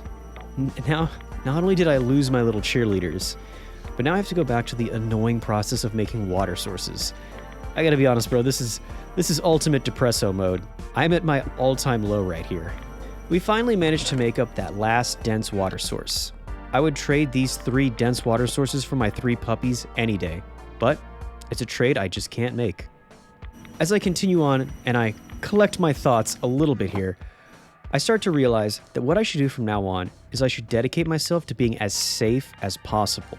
If not for me, then I'm doing it for the pups. I want to make sure I take every single precaution. No more shooting from the hip and no more messing around. A big component of keeping everything safe is making sure that I have the most upgraded pipes I can. This way, we don't have to worry about not enough water getting into the reactor or too much steam building up somewhere. I'm not going to have a turbine explode, and I'm definitely not going to have a radiation leak. With all of our safety protocols in place and everything working about the best to my knowledge, I think we're finally ready to start this reactor up. I'm doing this for those little pups. I definitely don't want their sacrifice to be in vain. But at the same time, I don't want to make a mistake here. I don't want anyone else to suffer from me being just stupid captain after all. I grab a full 18 pellets because that's just how much it takes. But I'm not loading them in just yet. I'm still making sure that every single thing I could do is done right. And yes, I know I'm talking about suffering of pixels, but the heartbreak of losing those guys, that was real. I'm dragging my feet, just working around doing busy work, like making more batteries or making more steel, but really, I'm just procrastinating here. I'm scared to turn on this reactor. And so, I head back, and I finally grab those 18 pellets, put them in my inventory, and I get ready to load them in. I'm super hesitant though. I'm trying to think, is there anything I could have missed? I load the pellets in, and then I realize I missed something right away. I forgot to turn on all the primers. Yeah, so now I have to run around and switch on all these primers. I don't even know if turning these all on one at a time is going to be a problem. Then I run back to the controller to see what it says. Well, that's certainly not good. 2,000 heat per tick is the most I've ever seen any reactor in Nuclearcraft. This is a genuine nuclear disaster. The guys at Chernobyl would be ashamed of this. That amount of heat is not going to be sustainable for very long at all. And unfortunately, even though this fuel is extremely expensive, I have to flush it out and delete all of it. Because if I don't, this reactor could easily explode. And I've already had too many mistakes. No thank you for that. I'm thinking that one big part of the problem right there was that the reactor was in fact loaded improperly. Because I didn't have all the cells activated at once, it probably meant that there was some problems there, and the fact that only half the cells came out kind of backs that up. Now that all the primers are ready, I try to drop in another 18 pellets once again. 637 heat per tick. Yeah, that's not great. And it's not 2,000 heat per tick. So maybe I was a little bit right about those primers. But still, this amount of heat will quickly melt this reactor down. It still is unstable, and we cannot run like this. Of course, I do not think I can run another 18 pellets, because this reactor is getting really close to going critical. So eventually, we're going to have to figure out what's really going on here. I don't think I'm going to be able to run this reactor anymore and test anything out. I have to figure out the problem fast. So, just like Nickelodeon, the answer to our poor numbers is going to be more slime. The slime heatsink is a fairly powerful heatsink, although you have to get slime to use it, obviously, and slime can be a little bit tricky, unless you have thermal expansion. With a couple machines in thermal expansion, we should be able to get a decent amount of slime pretty quickly. Of course, we head to the nether and gather up as many magma blocks as we can.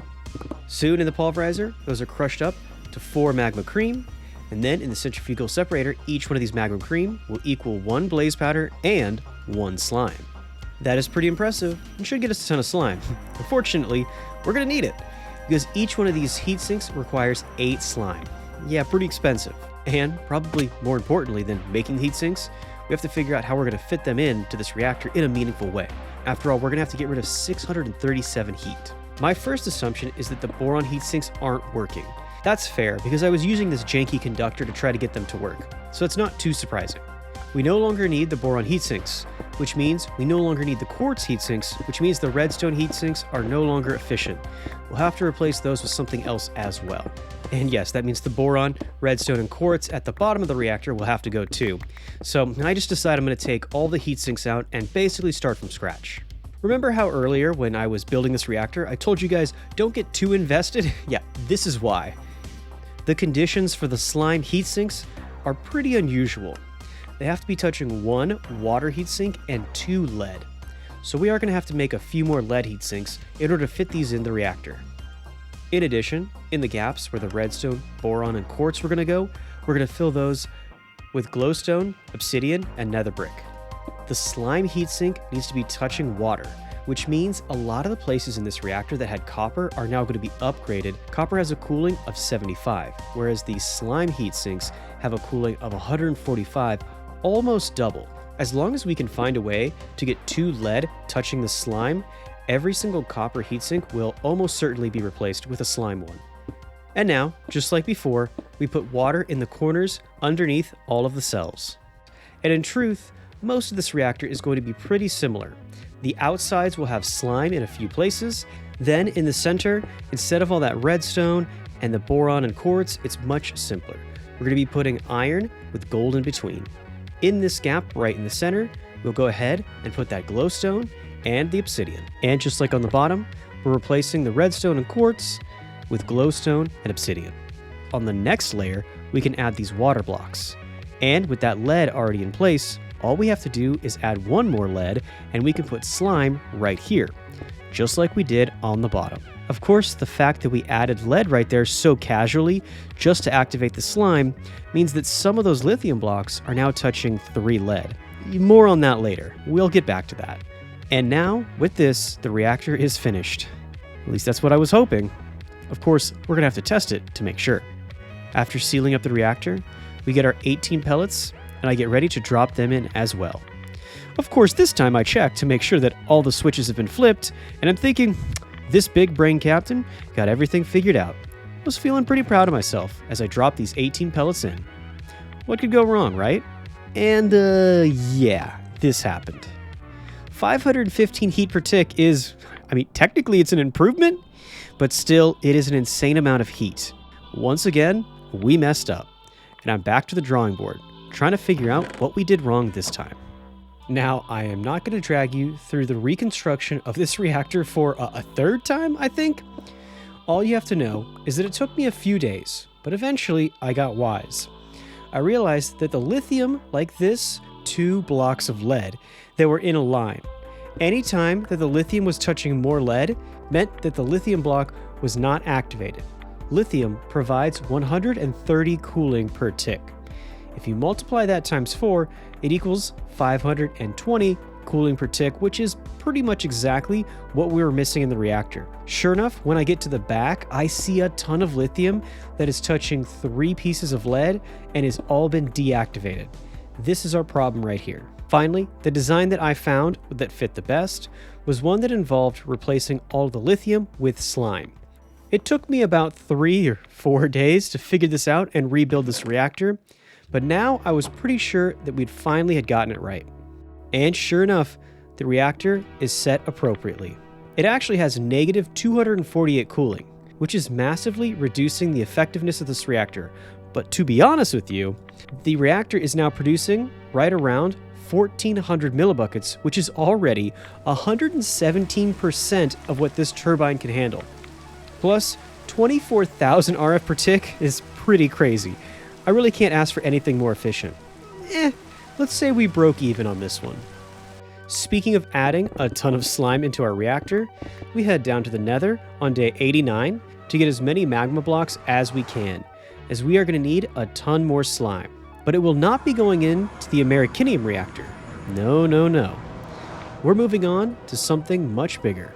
We begin to fill up the pulverizer full of magma blocks, and pretty soon we get back to that good old task of making as much tough alloy as we can.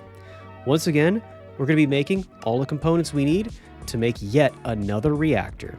However, with all the power being produced in our 4 reactors with uranium, plutonium, thorium, and americanium, we have tons of RF, we can make a ton of speed upgrades, and we can get all these components pretty quickly. Inside of this reactor, one of the core things that we're aiming for is adding slime, which means we need a ton of lead, and eventually we'll need a ton of water heat sinks in order to activate all the slime. Since we will have so much lead, which of course needs iron, we're also going to incorporate a good amount of gold into this build as well, and then all of that experience that I gained adding diamond to the last reactor is going to come in handy, as this reactor is going to have quite a few diamond heat sinks as well. Although there aren't that many heat sinks, the actual size of the reactor is still pretty massive. We don't have to make too many internal components, but we will still have to massively produce an insane amount of casing. You guys will see in just a moment. This reactor is not like anything I've ever designed before. It's a little bit goofy if I'm being honest.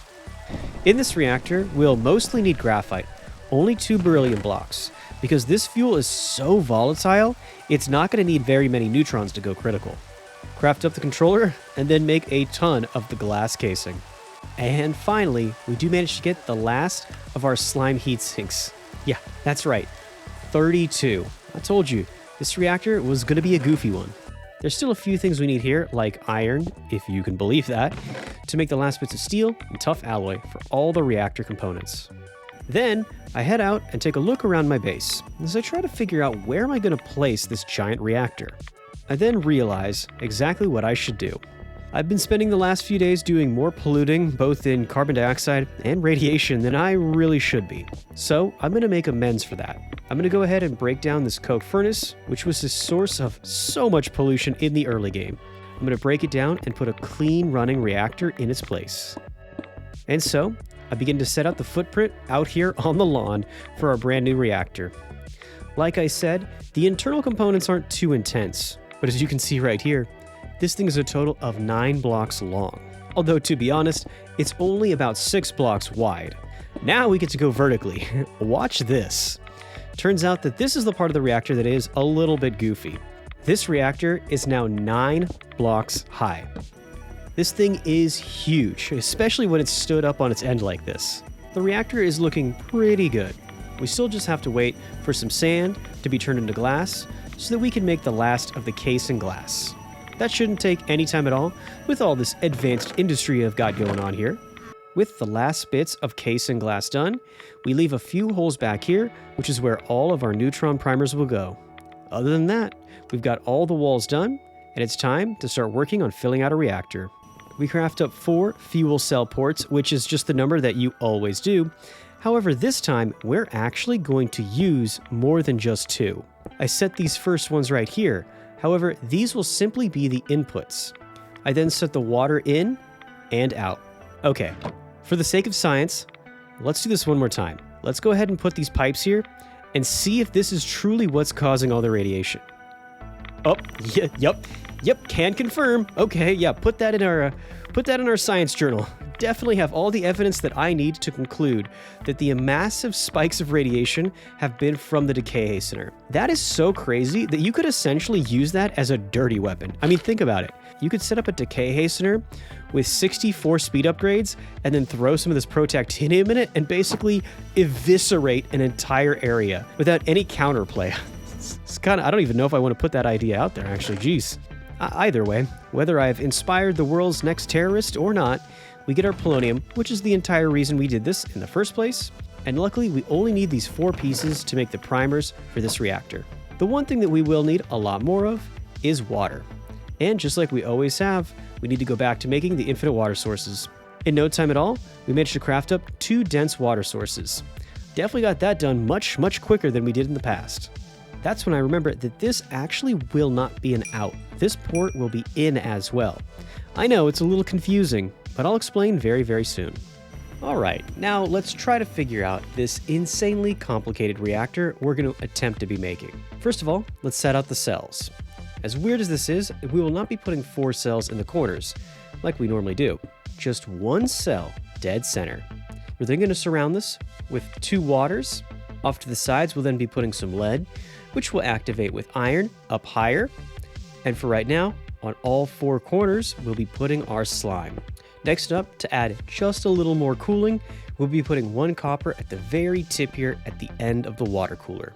As you can see, the bulk of the reactor is actually sitting up much higher.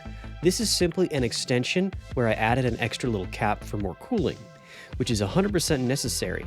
And if you're wondering just how hot will this reactor be, let me introduce you to our fuel.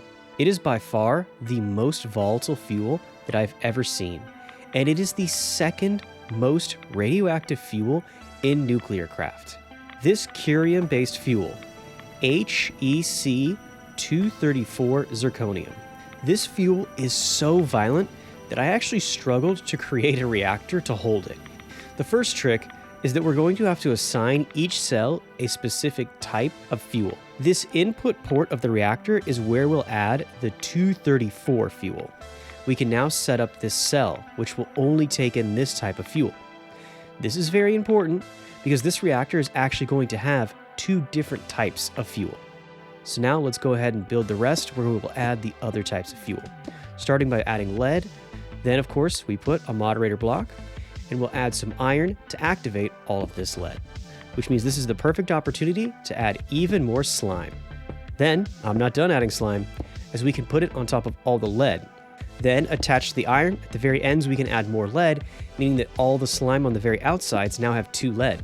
We then head up further and continue the moderator blocks by adding a graphite. However, in addition to being a vertical moderator block, this will double as a horizontal one, because now we'll be adding 2 more cells on this 3rd layer. And with these active moderator blocks now, we can add even more iron. Of course, in between the iron is where we'll start to add our gold. Now, at the start of day 94, we can begin to add my little secret here. The trick here is that in order to make this extremely volatile fuel work, we're going to have to add a slightly less volatile fuel, activating the cells and making all of the cooling components work without adding too much heat. Of course, I say slightly less volatile.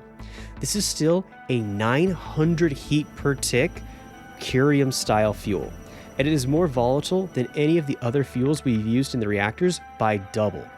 We will then program this other port to only take in this fuel to make sure that those 2 new fuel cells we added will only be taking in this new fuel as well. Next up, we'll add the graphite and continue up another block higher. On top of all the slime, we'll be adding our lead. That's pretty simple. And then with these active moderator blocks going vertically, we can add the iron to activate all the lead. We can now add a ton of gold. Finally, we can add a fission cell. You know what that means. We can now completely surround this fission cell in 4 diamond heat sinks. And then, just to make this reactor somewhat easier on myself, from this point on, it will be a complete mirror.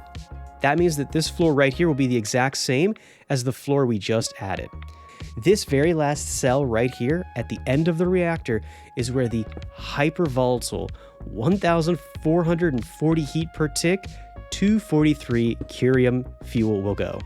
Now, as we move outside, the entire reactor should look like a mirror cutting down the very middle, as the top half and the bottom half should be copies of one another. We set 1 in the corner, then 2 on the diamonds, activating the very center of the reactor. Then finally, we add the 4th one over on this water heatsink, and that's all it takes. And now, as the sun rises on day 95, we're just going over our last checks, making sure that everything's working here. Well, working as best as it can. Like I said, this reactor is going to be extremely funky, but I guess you guys will see soon enough. Once all of this is set up and all the inputs are looking correct, we do have one last thing that we're going to have to add. Of course, we're going to have to get rid of all the nuclear waste. Technically, you only need 1 port out, but it gets a little bit confusing, and it's best to have as many ports out as you have fuel going in, so it would be best if we had 2. I used the personal chest to take all of the nuclear waste out of the Americanium reactor and move it all into the fuel reprocessor. Yes, all of this without touching it. I definitely do not want to be touching that irradiated waste. And now that we have all the fuel ready to go, we can officially wait a little bit longer. Yeah, if there's anything I've learned from this entire playthrough, it's definitely better to take your time, slow down, and have all the safety precautions on hand instead of just firing at the hip and getting all these reactors started without really knowing if you're safe. And that is managing all of the radiation pollution, which we should have never let leak into the environment in the first place. But now, if we set all these machines up to help us make more elite paneling, we can start to clean the environment and reverse all the damage we've done.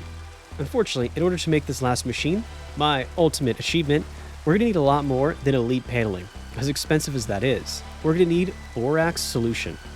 And very quickly, as I'm starting to look through this, I'm realizing that it too requires a very complicated setup similar to the one that we need to make the calcium sulfate for the elite panels. And I'm considering resetting all these machines so that instead of making calcium sulfate, we can switch back to make borax solution. But I decide that I have a better idea. I'm now going to set up an entire new array to set up some brand new machines. For the very first time, we will not be building any machines on those original power lines, We take some ultimate cables and start to branch off a brand new section of the lab here underneath the subway covering. It's time to set up the very first machine in the entire system, the manufactory. This will take the willemite that we've just been collecting from crushing all the granite in our rock crusher and process it into sodium fluoride. And in a fluid enricher, we'll be able to combine that sodium fluoride with a little bit of water. Unfortunately, that was the easy part, as once again, we're going to have to figure out a way to get our hands on some boranic acid. Starting off with the melter, which we'll set all the way down on this side, and quickly get it melting up some boron. Next up, we get the electrolyzer, just like we did before, so we can get the hydrogen. Next up on the list, we have another chemical reactor. This will combine boron and hydrogen. Of course, we do have to add a second chemical reactor. This is where we'll add water. Now that we've got that boronic acid, we just have to mix it, which is easy. We just tube this right over here. The problem is, there's a lot of distance in between this chemical reactor and this fluid enricher. And I'm not in love with this. This is wasting a ton of valuable space if we want to add any more machines. Just like a family photo, all these machines are going to have to snuggle in and pretend like they like each other. Now we bring the crystallizer over here and get it in place to take all of this borax solution out and make it into a powder that we can actually use. As the sun rises on day 98, only 48 hours left, I do in fact see that we've managed to make about 3 borax. Unfortunately, I think we're going to need 4 for this machine. Hopefully we've somewhat led the way on finding a better solution. At least we can end better than we started. Of course, I shouldn't speak too quickly. We still have a couple things we need to pull off here. And in one last show of scientific experiments, we break down the TBU fuel. And this shows us an entirely new path that we could have gone down, making all of these brand new nuclear elements, as we get to see neptunium. Neptunium is a pretty intense fuel, and you can make some pretty outstanding reactors with it. They would put plutonium or americanium or maybe even curium to the test. If we do Nuclearcraft again, and if we use TBU molten salt reactors, we might produce a whole lot of neptunium. Maybe we could even experiment with making a neptunium molten salt reactor. Maybe I'm getting a little ahead of myself though. For right now, I don't need to think about that at all. I've got a ton of borax, and I should be able to build this very last machine. We're able to make a ton of the crystal binder, like a ton of it. And in no time at all, we're able to craft up 4 elite paneling, which is exactly what we need to make this machine, a radiation scrubber. I'll admit, this is a very high-end, expensive machine. And a lot of times when I play Nuclearcraft, I just can't get this far. But you know deep down in my heart, every time I play Nuclearcraft, I really wish I had one of these. If you give them power and the correct fuel, these amazing machines will help you drain all of the toxic radiation out of the environment. They're exactly what we need to save this world. I then see that we can use borax as one of the fuels to help drain the radiation from the world. I also see that we could use radaway, but I'm a little selfish at first. I want to save the radaway for myself. So I go up here and I put the borax in. And while this definitely seems to help, I think we could do even better. We don't have too much time left, folks. We're getting pretty close to day 100, and I really want to make sure I start up this curium reactor. Still though, that's more of a fantasy. In truth, my real goal, the real purpose of this 100 days, is to make the environment safe, to use my nuclear power for good. We should be putting some of this radaway to trying to help the environment, since, I gotta admit, some of the radiation poisoning might have been my fault. Pretty soon, after making another 4 elite panels, we can make another radiation scrubber. Speaking of scientific experiments, let's run another one. Now, in the exact same setup, we're going to put the second radiation scrubber, and inside of this, and take some of this radaway fluid. Let's see just how efficient this stuff is at cleaning the entire world of radiation.